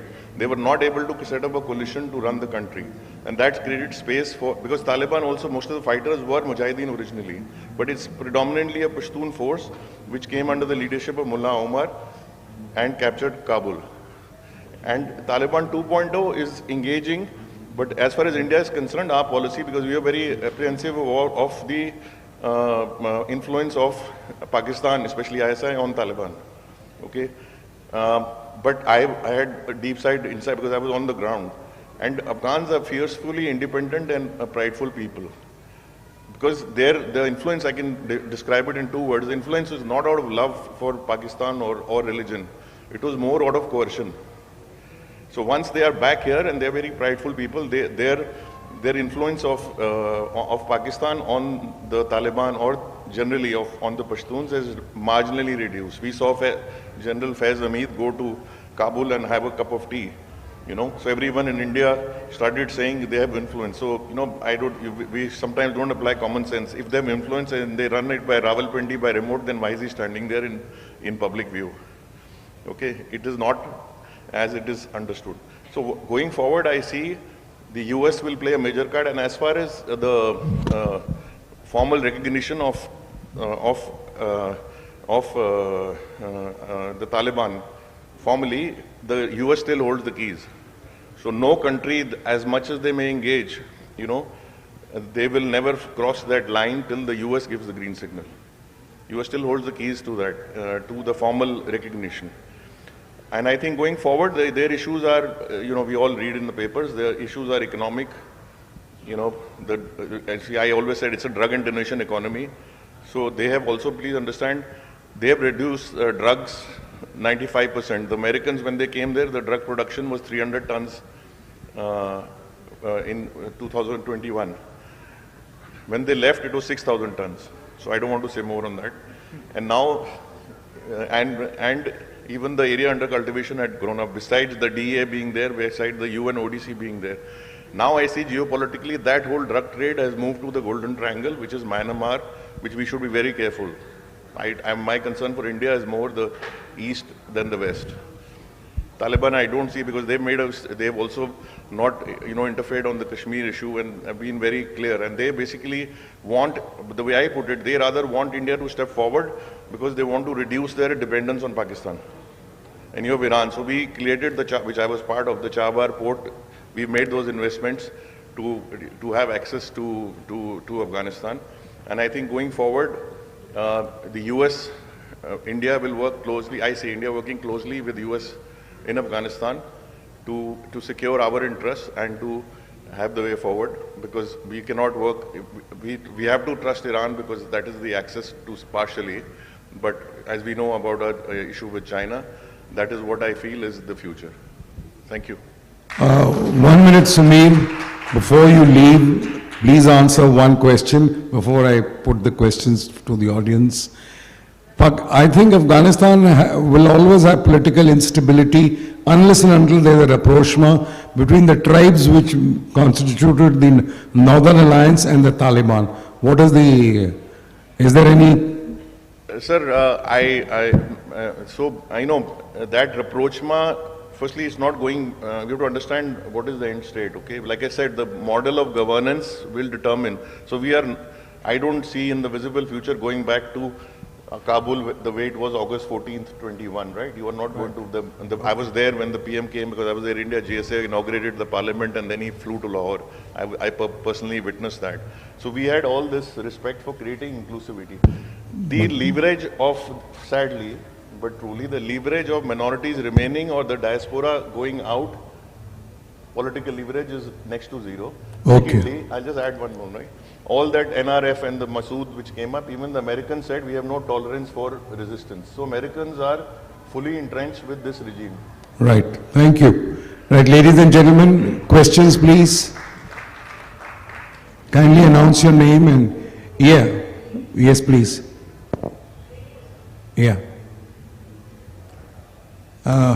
First the gentleman and then the lady. Since you raised your hands first. Yeah, please. Sir, Yeah, it's on. Kindly keep it next to your mouth. Yeah. Can you hear me, sir? Absolutely.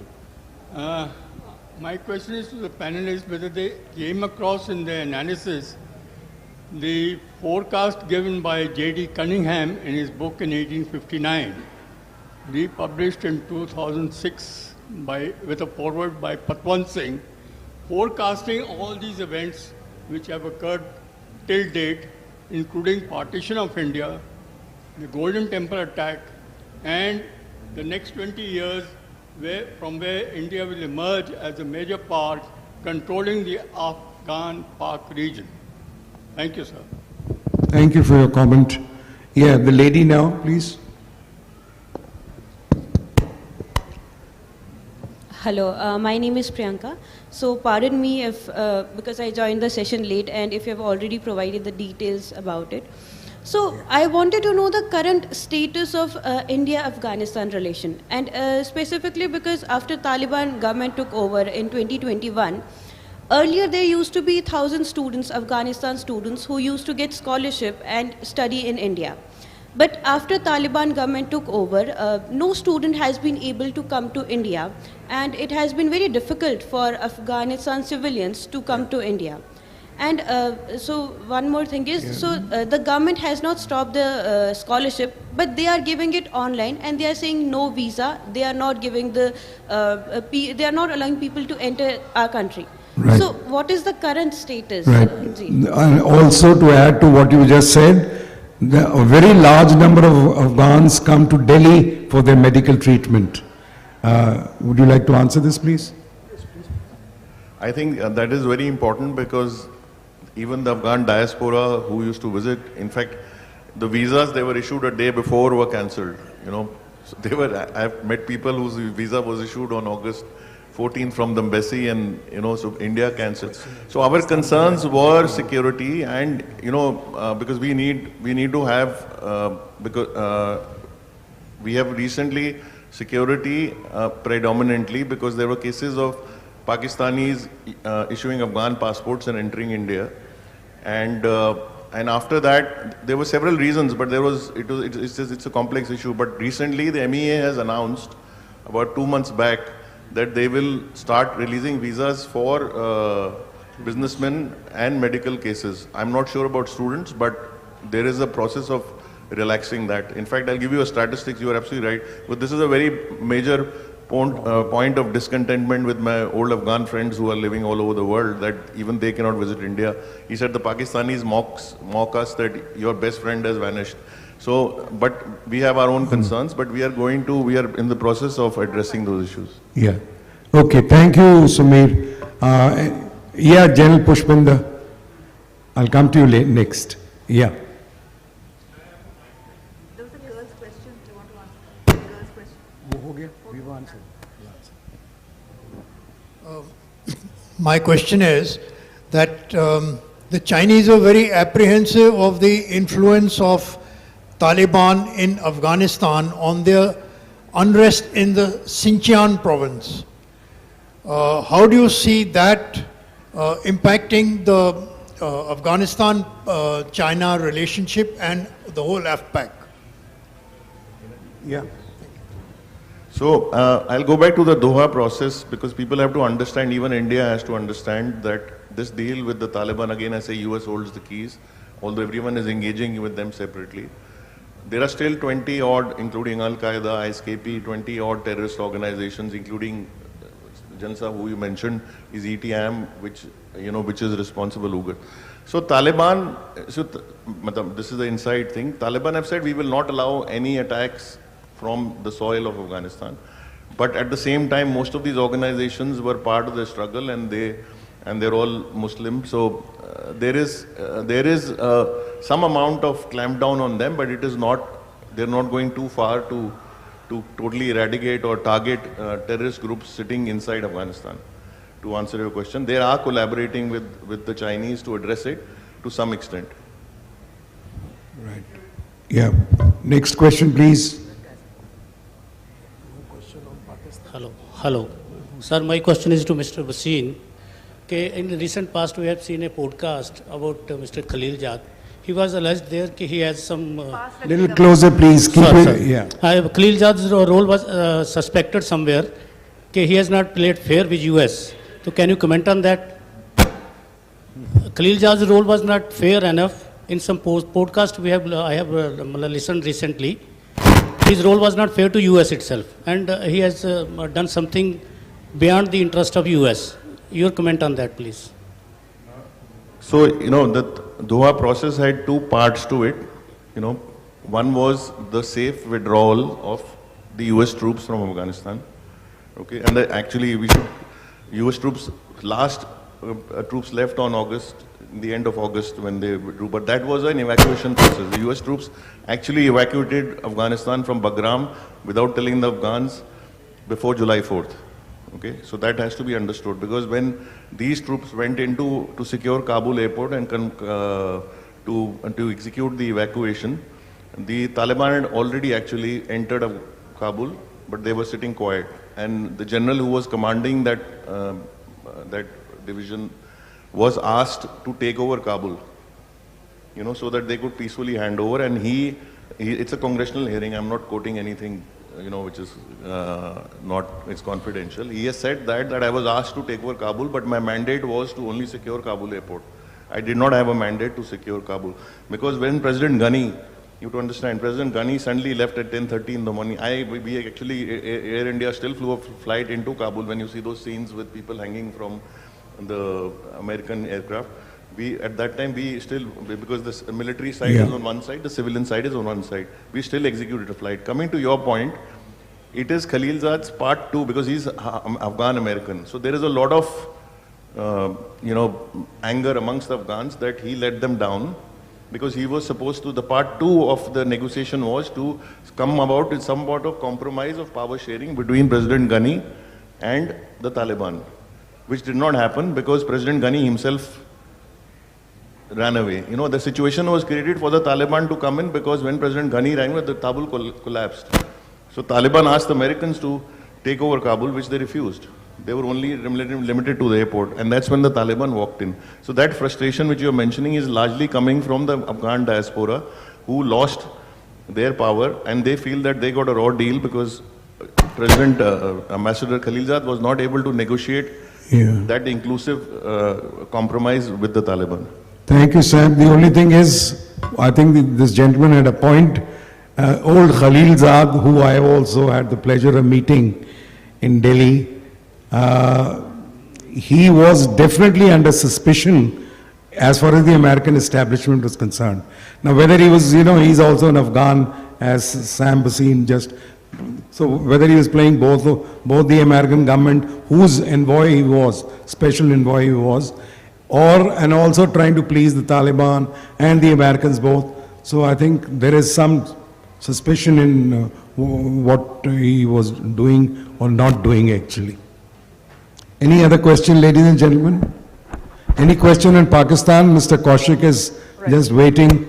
Yeah, yes, please. 1 minute, I think there's somebody behind you. Yeah. Just you. You. Young man. Yes. Good afternoon, sir.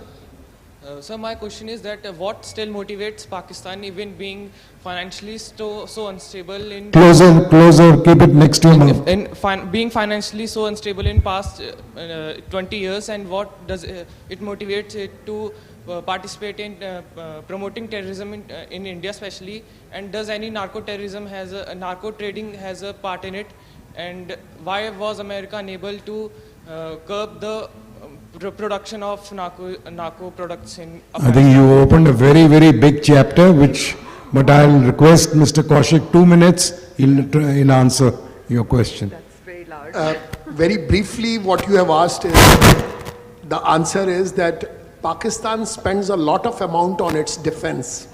The figures are fudged. Presently, it is spending around 42% of the total budget on its defense. So when the non-developmental expenditure is so huge, the budget goes topsy-turvy. Please remember that in simple language, the total Pakistan's budget is $50.1 billion US. And when you spend 42% of the budget on defense, there is not much left for capital expenditure or for developmental expenditure. But this has been a story right from the beginning.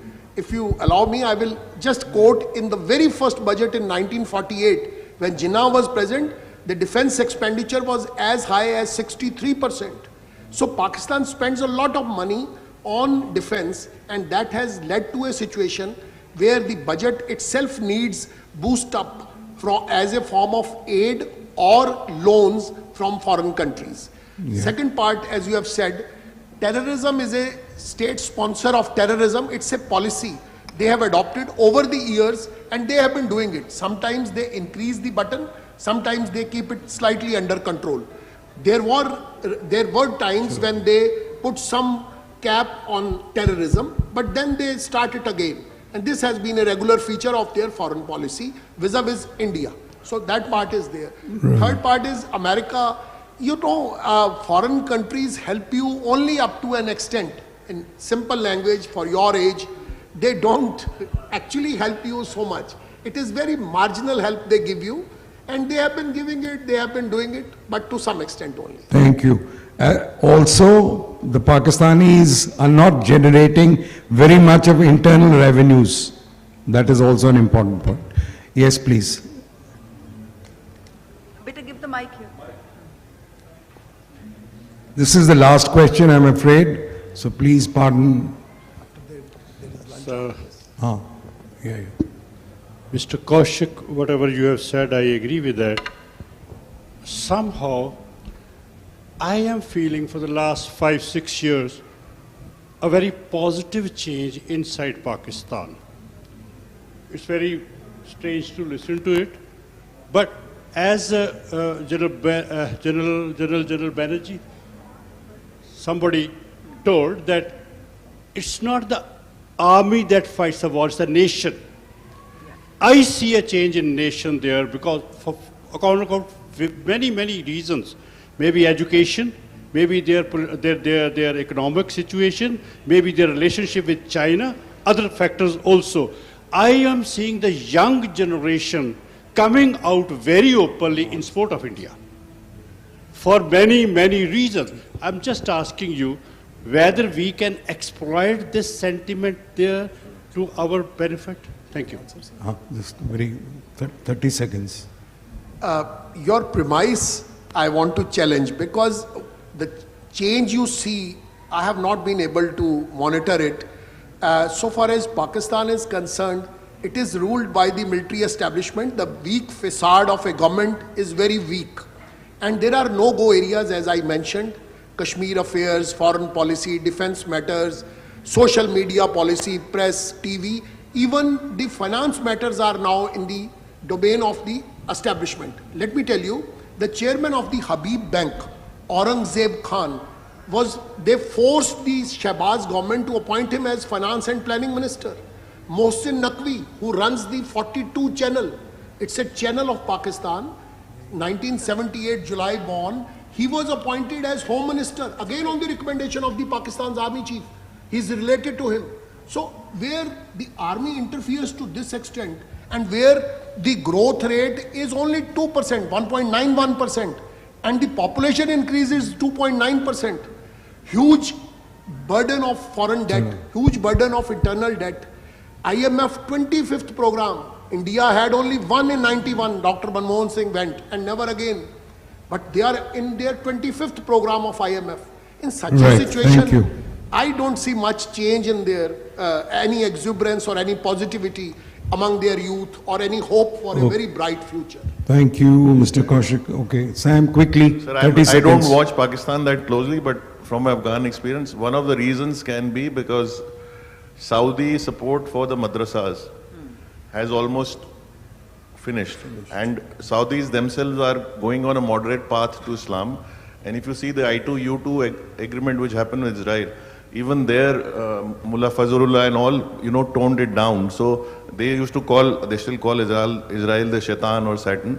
So that is a major shift which is happening. So that fundamentalist, radical jihadists now have minimal support. Thank you, Mr. Kaushik, and thank you, Samir Basin. Thank you very much. And thank you, gentlemen. That was an absolutely fantastic, very mentally challenging and kind of scary, the picture that you've kind of put across. And with that, I would like to announce a break for lunch. But before that, we would like to present a memento to the three gentlemen here. Token of thanks from MLF side, sir. Very well conducted, General Dawar. Extremely good. Thank you for all of us.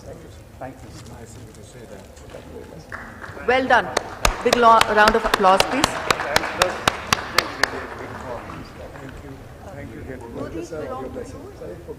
Thank you. General Sahab, आप आ जाइए.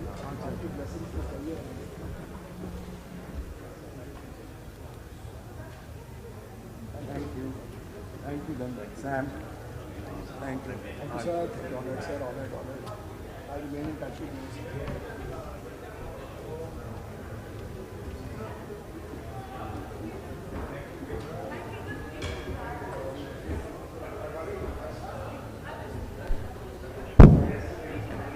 you. Ladies and gentlemen, an important announcement.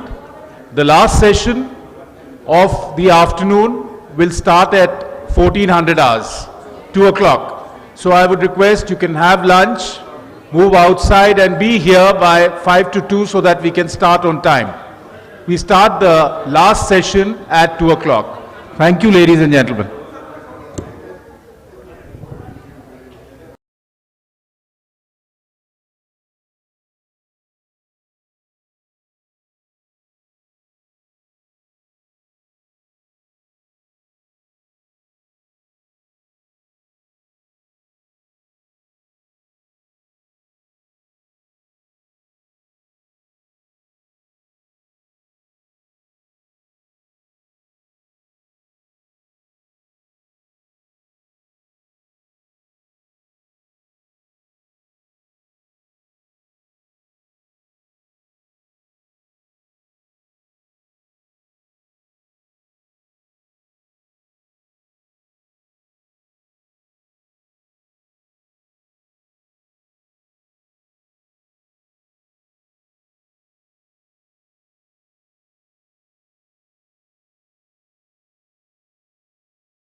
Good afternoon. Good afternoon, ladies and gentlemen. Please settle down. We finally come to the last session of the evening. It's always nostalgic because it tells us that it's time to say adios, but inshallah, the Lit Fest will be back. Now, the topic for the final session, a very interesting one. The topic is grey zone warfare, disruptive technologies and non-state actors in the West Asian conflicts. And let me now call upon the panel. The panel for this discussion today is Admiral Sunil Lamba, Major General Neeraj Bali, and Major General Harvijay Singh. May I request the honorable panelists to kindly come up, please.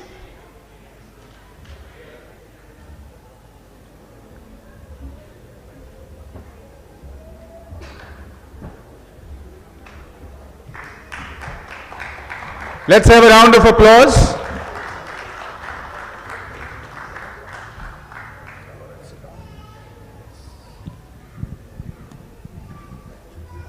Ladies and gentlemen, it is my proud privilege to introduce Admiral Sunil Lamba.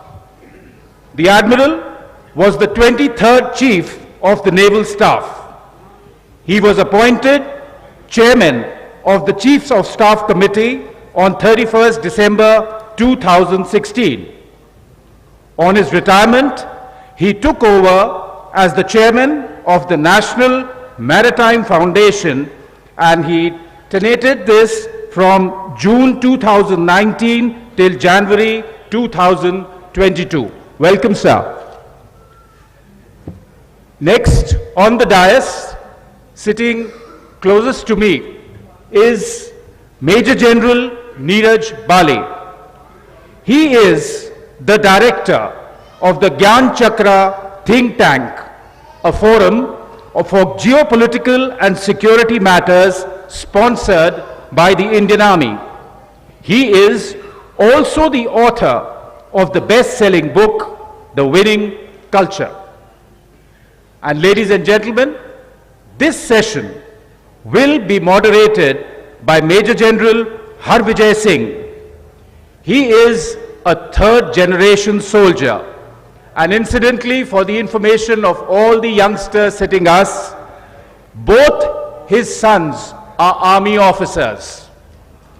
He is, round of applause, both sons in the Indian Army. He is from the Corps of Signals. The General Officer is a prolific writer and member of Punjab Military Literature Society. Over to the panel for the final session of the evening.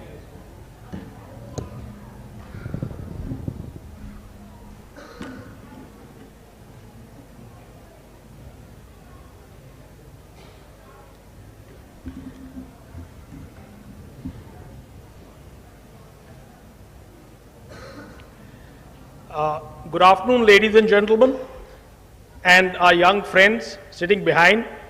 Our panel will be in form of a discussion. I am Justice Sutradhar. We have a very eminent maritime specialist and a very prominent and well-known infantry soldier with us. So they'll do most of the talking. I will try and feed in questions which I have prepared, and later we'll take questions from the audience. Since we've got a number of we always have a number of young audience, I have included maps in our discussion so that they can keep abreast with whatever is being said. Well, just a few decades away, warfare was warfare. It didn't have a first name or a middle name, and later, a few decades back, it became conventional and unconventional. Well, I read a journal to find out the difference between these two. This is a Small Wars journal, and I quote, "Conventional warfare is stale, attritional, and inappropriate to the challenges of modern era. So I thought I'll check up on unconventional warfare from the same magazine. It said, unconventional warfare typically refers to a range of military and paramilitary operations that are not a part of conventional warfare. So I think the only thing which is changed between the two is the UN.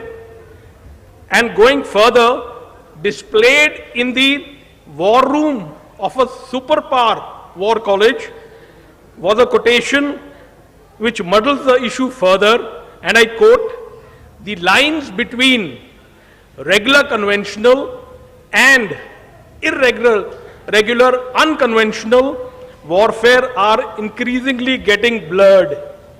I think the way this whole thing started, if these two are blurring the action, we have now added many more names. The unconventional generation has grown a lot, and we have warfares like irregular warfare, hybrid warfare, information warfare, psychological warfare, grey zone warfare, and counting.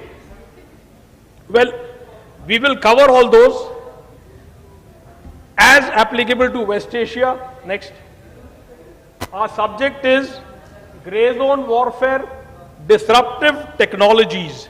These are technologies which have come up new, we'll cover them in the subject. And non-state actors.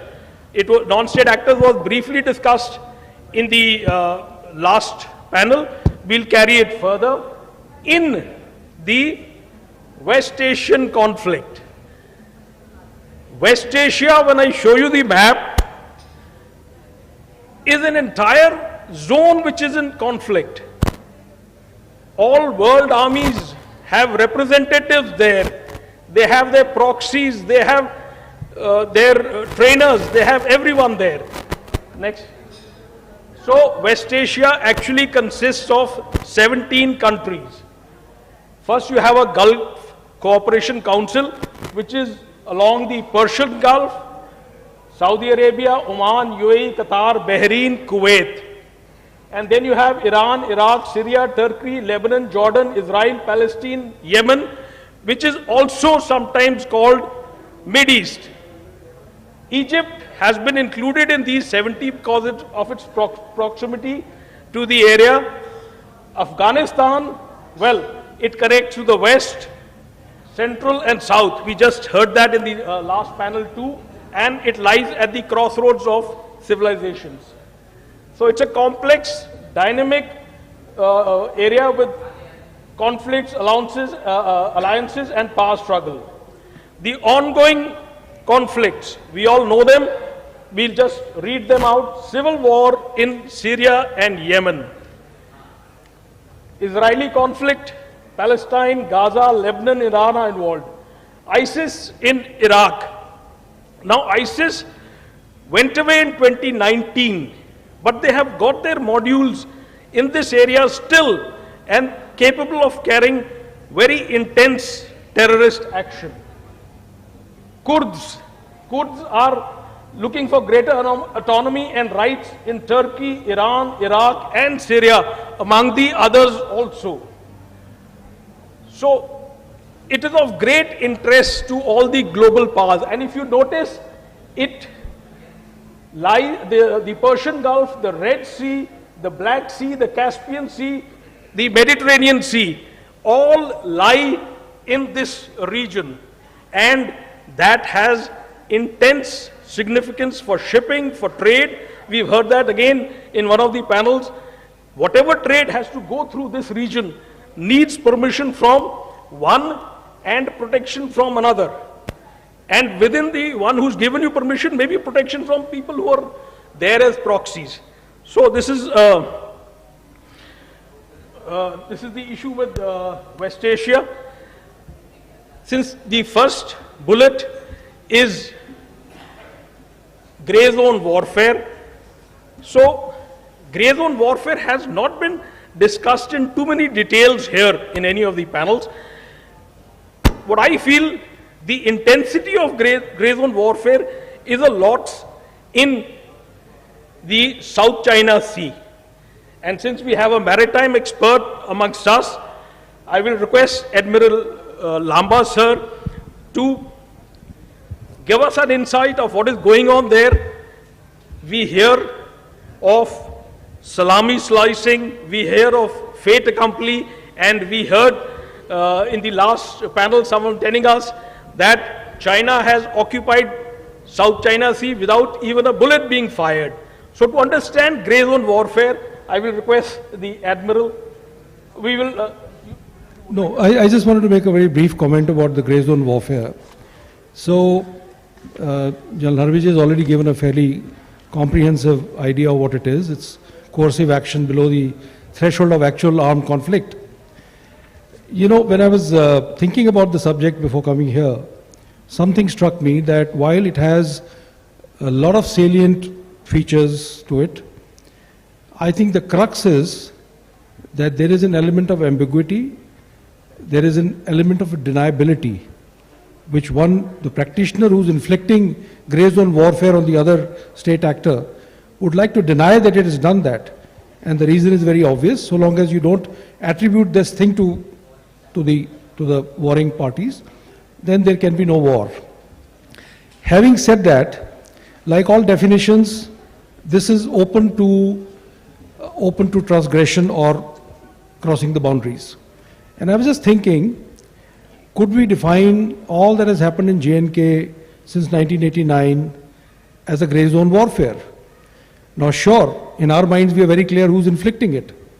The Pakistanis equally are denying that they are doing it. And somehow the whole issue has been kept at a level where no war has broken out between the two countries. A similar effort was made during Kargil. At least in Pakistani mind, the idea was of deniability, not attributing, just occupying our post and then saying it's some militants who have done it, it's not even our soldiers, and hoping there'll be no war. Now here is the crucial point. These things don't happen by definitions.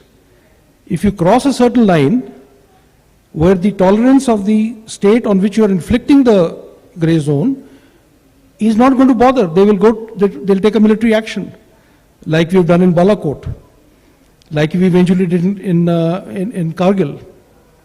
So this is to be understood that sometimes either your domestic compulsions of a country or the will of the nation will determine where the grey zone business ends and where an actual war begins. Thank you, Harry. As far as South China Sea goes, when the Communist Party of China came to power in 1949, a couple of years after that they published the famous 9-dash line where they claimed the entire South China Sea.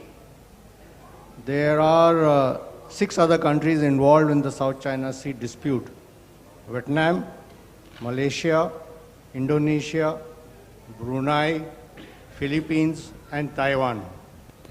All have conflicting claims or have claims to the South China Sea as per the UNCLOS, where you have the exclusive economic zones going out to 200 nautical miles from the baselines. The issue remained dormant till Xi Jinping came to power and started with the growth of the Chinese military and especially the Chinese Navy in 2012. They started reclaiming 7 shoals or islets in the Spratly group of the South China Sea. And out of the 7, 3 are more important: is the Subi Reef, the Mischief Reef, and the Ferry Cross Reef, where they have claimed and they have constructed 3 airstrips of 3,000 meters long, capable of operating all military aircraft, including bombers and fighters. When the reclaiming was going on, President Obama was the President of the United States, and the Chinese promised him that they will not militarize these reclaimed islands. Philippines has been the most vocal in this dispute. They took them to the International Court of Arbitration, And the international, as per the UNCLOS, an international court of arbitration ruled in favor of Philippines in 2016. But China refused to be party to this case and do not recognize it. She is a signatory to the UNCLOS, but cherry picks the UNCLOS, the rules, to its own advantage. What's happening now is, in the past there have been violent clashes between the Vietnamese and the Chinese. There have been loss of lives. Ships have been sunk, I'm talking in the 80s and 90s. Now Vietnam is also reclaiming 3 islands out there. The most vocal has been the dispute, which has been in the news, between China and Philippines. During the previous Philippines President Duterte's time, he tried the policy of appeasement, which didn't work. Now the main dispute which is taking place is centered around Scarborough Shoals, where the Chinese are denying Philippine fishermen from fishing in that area. There is also a landing craft which the Philippines have breached in the Scarborough Shoals. It's been there now for 15-20 years. It's manned by their Marines. Chinese have been preventing them from resupplying these group of Marines on board that ship. There have been clashes taking place between the Chinese Coast Guard and the Philippines Navy and their Coast Guard. But the point we need to remember is, if you look at the Chinese maritime power, the Chinese Navy is the largest navy in the world by numbers, 375 and growing. It's the largest Coast Guard in the world, and the largest ship in the Coast Guard, the Chinese Coast Guard, is almost 15,000 tons. The only ship larger in our Navy are the tankers and the aircraft carriers. They have the largest maritime militia in the world, the largest deep-sea fishing fleet. So presently what is happening is they're preventing access to the Scarborough Shoals for Philippines Coast Guard, their fishermen. What is also happening, they're laying claims, and whenever there is an overflight of, say, maritime patrol aircraft, it has happened with the Australians, it has happened with the United States, Boeing also, on these 3 main islands of Shubi Reef, Ferry Cross, they have fired lasers or tased the pilots in the crew. All these 3 major islands are fully militarized with radars, anti-air defense systems, anti-surface systems. Plus, on top of that, what is physically happening in the South China Sea is also gray zones in the form of social media influencing the political discourse, economic coercion. When the dispute really picked up between China and Philippines, a simple thing like banning import of bananas from Philippines had a great effect, because the largest exporters of bananas from Philippines was to China.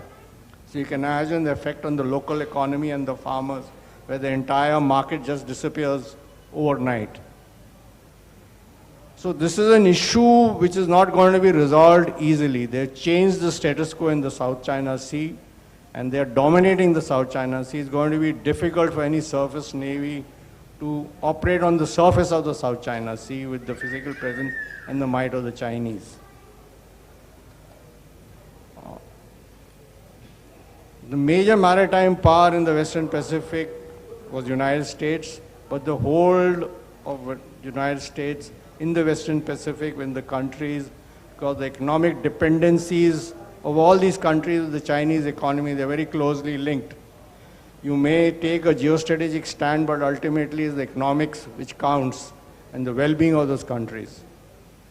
So China in the South China Sea is a maritime power, an economic power, a national power to be counted with, and they're going to be dominating this.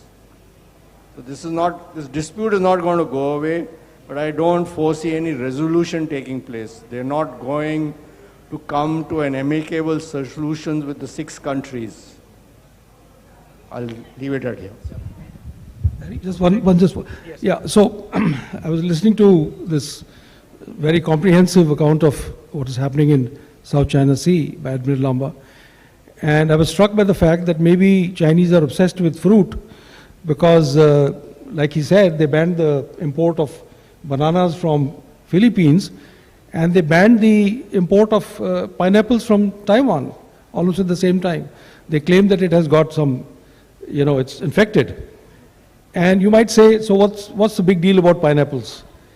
The big deal is that 90% of the Taiwanese export of pineapples was going to China. It's worth $50 million. And of course, Taiwanese showed a lot of will by insisting that their domestic market should buy all the surplus pineapples. And I believe since 2021, by selling to Japan, to Australia, to US, their produce has actually increased to 560%. The last thing I will say for the audience sitting behind, the young audience who are here, you heard this talk about how China is being aggressive in the South China Sea. I would encourage you to go to YouTube, Google this issue. The ship that he talked about is called BRS Sierra Madre, which has been breached by the Philippines purposefully, though they called it an accident. And you must see what a cat and mouse game it has developed in Philippines trying to supply or resupply that ship, and the Chinese physically preventing it. You will see cannons being used, water cannons being used, ships being kind of colliding with each other. So I thought I'll just flag it to the young people sitting behind. I'll just make one more point about the South China Sea. The Chinese operations in the South China Sea doesn't involve the Chinese Navy. It is the Chinese Coast Guard and the Maritime Militia. So you can see that is how they're keeping it in the gray zone. Okay. And the fishing fleet which is there in the South China Sea. The PLA Navy is not involved in the physical dispute which is taking place. Basically, the physical dispute takes place between Philippines and China and Vietnamese and the Chinese. Indonesia has done a very different thing, where any illegal fishing which is taking place in their waters during the previous Indonesian president's time, very vocally he blew up those fishing boats at sea. So we've seeing a lot of Chinese ships, their submarines and research vessels coming into the Bay of the Bengal. Is there a reason for us to be fearful of that, or what strategy we should adopt? The first foray of the Chinese Navy into the Indian Ocean was made way back in 1991, when the training squadron of 3 ships visited the port of Karachi. They came to Karachi and went back. Thereafter, there was no visit into the Indian Ocean till October of 2008. Since October 2008, at any given time, there will be 6 to 8 Chinese vessels in the Indian Ocean, basically in the northern part of the Indian Ocean, which has the anti-piracy escort force of 2 destroyers or frigate along with a support tanker, and they have 3 or 4 research vessels. They have one in the southern part of the Indian Ocean, which is the satellite tracking vessel, which is always there to download data from their satellites. And they have hydrographic and other ships, about 2 or 3 in this thing. So since 2008, this has been the presence. I'll also make one more point about the Chinese Navy. After Xi Jinping came to power from 2014 onwards to about 2018, there was a suddenly spurt of activity of the deployment of the Chinese Navy, and they were all over the world. What was happening is the anti-piracy escort force would spend about 3 months in the Gulf of Aden. One group went all the way around Africa and went back. One group went to Europe. Another group went to Europe, crossed the Atlantic, visited ports in Canada and America, and through the Panama Canal went back to China. In August of 2017, at one point, there were 14 Chinese ships in the northern Indian Ocean. It just happened. There was one escort force, there was a relieving force, there was one force going all the way to St. Petersburg to exercise with the Russian Navy. So this is there. So they've been systematically carrying out survey in the global commons of the Indian Ocean. Our assessment is they may be carrying out surveys to find suitable areas for submarine deployment. Also, they have a claim for deep sea mining. They've been given an area in the southern Indian Ocean towards Mauritius. So they've been carrying out survey there also. Sir, thank you, sir. Next.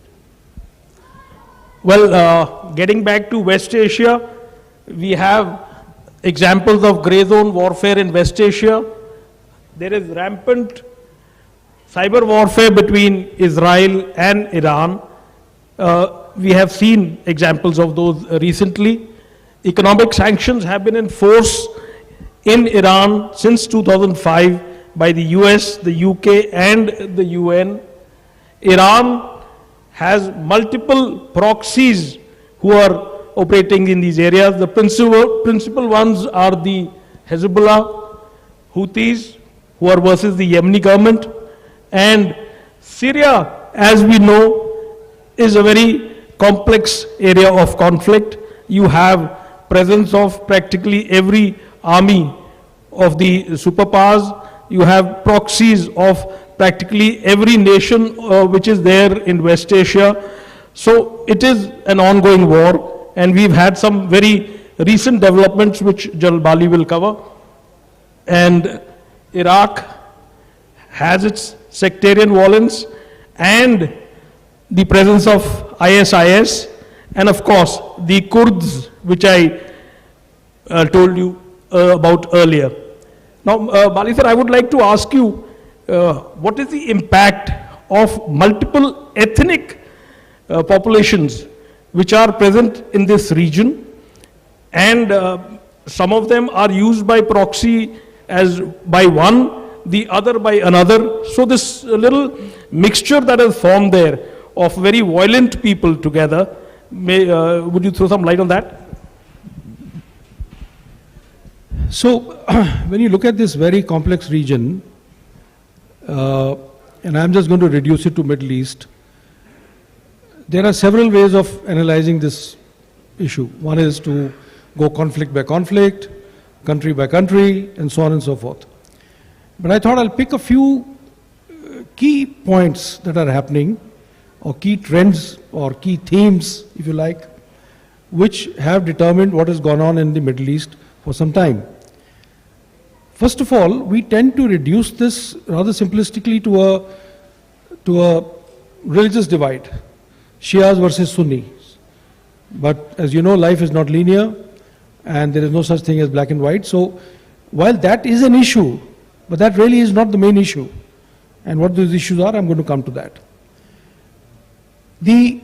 At the heart of this problem, at least currently, is the unresolved question of the Israel-Palestinian problem. And while even at the best of times, that problem didn't look like it was getting solved anytime soon, but after what has happened after 7th of October last year, the problem has become more complicated, and everybody is holding their breath for 20th of January when Trump comes to power. So that is one thing that weighs on a lot of countries' minds, a lot of people's minds in the Middle East, as it does in the rest of the world.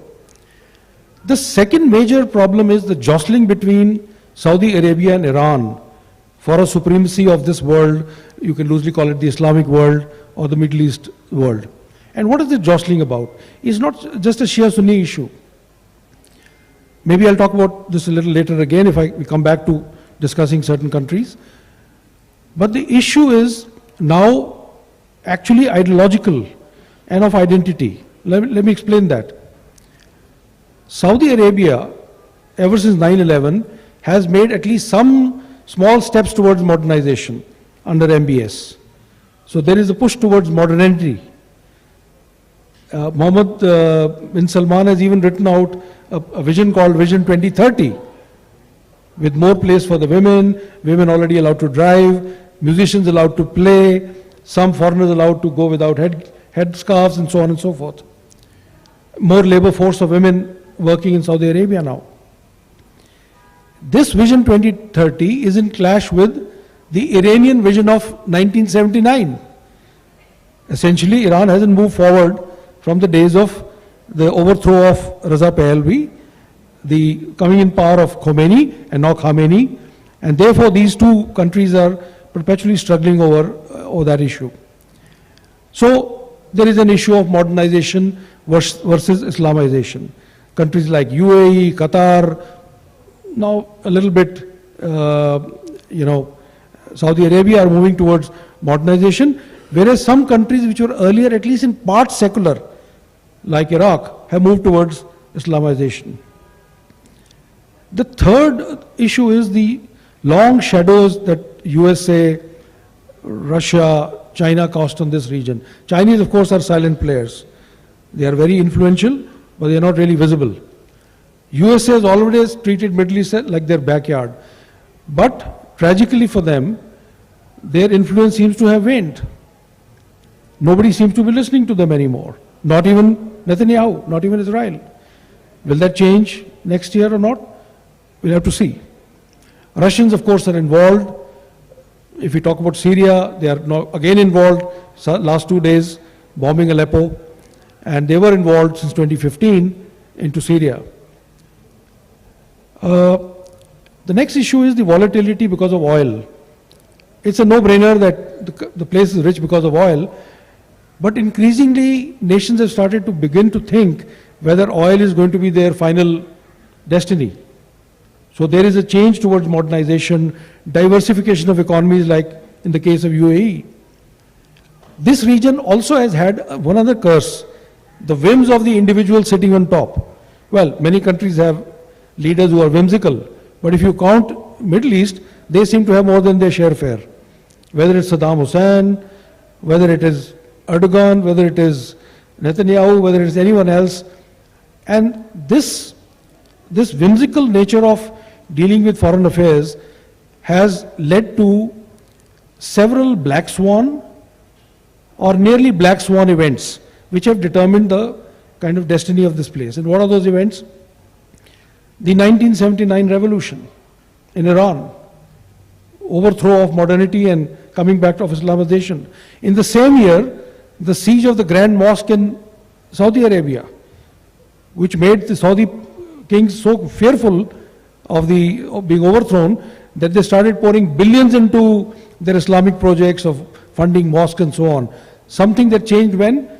On the next black swan event, 9/11, when they decided this was not the way to go. Iraq's invasion of Kuwait, the Arab Spring, which held so much promise in Egypt. Not only in Egypt, but what is happening in Syria is actually a direct result of the Arab Spring, but which fizzled out. And the several things that have taken place in Iran since then. And of course, the final is the October 7 attacks, which have completely changed in some ways, the immediate destiny of this region. So these are some of the events. Now, I would really like to talk about countries, but that's probably is going to be again, yeah, maybe we can do it later. That's what I want. So we can go back to Admiral Laba. So you talked about the Arab Spring.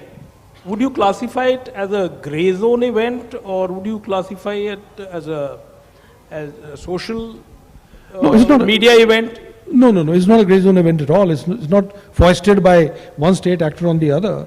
It is something which is intrinsically came about because people are unhappy. It's a bit similar to what happened in Iran recently over the headscarves issue.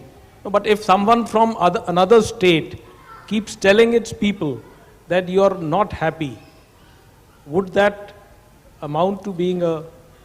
I think as every married man knows, nobody has to tell you whether you're happy or you're unhappy. So I don't think you can socially tell another country that you're unhappy. If people are unhappy, they're going to be unhappy. Okay. Right? Yeah. Right. Next. Agla next. So this is a question for you, sir. Houthis, small population, big people, as far as their actions in the Red Sea is concerned. I think multiple navies are operating there. Shipping is being harmed in a big way. So why are we not able to stop the Houthis from making the Red Sea their own? When you look at the Indian Ocean is landlocked on three sides, on the northern side, east and west.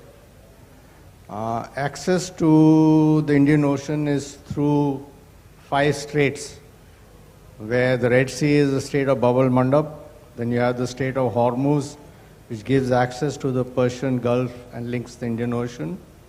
And on the east, you have the Malacca, Lombok, and further 2 straits of Indonesia. And when you're looking at the shortest route of linking east to the west, that is, I'm talking of Asia to Europe and across the Atlantic to the United States, it is through the Strait of Bab el-Mandab and through Suez Canal into the Mediterranean. If you have to go around the Cape of Good Hope, South Africa, it adds anywhere between 7 to 15 days of passage. So if you're looking at, if a ship is going to go from Shanghai to New York, if you're going to go around the Cape of Good Hope, it adds almost 3,000 nautical miles or 7 days to the passage. The other point which we need to keep in mind is the southern Indian Ocean is, you have among the roughest seas in the world. So weather is very unpredictable south of the Cape of Good Hope. So it adds to cost, it adds to time, and because of the actions of the Houthis, it started off in support of the other proxies of Iran, of Hamas, and then to Hezbollah. Initially they said they will only attack ships going to Israel. Then the next lot of attacks took place on shipping companies owned by Jews, and then it sort of degenerated into discriminate attack with no pattern in it. It led to large-scale deployment or redeployment of forces from Europe and United States Navy from the Mediterranean into the Red Sea. There was also deployment of Indian naval ships in the Gulf of Aden, and we escorted some ships. To de-escalate the situation, there have been a number of attacks carried out. Like recently you had the B-2 bomber raid on Houthi position, targeting their missile storages and all that. So because of this problem, it has led to almost 50% diversion of merchant, of at least tanker traffic from Bab el-Mandab and Red Sea going around the Cape of Good Hope, and also of container traffic. This has indirectly had an effect on Egypt and Jordan. Egypt, because they generate a very large amount of revenue of ships transiting through the Suez Canal. They earn billions of dollars a year. So now if 50% of this traffic is going around the Good Hope, that revenue generation for Egypt has also dried out. So this problem can only be solved is you cannot physically convoy all ships traffic going through the Red Sea or the Strait of Bab el-Mandab. Strait of Bab el-Mandab is 1.5 miles broad at its narrowest point. I have sailed through that a couple of times while I was commanding my ship. There is not too much room to maneuver when you are transiting through the Strait of Bab el-Mandab. Okay. The only way you can prevent is to make the cost of attack by the Houthis on merchant shipping expensive, punitive action. And that has already happened a couple of times where there have been attack on Houthi positions and all that. And you also have to message Iran, who's providing the wherewithal. To mere broader perspective, all ships of 300 tons and above have to carry something called an automatic identification system, AIS. It works on the VHF frequency, When you ping it, it gives you the name of the ship, last protocol, next protocol, what course and speed she is doing it. This is basically to exchange information, to prevent collision of seas, and also everyone keeps a track of ships at sea through the AIS. It's not only when you're meeting face-to-face on VHF range, but also through satellites. So what is happening is ships who are now transiting through the Gulf of Aden, Strait of Hormuz, Red Sea, are switching off the AIS to prevent Iran and Houthis to track the ships. So actions have been taken, their deployment of ships. So the number of attacks have come down. After the B2 raid, there were no attacks for almost 3 weeks after that. Okay, so that's what it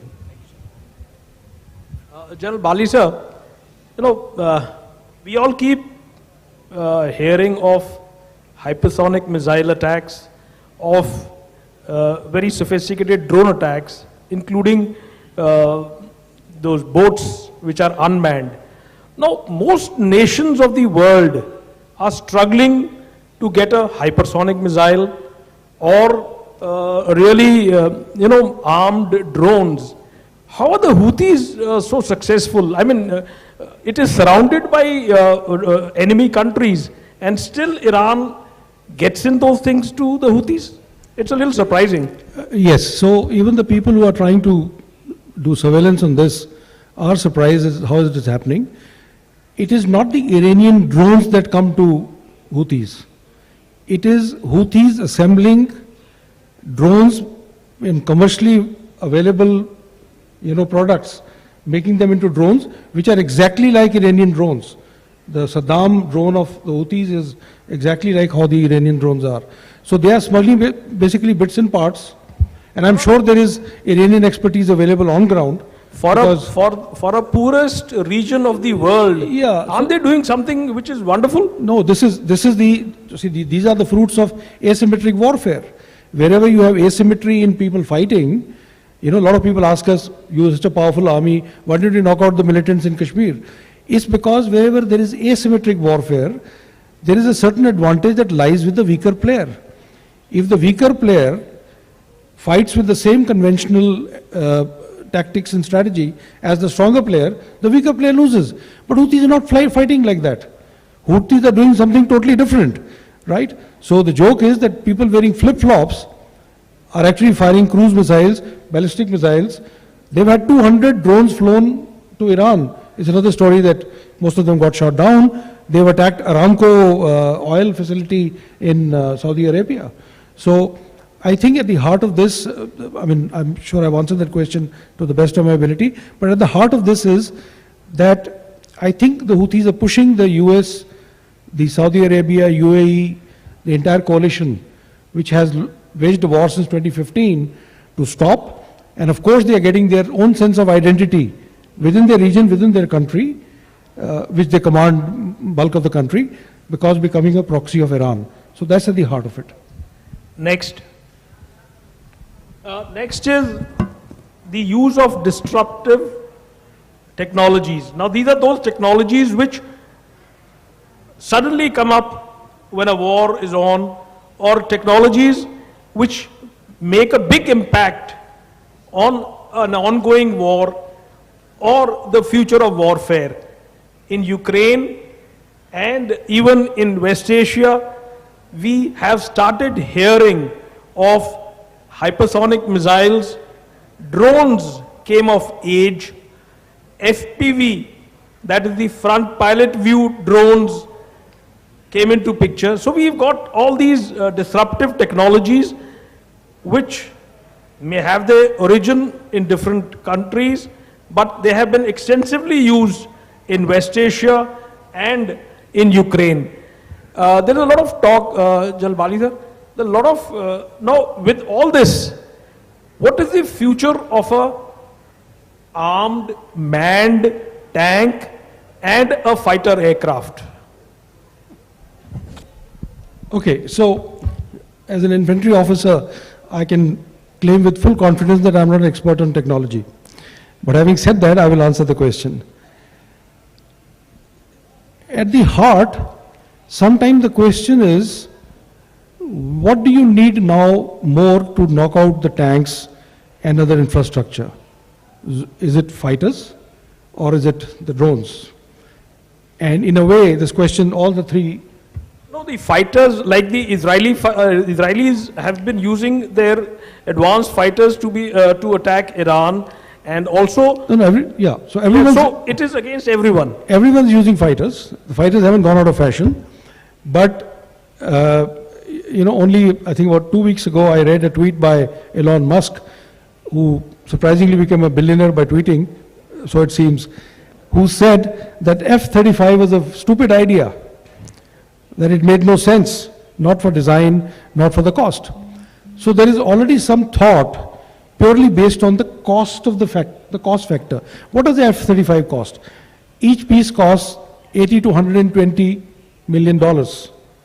And the operating cost is about, I think, $35,000 an hour. What is a best kind of a drone cost? MQ-9 reportedly costs $32 million. So that's a fraction. And the operating cost is $4,000. But the issue is not just cost. The issue is there is stuff only fighter aircrafts can do, which a drone may not be able to do. Even guarding valuable assets is something a fighter aircraft will do far better. Where you need split-second decisions, where you need complex decisions, it's only a fighter pilot who can make it for you, particularly if you, heaven forbid, decide to go nuclear using a fighter plane.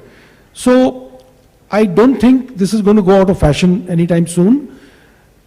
Where the decision making is going to lie in the future is, because nobody has infinite resources, nobody has all the money in the world, not even the US. So eventually it is going to be how cost effective each weapon is, and within the budget, what can you afford more?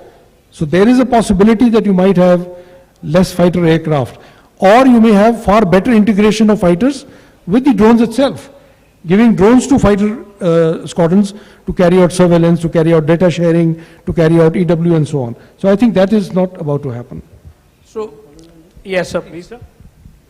I think too much is being made of the demise of the tank and other platforms. Okay, each platform, whether it's land, air, or fighter aircraft, or at sea, has vulnerabilities. Okay, it's how you employ that particular platform and the operational scenarios.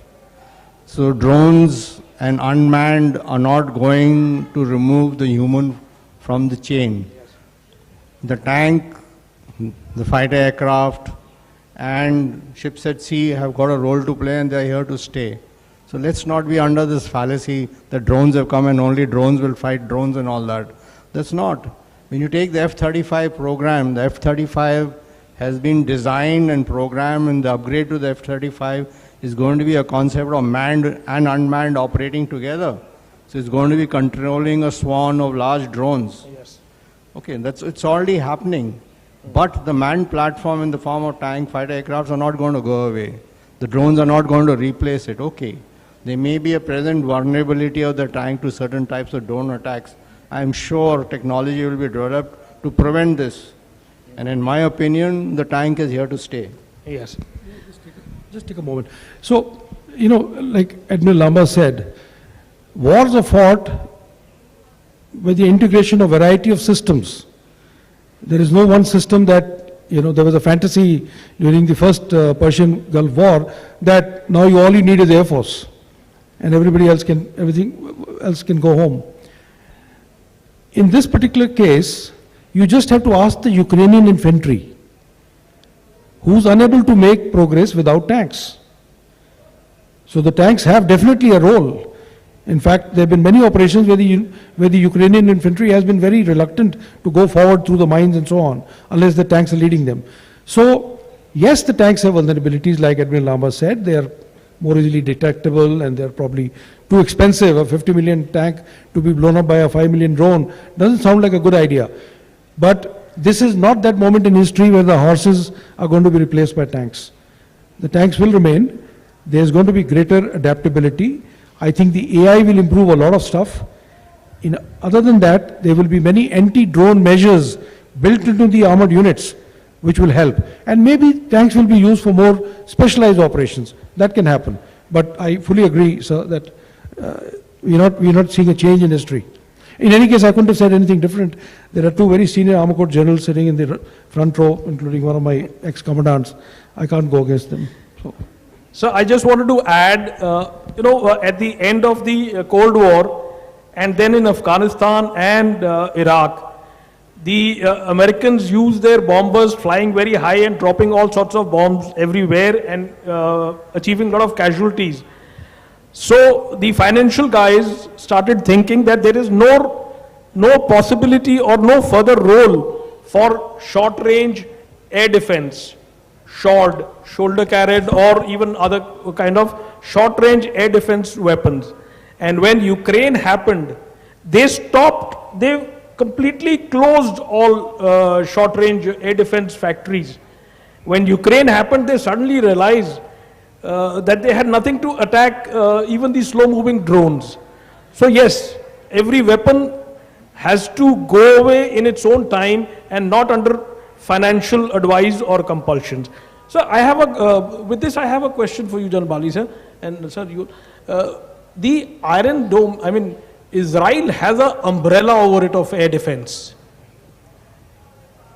So do you think, I mean, for a big country like ours, how do we enable that kind of a protection for ourselves?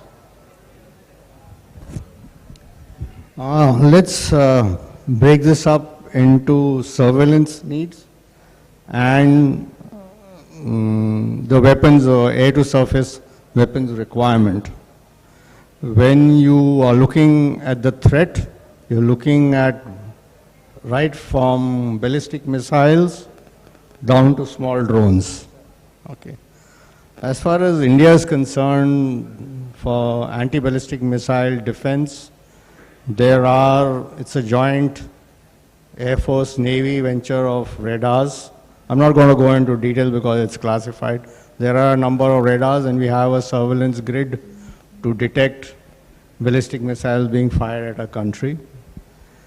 DRDO is developing interceptors, both endo and exo, that is within the atmosphere and outside the atmosphere. I think a number of tests have already been carried out. It's there in public knowledge. So this is for ballistic missile defense. We've been also, at least the Navy's been in dialogue with the US of trying to get the Aegis system, the version 9, which has anti-ballistic missile defense capability. They're not willing to transfer that technology as yet, but I think sometime in the future there may be an exchange of idea of this technology, and DRDO permits, we may be able to import the system. Other is when you're looking at other air threats, you need a surveillance grid both at high, medium, and at low level, okay, which it will involve radars, IR sensors, and optical devices, okay. On board a ship now, all modern ships, all destroyers and frigates have this full gamut of a modern radar in the form of an Israeli MF Star, plus IR detectors and optical systems. The Air Force has surveillance radars all over, both high, medium, and level. They are networked together. The Navy's ships are networked together. The naval air stations have also radars. They are also networked. But we need to network all the sensors available, that a common air picture is available for the whole country. It is still work in progress. I know as of 2019 when I retired, how to integrate the air picture available with the Air Force, the Navy, and the sensors which are there in the Army. So we need to have, when you cover the entire high, medium, low level, low level detection is an entirely different ball game. Okay. Then the other major challenge is of identification friend of foe, IFF. We have legacy systems in the form of Russian aircrafts, ships, Western aircrafts. Now you have got the Rafale. We don't have a common IFF system available at the moment. And the Russian and the Western system don't work. So it is very difficult to identify friend or foe. So we need to have a common IFF system which is fitted across the three services in all platforms, whether it's surface or in the air. This development has been going on for a very long time, and we haven't been able to field a system as yet. Okay. Coming to missiles. Okay. We had a joint venture with the Israelis, and we have what the Navy calls the LR long-range SAMs. In the Air Force and the Army is called MR SAMs, which is out to 70 kilometers. You have Akash. We have finally been able to solve the problem of having an active seeker. We've been able to develop a seeker, an indigenous seeker, which is now being developed and is being fitted into missiles, and there should be rapid development of indigenous missiles, both short range, quick reaction, medium range, and longer ranges. Okay. You're getting the S-400 5 systems away. That's going to bring a huge boost to capability. There's also an air defense system being acquired from the Americans for the VAs and VPs in the NCR region. Okay. But we have a long way to go to provide effective air defense for all VAs and VPs. So we need to integrate the sensors where you have a common picture and you have a common network of weapons to cover the entire spectrum of high, low, and medium. And the final point I want to make is the number of AWACS we have is inadequate to the threats we face both from the north and the west. We need to increase the number of these platforms available. Okay. So I have not even a word to add to what he said. But with your permission, since I think we may be winding up, I just want to take a couple of minutes to go back to West Asia, tell a story, and throw a few questions back for the audience to think about. We sometimes think that what is happening in Middle East is chaotic but predictable. Things that Israel is doing is predictable, and so on and so forth. But that has never been the case. In 1960s, the Iranian king, Reza Pahlavi, wrote a letter to the Saudi king, Faisal. And he said, you are very repressive, you are not modernizing your country, one king to the other, let me tell you, you're going to be overthrown. And King Faisal wrote back to him and said, Your Excellency, I think you forget that you are not the king of France. You are the king of a country which is 90% Muslims. You are likely to be overthrown. And he was right. In 1979, Iran had that coup, and that has really changed the whole landscape in this. So the question really today is, with all that modernization that is happening, is will the modernization of Saudi Arabia succeed? With Mohammed bin Salman, the MBS, his vision succeed? Because there must be a lot of people in Saudi Arabia who won't be liking what is happening. People love status quo and they don't like changes of this nature. That is going to determine a lot in the Middle East. And equally, after Khamenei, he is 85. And there are reports that his son, who's 58, is likely to be the heir and is far more moderate. But that's a very low bar. Anybody would be moderate compared to Khamenei. The point is, after Khamenei, who? So this is one question. The second and the last bit of questions, which I'm sure the audience would already probably know. When we talk about the other big conflict going on, the Palestinian-Israeli thing, the first question is, who will govern Gaza? The Israelis have repeatedly said they will leave a few people, but they won't govern it. They can't govern it because they'll be open to the same sniping attacks in a few years' time. The Egyptians are not keen. There is no such thing as an Arab force coming to govern Gaza. I don't think the UN will get involved in this place which is completely decimated and 40,000 people killed. So who will govern Gaza? The second question is, will the ceasefire with Hezbollah hold? Is it genuine? Or will Hezbollah wake up one day like Hamas did on 7th of October and did what they did? The third is, are we seeing the end of Hamas? Of course, there is a lot of ideological talk that Hamas is an ideology, you can't end it. But other than that also, are we seeing the end? With the 40,000 people who have been killed, will their survivors just roll over? Or are we going to see another start? And finally, are we seeing the death of a two-state solution? I read a very interesting article in Foreign Affairs 2 days ago, which said Biden, even though he's in a lame duck presidency, can assure his legacy if he moves the resolution to recognize the two-state solution. Nothing will happen on ground, but he would have set something in motion. So I just wanted to air a few thoughts. Thank you. So, we are at the end of our time. Request questions from the audience, please. Ji, you'll have to.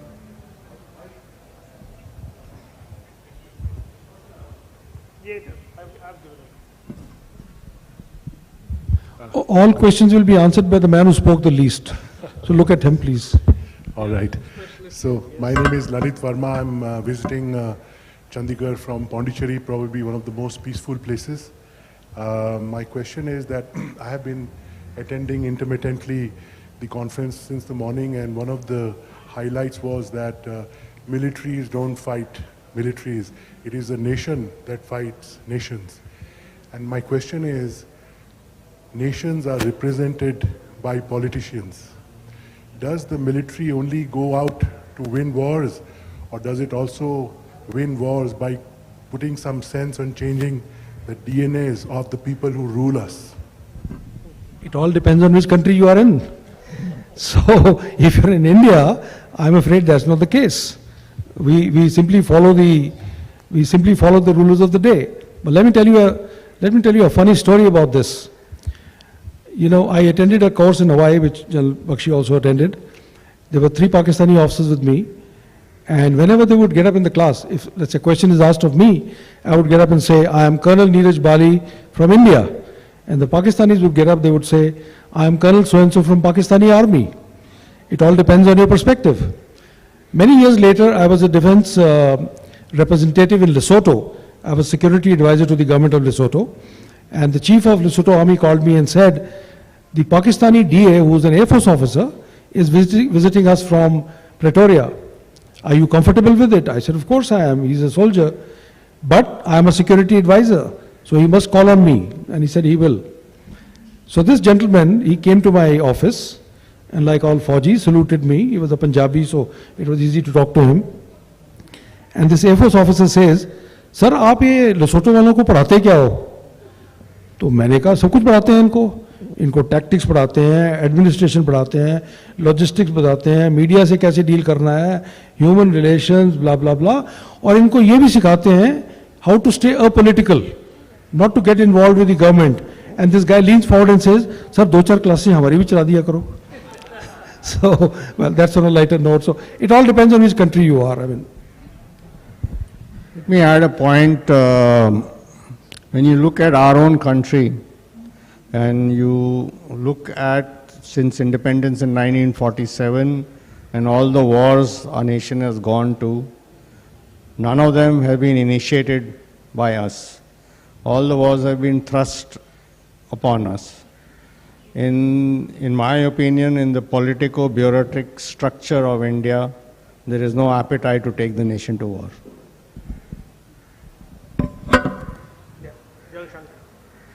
Sir, I'm General Shankar, sir. I got a question. Adil Rambasa, you mentioned that the Chinese had the 9-dash line and the Philippines went to the International Court of Justice and the court ruled in favor of Philippines. And then China said, take a walk. It's not the first time China has done this. It's done in other. Then what next? See, it's like this. Let me give another example of maritime dispute. We had a maritime dispute with Bangladesh. The dispute started way back in 1980. And we couldn't resolve the boundary dispute between the two of us. A lot of interaction and dialogue and talks took place. So ultimately, Bangladesh took us to the International Court of Arbitration. We also happily went it. And the International Court, both the countries, you make your submission of the boundary claim and then they give you a judgment. Okay. So it was a win-win for both. We didn't get what we were claiming, neither did Bangladesh get what they were claiming. So it was so they gave a judgment which was agreeable to both Bangladesh and India, and we recognized it and implemented it. Okay. And we were both party to the International Court of Arbitrations there. India and Bangladesh were represented by lawyers. In the China-Philippines case, China refused to be a party to the dispute or in the International Court of Arbitration. It was not represented, they refused to take part in it. Okay. So as you have the UNCLOS, United Nations Convention on Laws of the Seas, it was passed in 1986 and has been signed by majority of countries. United States of America is not a signatory to the UNCLOS. Okay. China is a signatory to UNCLOS but doesn't follow it. Okay. There is no enforcement mechanism to the judgment being passed by International Court of Arbitration. Okay. So China has said, go climb the tree. I'm not going to abide by this. So you cannot enforce it. The only person, which nation is going to get involved in trying to enforce the International Court of Arbitration judgments? It has to be accepted by both the parties. That is how majority of the maritime disputes have been resolved when they have been taken to the International Court of Arbitration. Okay. We'll take one question. Yeah. Hi, thank you for such an insightful session. So my question is related to the new presidency that is coming in the United States. Like both the major wars that are going on happened in Joe Biden's era. So do you think with Donald Trump coming, we see there's a way to end these wars, or some new policies will come that will diminish these wars? I think that only future will tell. Donald Trump has claimed that he'll solve these wars in one day. So let's see what happens on 21st of January. Sir, last please. That's it, please. That was the last question, please. No, there's never a last one. Please agree with me. Okay. Please agree. There's never a last one. We have one after this. It's the last session and next year we will meet again. It's a humble request. You know, others are also waiting. Thank you so much. Thank you so much. Thank you. Right, ladies and gentlemen, let's have a big round of applause for our wonderful panelists. Wonderful discussion, which of course never should have ended, but everything has to come to an end. Thank you very much, sirs. Now we would request you to kindly accept a small token of appreciation.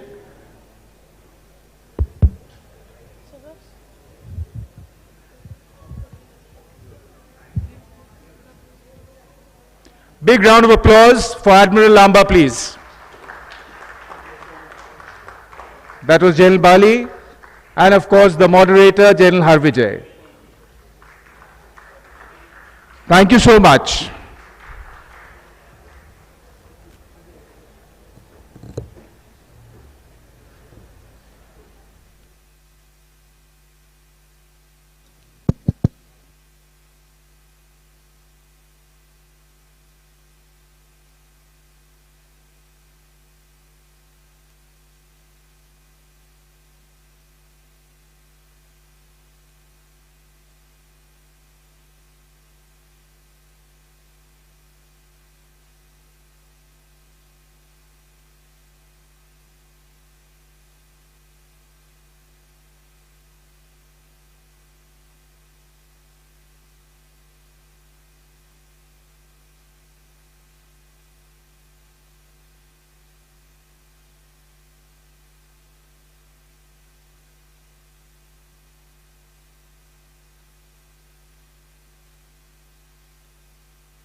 Right, may I have your attention, please? I would request everyone to kindly get together here at 4:30, 1630 hours for the closing ceremony. Request you all, you can have a break and please be here at 4:30 for the closing ceremony. Thank you, ladies and gentlemen. And of course, the wonderful children here.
Good evening, Jai Hind.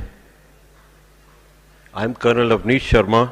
On behalf of Military Literature Festival Association Chandigarh, I extend a hearty welcome to Sardar Dyal Singh Majithia, Honorable Minister for Tourism, Government of Punjab, Lieutenant General Mohit Wadhwa, Sena Medal, Chief of Staff, Headquarter Western Command, panelists, delegates, members of the media, esteemed veterans, our young friends from schools and colleges across region, ladies and gentlemen. Military Literature Festival Chandigarh, the first and the only one of its kind in the country, is a joint venture of Punjab government, Chandigarh administration and Headquarter Western Command. The inaugural fest was held during 2017 and the 8th Military Literature Festival is now coming to conclusion. I'll now request Lieutenant General T.S. Shergill, PVSM retired, Chairman, Military Literature Festival Association Chandigarh, to tell us some highlights of the festival. General Shergill, a gold medalist from NDA and a veteran of 65 and 71 war, has had an exceptional career both in the army and in the civil. He commanded a division in J&K, a corps in the northeast, and was Commandant Indian Military Academy. Earlier he served as a defense attaché in the United States of America and was Indian High Commissioner at London.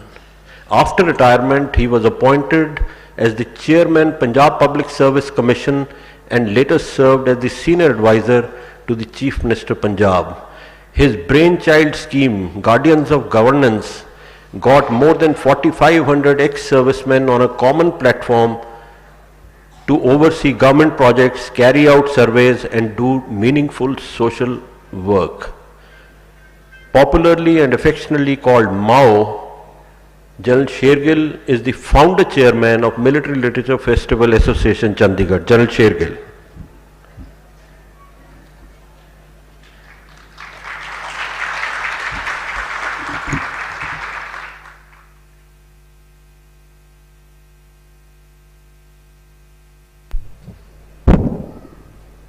Thank you, Avi. You always inflate whatever I've done far too much. Honorable Minister, Sardar Dyal Singh,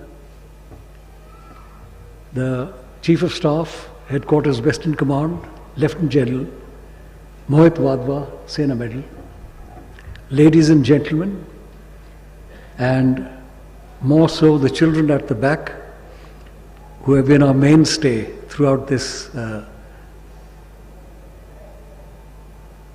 complete festival, and it's been a delight to have you all.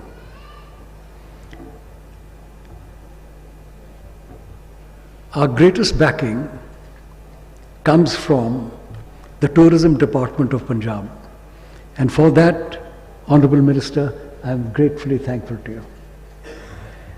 And there's a team of yours with, you got Sardar Balwinder Singh Jaggi, you have Gunpreet Walia, and you got Major Harjot Kaur, who's sitting here.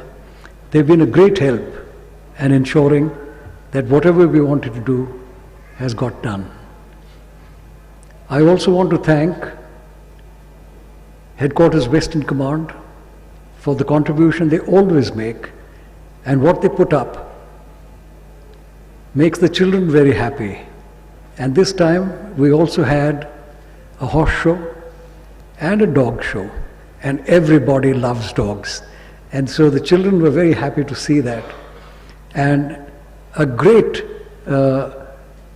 temptation for them is the exhibition of arms, and that is where they get to handle the weapons that are already in service in the country and in the army, and also an exhibition of the heavy equipment which is there. In addition, we have two features that have done well in the past. The first is what we call the Manwad, which is getting the children together and they are introduced to and have a chat with war-decorated heroes of the armed forces. I think they enjoy that very much. And we have a theatre called Clarion Call, in which we exhibit various short films about the army, about people who have done well from the army, and of course, of our martyrs and our war-decorated heroes. So this season has also gone off well, and I'm also grateful to the Tribune, that is our partner, and you can see outside they have put up their big board showing what they've done in the past, and also another board to collect signatures from all people who have visited this, this festival. So I thank all of you for having attended, and a great big thank you to the panelists who have come here and helped make this festival a success. I remember there was a friend of mine, and he was also a panelist, and he'd come here for the first time. And walking around, apart from the academic part that we have here, what he said to me was in Punjabi, he said, "General Sahab, ye ta mela hai." And sure enough, it is a mela. It is a mela for the children and the youth, and for the others who are interested in the more academic pursuits of military history and world affairs. Well, this is the place where we interact with them. And finally, once again, I thank the Honourable Minister for coming after he had carried out a meeting somewhere else, and he's come straight to us. And I'm happy to say that I share a bond with him, because my father and his father were friends. Thank you, sir. Thank you very much.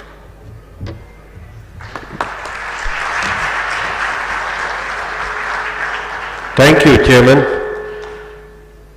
Sardar Tarunpreet Singh Sonji, the Honourable Minister for Tourism, Government of Punjab, represents Khanna constituency in the State Legislative Assembly since 2022, a seat which he won with a huge margin as an Aam Aadmi Party candidate. He was born in Patiala and presently is also an entrepreneur besides being a full-time politician. Sardar Tarunpreet Singh, may I request you to kindly say a few words and declare the festival closed.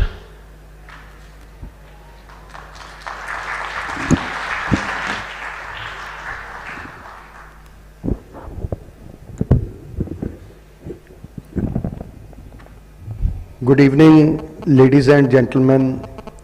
Sat Shri Akal, Namaskar. It is truly an honor to stand before you today at the 8th Military Literature Festival here in the Chandigarh. This prestigious festival, a collaborative efforts by the Punjab government, UT Chandigarh, and the Military Literature Festival Association, is a fitting tribute to the bravery, courage, and sacrifices of our armed forces. This event marks 25 years since the Kargil War and celebrates the indomitable spirit of the men and women who have dedicated their lives to the protecting of our nation. I would like to express my deepest gratitude to Lieutenant General Retired Shri T.S. Shergill ji, Chairman of the Military Literature Festival Association, for the leadership in the organizing this remarkable platform. I also extend my heartfelt thanks to the Lieutenant General Manoj Kumar Singh Katiyar ji, GOC in the Sea, Western Command, for his invaluable contribution to this festival, along with our other esteemed dignitaries who have joined us today. This festival holds great significance as it celebrates the unmatched contribution of the northern India, especially Punjab, to our country's defense forces. Since its inception in 2017, this festival has served as a bridge between the past, present, and the future. It is a space where stories of our values, our shared military achievements are celebrated, and the critical discussions on the nation's security also held. I am delighted that this year's festival has reached new heights with its exceptional programs. This year, Military Literature Festival has been particularly impactful. It has been provided a platform for promoting India's global military literature by engaging with our renowned authors, artists, and veterans, educating our youth about the bravery and sacrifices of our soldiers and martyrs, and facilitating discussions on the key topics like India, strategic relationships with the neighboring countries, and peace building initiatives in the northern India. I must also acknowledge the Military Literature Festival Association for organizing fascinating exhibitions that showcased advanced military equipment such as tanks, fighter jets, letters, personal accounts, and collectibles of our soldiers, giving us a glimpse into their lives of sacrifice and services. Tourism is a key growth engine for the state, not only contributing the economy of Punjab but also the fostering culture exchange and creating employment opportunities. My Department of Tourism and Culture Affairs Punjab is deeply committed to making the state a preferred tourism destination in India and weekend destination of northern India. Our goal is to enhance both the length of stay and per person average expenditure during the stay while also increasing count of traveler arrivals. Looking ahead, I am pleased to share that the Military Literature Festival Association will also participate in the upcoming Rangala Punjab Festival going to be held in Amritsar next year. So, thank you. As we conclude this edition of the Military Literature Festival, I would like to express my sincere appreciation to Lieutenant General Retired T.S. Shergill ji and his team for their outstanding efforts in organizing this world-class festival, and Lieutenant General Manoj Kumar Katiyar ji, GOC Western Command, for his leadership in showcasing army equipment and presenting a remarkable film on the achievement of the Western Command. I also congratulate all the officers of the Department of Tourism and Culture Affairs Punjab for their commendable contribution. My appreciations to the officers and the staff of UT Chandigarh and Government of Punjab who have worked tirelessly to ensure the success of this event.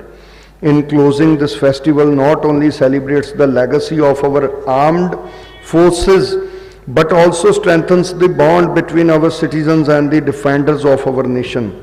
Let us all live with a renewed sense of pride and gratitude for the men and women who serve our country selflessly.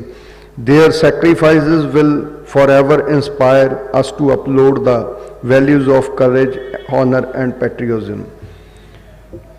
मैं आखिर दे विच कोई गल कहनी चाहूँगा कि साडा विरसा साडे nation दे विच जो साडी विरासत है बहुत वड्डी है। जिथे तक गल करी जावे मिलिटरी दी, आर्मी दी, एयर फोर्स दी, तो मैं ये मानदा अज अगर आज़ाद फिजा दे विच असी सारे जने साह लै रहे हैं तो इन्हां योधियां दी बदौलत लै रहे हैं, थोड़ी बदौलत लै रहे हैं। अज जे छोटे छोटे बच्चे महफूज घरां तो स्कूलों दे विच जा रहे हैं, ਅੱਜ ਜੇ ਅਸੀਂ ਮਹਿਫੂਜ਼ ਤਰੀਕੇ ਨਾਲ 에ਅਰਪਲੇਨਸ 'ਚ ਟਰੈਵਲ ਕਰ ਰਹੇ ਹਾਂ, ਅੱਜ ਅਸੀਂ ਮਹਿਫੂਜ਼ ਤਰੀਕੇ ਨਾਲ ਆਪਣੇ ਘਰਾਂ 'ਚ ਆਪਣੇ ਬੱਚਿਆਂ ਦੇ ਨਾਲ ਰਹਿ ਰਹੇ ਹਾਂ, ਤਾਂ ਉਹਦੇ ਪਿੱਛੇ ਜੇ ਕਿਤੇ ਇਤਿਹਾਸ 'ਚ ਨਿਗਾਹ ਮਾਰੀ ਜਾਵੇ ਤਾਂ ਗਗਨਚੁੰਬੀ ਪਹਾੜੀਆਂ ਜਿਹਦੇ ਤੇ -40-50 ਡਿਗਰੀ ਸੈਲਸੀਅਸ ਟੈਂਪਰੇਚਰ ਹੈ, ਉੱਥੇ ਸਾਡੇ ਜਵਾਨ ਅੱਜ ਖੜੇ ਨੇ। ਅੱਜ ਐਸੇ ਰੇਗਿਸਤਾਨ ਜਿਨ੍ਹਾਂ ਤੇ +50 ਡਿਗਰੀ ਤੋਂ ਅਬਵ ਟੈਂਪਰੇਚਰ ਹੈ, ਉੱਥੇ ਅੱਜ ਸਾਡੇ ਜਵਾਨ ਇੰਨੀ ਅੱਤ ਦੀ ਗਰਮੀ ਦੇ ਵਿੱਚ ਖੜੇ ਨੇ। ਸੋ ਇਹ ਜਿਹੜੀ ਕੁਰਬਾਨੀ ਹੈ ਨੇਸ਼ਨ ਦੇ ਪ੍ਰਤੀ, ਜੋ ਨੇਸ਼ਨ ਸਪਿਰਿਟ ਹੈ, ਇਹ ਬੜੀ ਸਰਾਹਨੇਯੋਗ ਹੈ। ਇਹਦੀ ਜਿੰਨੀ ਤਾਰੀਫ ਕੀਤੀ ਜਾਵੇ ਲਫ਼ਜ਼ਾਂ ਦੇ ਵਿੱਚ ਥੋੜ੍ਹੀ ਹੈ। ਸੋ ਮੈਂ ਇਹ ਮੰਨਦਾ ਕਿ ਜੋ ਇੱਕ ਇਨਸਾਨ ਜਦੋਂ ਮਿਲਟਰੀ 'ਚ ਜਾਂ ਨੇਸ਼ਨ ਦੀ ਕਿਸੇ ਵੀ 에ਅਰ ਫੋਰਸ ਜਾਂ ਆਰਮੀ ਦੇ ਵਿੱਚ ਸਰਵ ਕਰਦਾ, ਉਹਦਾ ਰੁਤਬਾ ਮੈਨੂੰ ਇਹ ਲੱਗਦਾ ਕਿਸੇ ਵੀ ਪੋਲੀਟੀਸ਼ੀਅਨ ਤੋਂ ਵੀ ਵੱਡਾ ਬਣ ਜਾਂਦਾ, ਜਾਂ ਕਿਸੇ ਡਿਗਨੇਟਰੀ ਤੋਂ ਵੱਡਾ ਬਣ ਜਾਂਦਾ ਜਦੋਂ ਕੋਈ ਆਪਣੇ ਨੇਸ਼ਨ ਦੀ ਸੇਵਾ ਲਈ ਘਰੋਂ ਨਿਕਲ ਜਾਂਦਾ। ਸੋ ਐਸੇ ਯੋਧਿਆਂ ਨੂੰ, ਐਸੇ ਸੂਰਵੀਰਾਂ ਨੂੰ, ਐਸੇ ਸ਼ਹੀਦਾਂ ਨੂੰ ਸਾਡੇ ਵੱਲੋਂ ਸਲਾਮ ਹੈ। ਮੈਂ ਸਿਰ ਝੁਕਾ ਕੇ ਸਲਾਮ ਕਰਦਾ। ਤੁਹਾਡੀ ਬਦੌਲਤ ਹੈ ਕਿ ਅੱਜ ਅਸੀਂ ਵੀ ਇਹਨਾਂ ਸਟੇਜਾਂ ਤੇ ਬੋਲਣ ਯੋਗ ਹਾਂ। ਜੇ ਤੁਸੀਂ ਨਾ ਹੋ ਸ਼ਾਇਦ ਅਸੀਂ ਵੀ ਇਸ ਸਟੇਜ ਦੇ ਉੱਤੇ ਬੋਲਣ ਯੋਗ ਨਾ ਹੋਈਏ। ਸੋ ਇਸ ਕਰਕੇ ਇਸ ਦੇਸ਼ ਦੀ ਅਜ਼ਮਤ ਨੂੰ, ਇੱਜ਼ਤ ਨੂੰ, ਇਸ ਦੇਸ਼ ਦੀ ਪ੍ਰਾਈਡ ਨੂੰ ਜੋ ਤੁਸੀਂ ਸੰਭਾਲ ਕੇ ਰੱਖਿਆ ਹੋਇਆ, ਇਹ ਲਫ਼ਜ਼ਾਂ ਦੇ ਵਿੱਚ ਨਹੀਂ ਬਿਆਨ ਕੀਤਾ ਜਾ ਸਕਦਾ। ਔਰ ਆਖਰ 'ਚ ਮੈਂ ਇੱਕੋ ਗੱਲ ਕਹੂੰਗਾ, ਪੰਜਾਬ ਇੱਕ ਐਸਾ ਸਟੇਟ ਹੈ ਕਿ ਜਿਹਨੇ ਜਦੋਂ ਕਦੇ ਵੀ ਇਸ ਦੇਸ਼ ਨੂੰ ਕਦੇ ਵੀ ਜ਼ਿੰਦਗੀ ਦੇ ਵਿੱਚ ਜ਼ਰੂਰਤ ਪਈ, ਚਾਹੇ 800 ਸਾਲ ਦੀ ਗੁਲਾਮੀ ਸੀਗੀ ਉਸ ਸਮੇਂ ਦੀ, ਜਦੋਂ ਗੁਰੂ ਸਾਹਿਬਾਨਾਂ ਦਾ ਟਾਈਮ ਸੀ, ਉਸ ਤੋਂ ਆਜ਼ਾਦ ਕਰਵਾਉਣਾ ਹੋਵੇ ਤਾਂ ਪੰਜਾਬੀਆਂ ਨੇ ਹਿੱਕ ਡਾਹੀ। ਫਿਰ ਜਦੋਂ 200 ਸਾਲ ਦੀ ਗੁਲਾਮੀ ਸੀ ਜਿਹੜੀ ਬ੍ਰਿਟਿਸ਼ਰਸ ਤੋਂ ਸੀ, ਉਦੋਂ ਅਸੀਂ ਪੰਜਾਬੀਆਂ ਨੇ ਹਿੱਕਾਂ ਡਾਹੀਆਂ। ਤੇ ਜਦੋਂ ਕਿਤੇ ਵੀ ਕਦੇ ਨੇਸ਼ਨ ਦੀ, ਜੋ ਸਾਡੇ ਨੇਬਰਿੰਗ ਕੰਟਰੀਜ਼ ਦੇ ਨਾਲ ਕਦੇ ਵਾਰ ਦੇ ਵਿੱਚ ਆਉਣਾ ਪਿਆ, ਉਦੋਂ ਪੰਜਾਬ ਨੇ ਬਹੁਤ ਵੱਡਾ ਆਪਣਾ ਰੋਲ ਅਦਾ ਕੀਤਾ। ਤਾਂ ਮੈਨੂੰ ਇੱਦਾਂ ਲੱਗਦਾ ਹੈ ਕਿ ਦੇਖੋ, ਤਾਰੀਫ ਕਰਨੀ ਤਾਂ ਸਾਰੇ ਭਾਰਤ ਦੇ ਵਿੱਚ ਜਿਹੜਾ ਵੀ ਇਸ ਨੇਸ਼ਨ ਸਰਵਿਸ 'ਚ ਆ ਗਿਆ ਬਣਦੀ ਹੈ, ਪਰ ਬੀਇੰਗ ਏ ਪੰਜਾਬੀ, ਪੰਜਾਬ ਦੇ ਵਿੱਚ ਹੋਣ ਕਰਕੇ ਮੈਂ ਇੱਕ ਗੱਲ ਜ਼ਰੂਰ ਕਹਿਣੀ ਚਾਹੂੰਗਾ ਕਿ ਜਦੋਂ ਵੀ ਅਸੀਂ ਇਤਿਹਾਸ ਚੱਕ ਕੇ ਦੇਖਦੇ ਹਾਂ ਤਾਂ ਤਕਰੀਬਨ 90% ਦੇਸ਼ ਦੀ ਆਜ਼ਾਦੀ ਦੇ ਵਿੱਚ ਜੇ ਕੁਰਬਾਨੀਆਂ ਪਾਈਆਂ ਜਾਂਦੀਆਂ ਤਾਂ ਆਪਣੀ ਪੰਜਾਬੀਆਂ ਦੀਆਂ ਪਾਈਆਂ ਜਾਂਦੀਆਂ। ਸੋ ਜਿਹੜੀਆਂ ਬਹੁਤ ਵੱਡੀ ਇੱਕ ਆਪਣੇ ਆਪ ਦੇ ਵਿੱਚ ਇੱਕ ਗੱਲ ਹੈ। ਸੋ ਪੰਜਾਬੀਆਂ ਦੇ ਅਸੀਂ ਇੱਕ ਬਹੁਤ ਸੋਹਣਾ ਸਰ ਇੱਕ ਕੰਮ ਹੋਰ ਕਰਨ ਲੱਗੇ ਹਾਂ, ਮੈਂ ਤੁਹਾਨੂੰ ਇਹਦੇ 'ਚ ਦੱਸਣ ਜਾ ਰਿਹਾ। Punjab tourism and culture department the last ਦੇ ਵਿੱਚ ਮੈਂ 21 ਮਿੰਟ ਲੈਣਾ। ਅਸੀਂ ਇੱਕ ਬਹੁਤ ਸੋਹਣਾ ਉਪਰਾਲਾ ਇਹ ਕਰਨ ਲੱਗੇ ਹਾਂ, ਜਦੋਂ ਆਪਾਂ ਹੁਣ ਪੰਜਾਬ ਦੇ ਵਿੱਚ ਐਂਟਰ ਕਰਾਂਗੇ ਹਰਿਆਣਾ ਸਾਈਡ ਤੋਂ, ਅਸੀਂ ਇੱਕ ਬਹੁਤ ਸੋਹਣਾ ਇੱਕ ਦਰਵਾਜ਼ਾ, ਮਤਲਬ ਕਿ ਗੇਟਵੇ ਤਿਆਰ ਕਰ ਰਹੇ ਹਾਂ, ਪੰਜਾਬ ਗੇਟਵੇ, ਜਿਹਦੇ ਵਿੱਚ ਜਿੰਨੇ ਸਾਡੇ ਮਤਲਬ ਕਿ ਸਾਡੇ ਸੋਲਜਰਸ, ਸਾਡੇ ਸ਼ੂਰਵੀਰ, ਸਾਡੇ ਯੋਧੇ ਹੋਏ ਨੇ, ਅਸੀਂ ਉਹਨਾਂ ਦੇ ਇੱਕ ਸਟੈਚੂਜ਼ ਬਣਾ ਕੇ ਉਹ ਪੂਰਾ 1 ਕਿਲੋਮੀਟਰ ਦੇ ਏਰੀਏ ਦੇ ਵਿੱਚ ਉਹਨਾਂ ਦੇ ਸਟੈਚੂਜ਼ ਬਣਾ ਕੇ ਉੱਥੇ ਉਹਨਾਂ ਨੂੰ ਗਲੋਰੀਫਾਈ ਕਰਾਂਗੇ।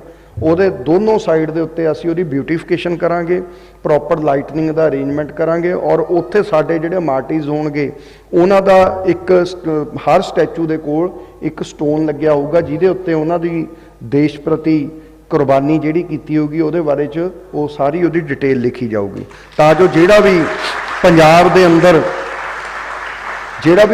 ਦੇ ਅੰਦਰ ਐਂਟਰ ਕਰੇ ਤਾਂ ਉਹਨੂੰ ਪੰਜਾਬ ਦੀ ਜਿਹੜੀ ਇੱਕ ਅਜ਼ਮਤ ਹੈ, ਪੰਜਾਬ ਦੀ ਇੱਕ ਜਿਹੜੀ ਐਡੀ ਵੱਡੀ ਵਿਰਾਸਤ ਹੈ, ਉਹਦੇ ਬਾਰੇ 'ਚ ਪਤਾ ਜ਼ਰੂਰ ਲੱਗਣਾ ਚਾਹੀਦਾ।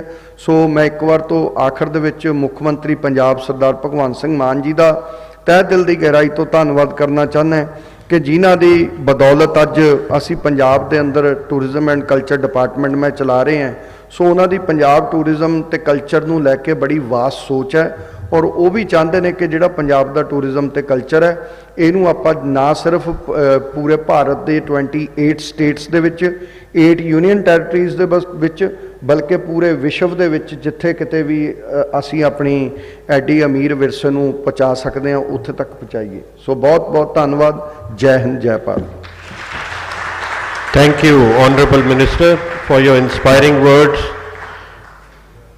May I request Colonel T.S. Dhaliwal, our Chief Coordinator, to kindly come up and conduct the presentation ceremony.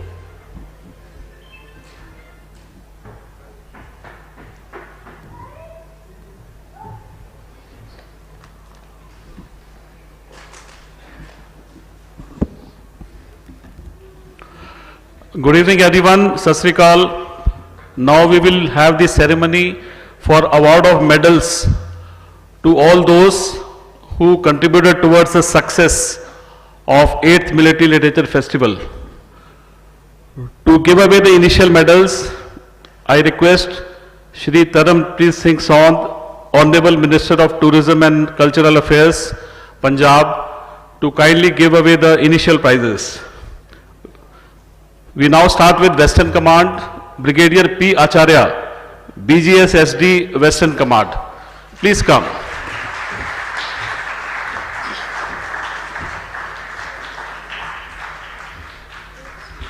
Brigadier Acharya is from Infantry, Rajrif, and he has a distinguished career, and his branch was the coordinating branch with us during the conduct. Colonel Umesh Sati, Colonel GSSD.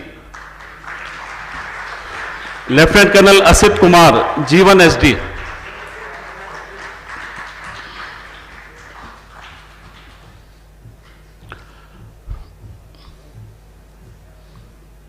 Colonel Umesh Sati is not here. I'll request Colonel Asit Kumar to kindly accept both the medals.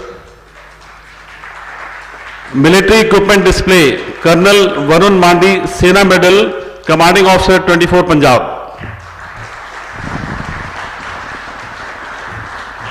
24 Punjab has done the equipment display in a highly exceptional manner and it was very popular. Major L.N. Murthy, Company Commander 24 Punjab.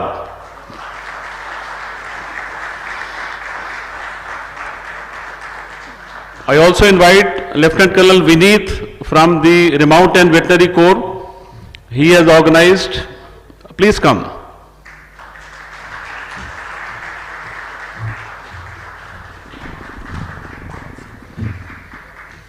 Major L.N. Murthy, Company Commander 24 Punjab.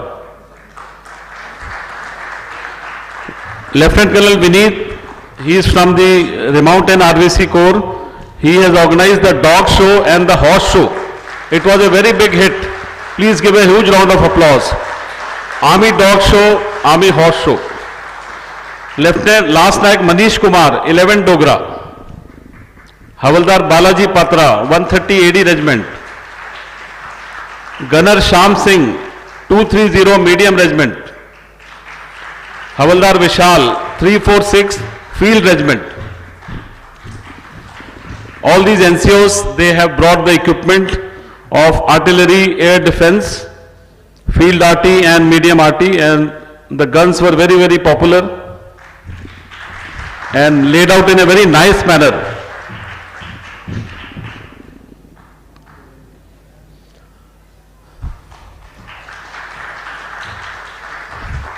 Havaldar Balaji, Gunner Sham Singh. Havaldar Subodh Kumar, Sata Battery. Subedar Mohan Babu, Army Dog Unit.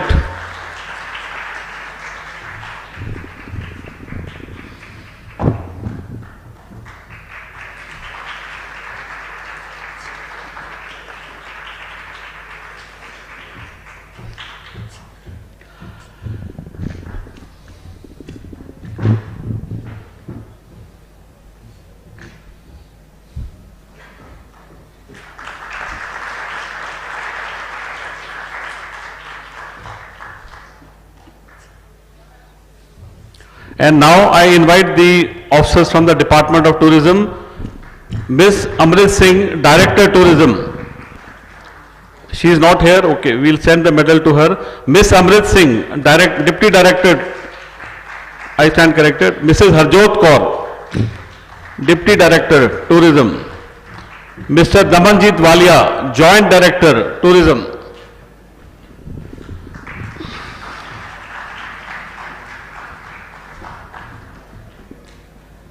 Mrs. Indu, Department of Tourism, Mr. Gurjeet Singh. and Mr. Harsh Mittal.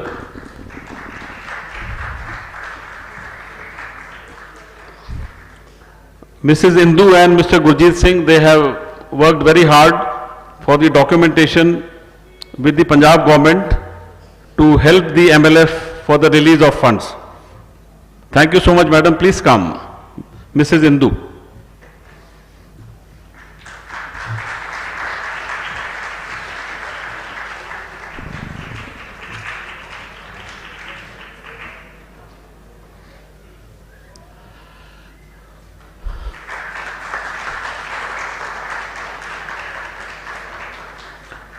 Mr. Gurjeet Singh.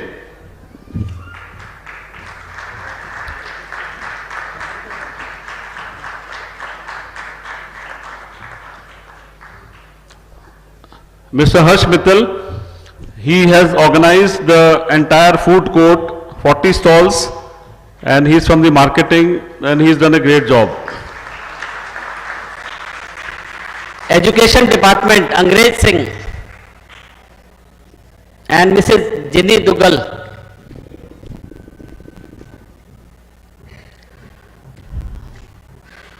Thank you so much, Minister Sir. You may please take your seat. And now I will request Chief of Staff, Western Command, Lieutenant General Mohit Wadhwa, Sena Medal, to kindly award the next few prizes. NCC, Mrs. Nivedita Sharma, Principal. She had given the NCC boys and girls, and they did a great job.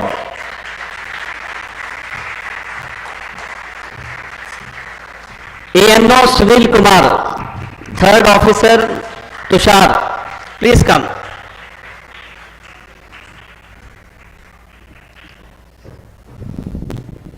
Tushar, move up.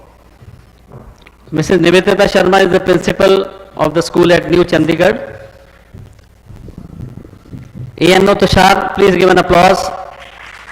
The young officer of the NCC and Subedar ANO Sunil Kumar, please come. Now we invite the cadets of the My Pago Academy who helped in the conduct of Clarion Call Theatre, Lady Cadet Rishita and Lady Cadet Nancy. Please come. These cadets are from the My Pago Preparatory Training Institute located at Mohali, which trains them to become officer in the army. Please come. Rishita, Nancy.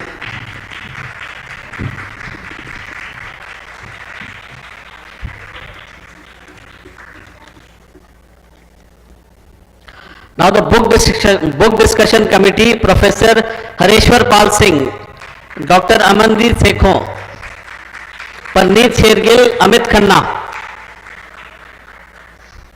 Lieutenant Colonel Randhawa, Lieutenant Colonel Mrs. Randhawa, and Dr. Gurpreet Sandhu Gill. Anyone here?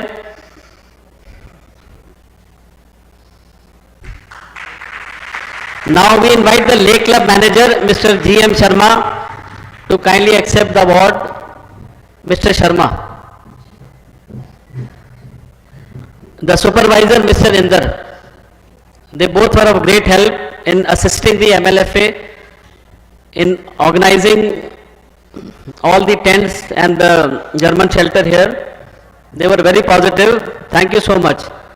Mr. Sharma, General Manager, Lake Club.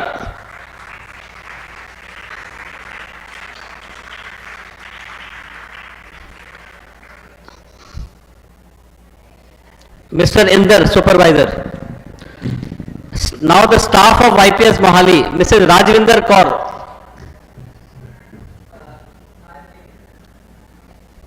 Please come. I'll request Major General TPS Varaj, VSM Bar,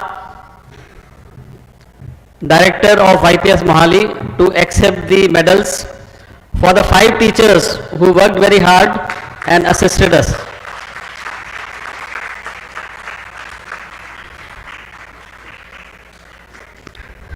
MLFA office staff, Harpreet Singh, Sukhdev Saini and Satnam Singh. Harpreet Singh, please come.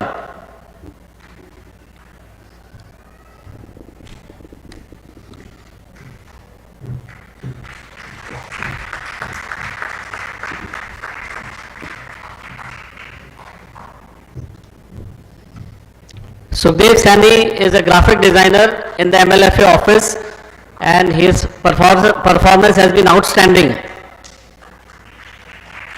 Harpreet Singh is ex-army from artillery and he is the accounts clerk with me at the MLFA office, Mohali.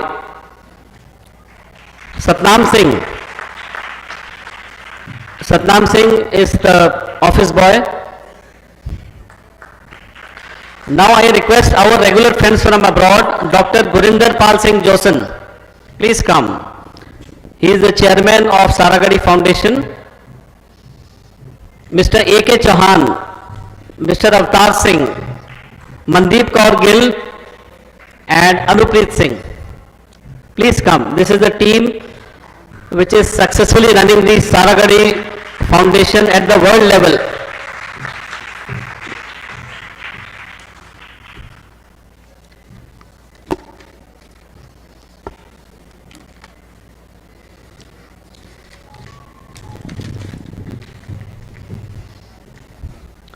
Mr. A.K. Chauhan, Mr. Avtar Singh, please come.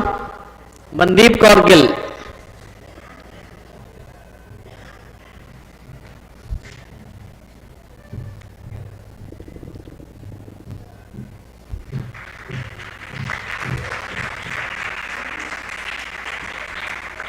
Mandeep Kaur Gill, please come.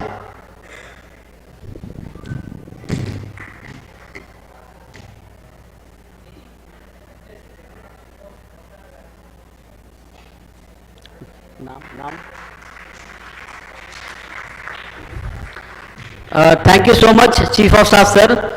You may please take your seat. Now I will request Chairman of Military Literature Festival Association, Lieutenant General T.S. Shergill, PVSM, retired, to do the award ceremony for the balance of the participants. Lieutenant General J.S. Chima, PVSM, AVSM, VSM, retired. Please come.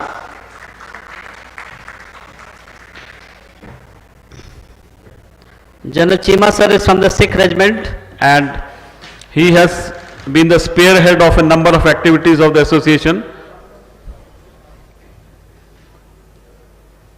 Major General Harvijay Singh, Sena Medal. He is the author of the e-book which has been released yesterday and he is a historian.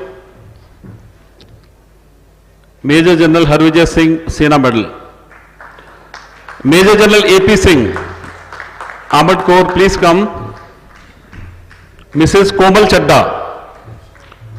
Mrs. Komal Chadda for the exhibiting the painting stall.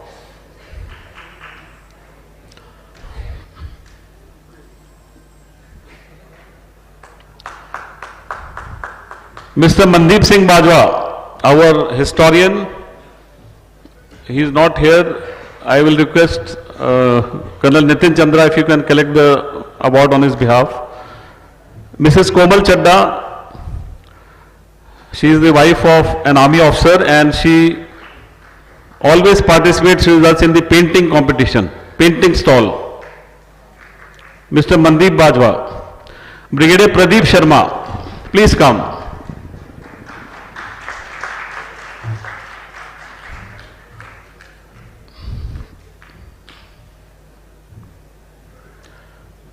Brigadier Pradeep Sharma is from Infantry Jat Regiment and he has also contributed in the planning and the conduct of the festival. Please come, sir. Miss Amrita, graphic designer.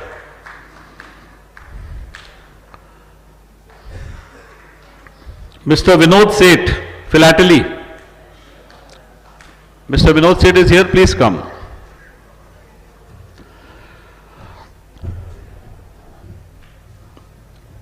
Miss Amrita, she is the graphic designer. She has designed all the invitation cards, logos and the signages.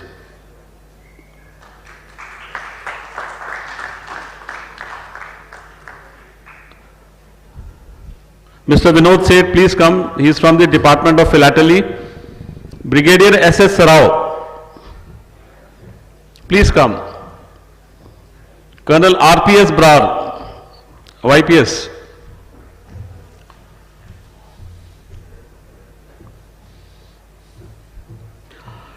Brigadier Sarao has got a very good collection of stamps, and he has organized the stamp display at the Lake Club, which was very popular.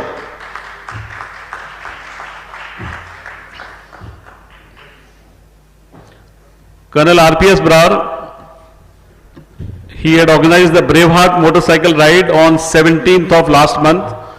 Very, very successfully. 1,300 motorcycle riders had participated. Colonel Nitin Chandra, please come.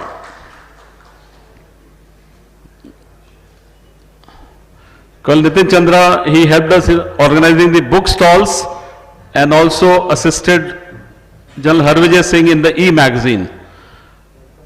Colonel Avnish Sharma.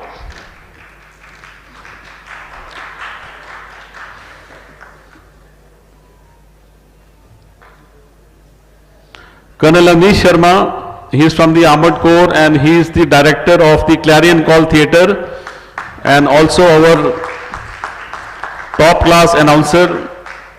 The success of Clarion Call belongs to Colonel Avnish Sharma. Mr. Karanveer Singh, Colonel Jarnail Singh. Karanveer, he organized these medals for us and always a very, very willing partner. They all are volunteers, ladies and gentlemen. They all are retired defense officers. They all are volunteers. Colonel Jarnail Singh, Hospitality Department, arranging accommodation and transport for the guest. Colonel N.K. Sharma. Colonel N.K. Sharma is also retired from artillery and he organized the wreath laying ceremony on 17 November and also in charge of this venue one on both the days, single-handed. Commander Rohit Kaushik, Clarion Call. Colonel Rajiv Sharma, Clarion Call.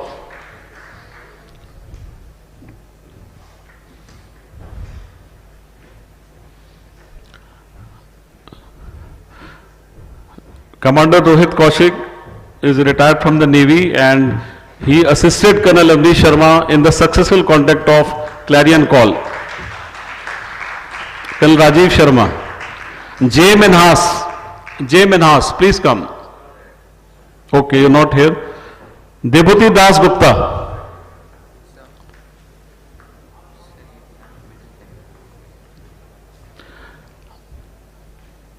Debhuti Das Gupta, he is a painter and he has come all the way from Calcutta with his paintings.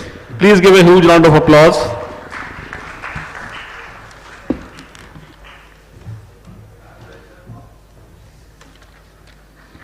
Narinder Pal Singh for the display of the coins.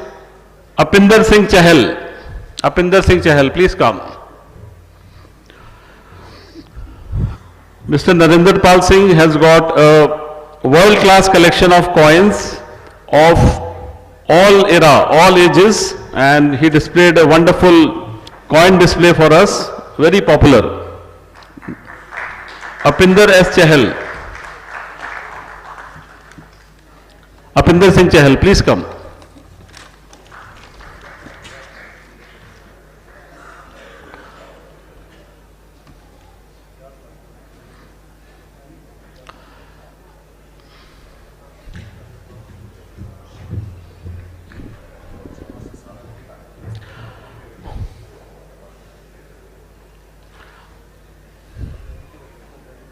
And now I invite the executive members of the association, Major General TPS Varaj, VSM Sena Medal. He is the General Secretary of the association. And despite his duties of Director YPS Mohali, he has always been in the forefront for all the tasks of the MLFA.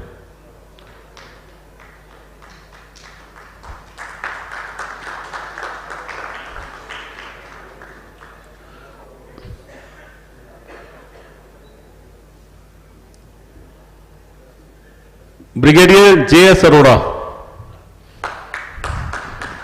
Brigadier J.S. Arora has been the lifeline of the MLFA, and he is the real director. He retired from RT, and he was also Director Defence Services Welfare for 4 years.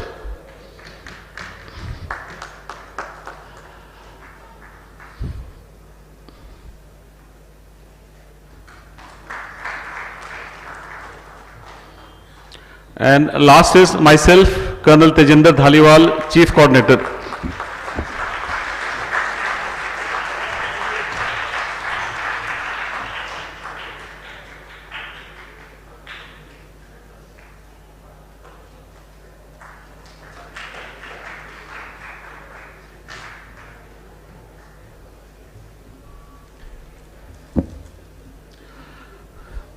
Now the medal ceremony is over.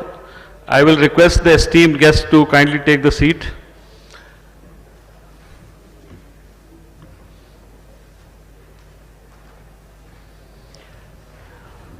And in the end, we offer our vote of thanks to our esteemed chief guest, Shri Taranpreet Singh Saund, Honorable Minister of Tourism and Cultural Affairs, Punjab, and also the Chief of Staff of Western Command, General Wadhwa, for sparing the valuable time and coming here and doing the award ceremony, for encouraging the volunteers and the members. And with this, we come to the end of the closing ceremony. Thank you, ladies and gentlemen.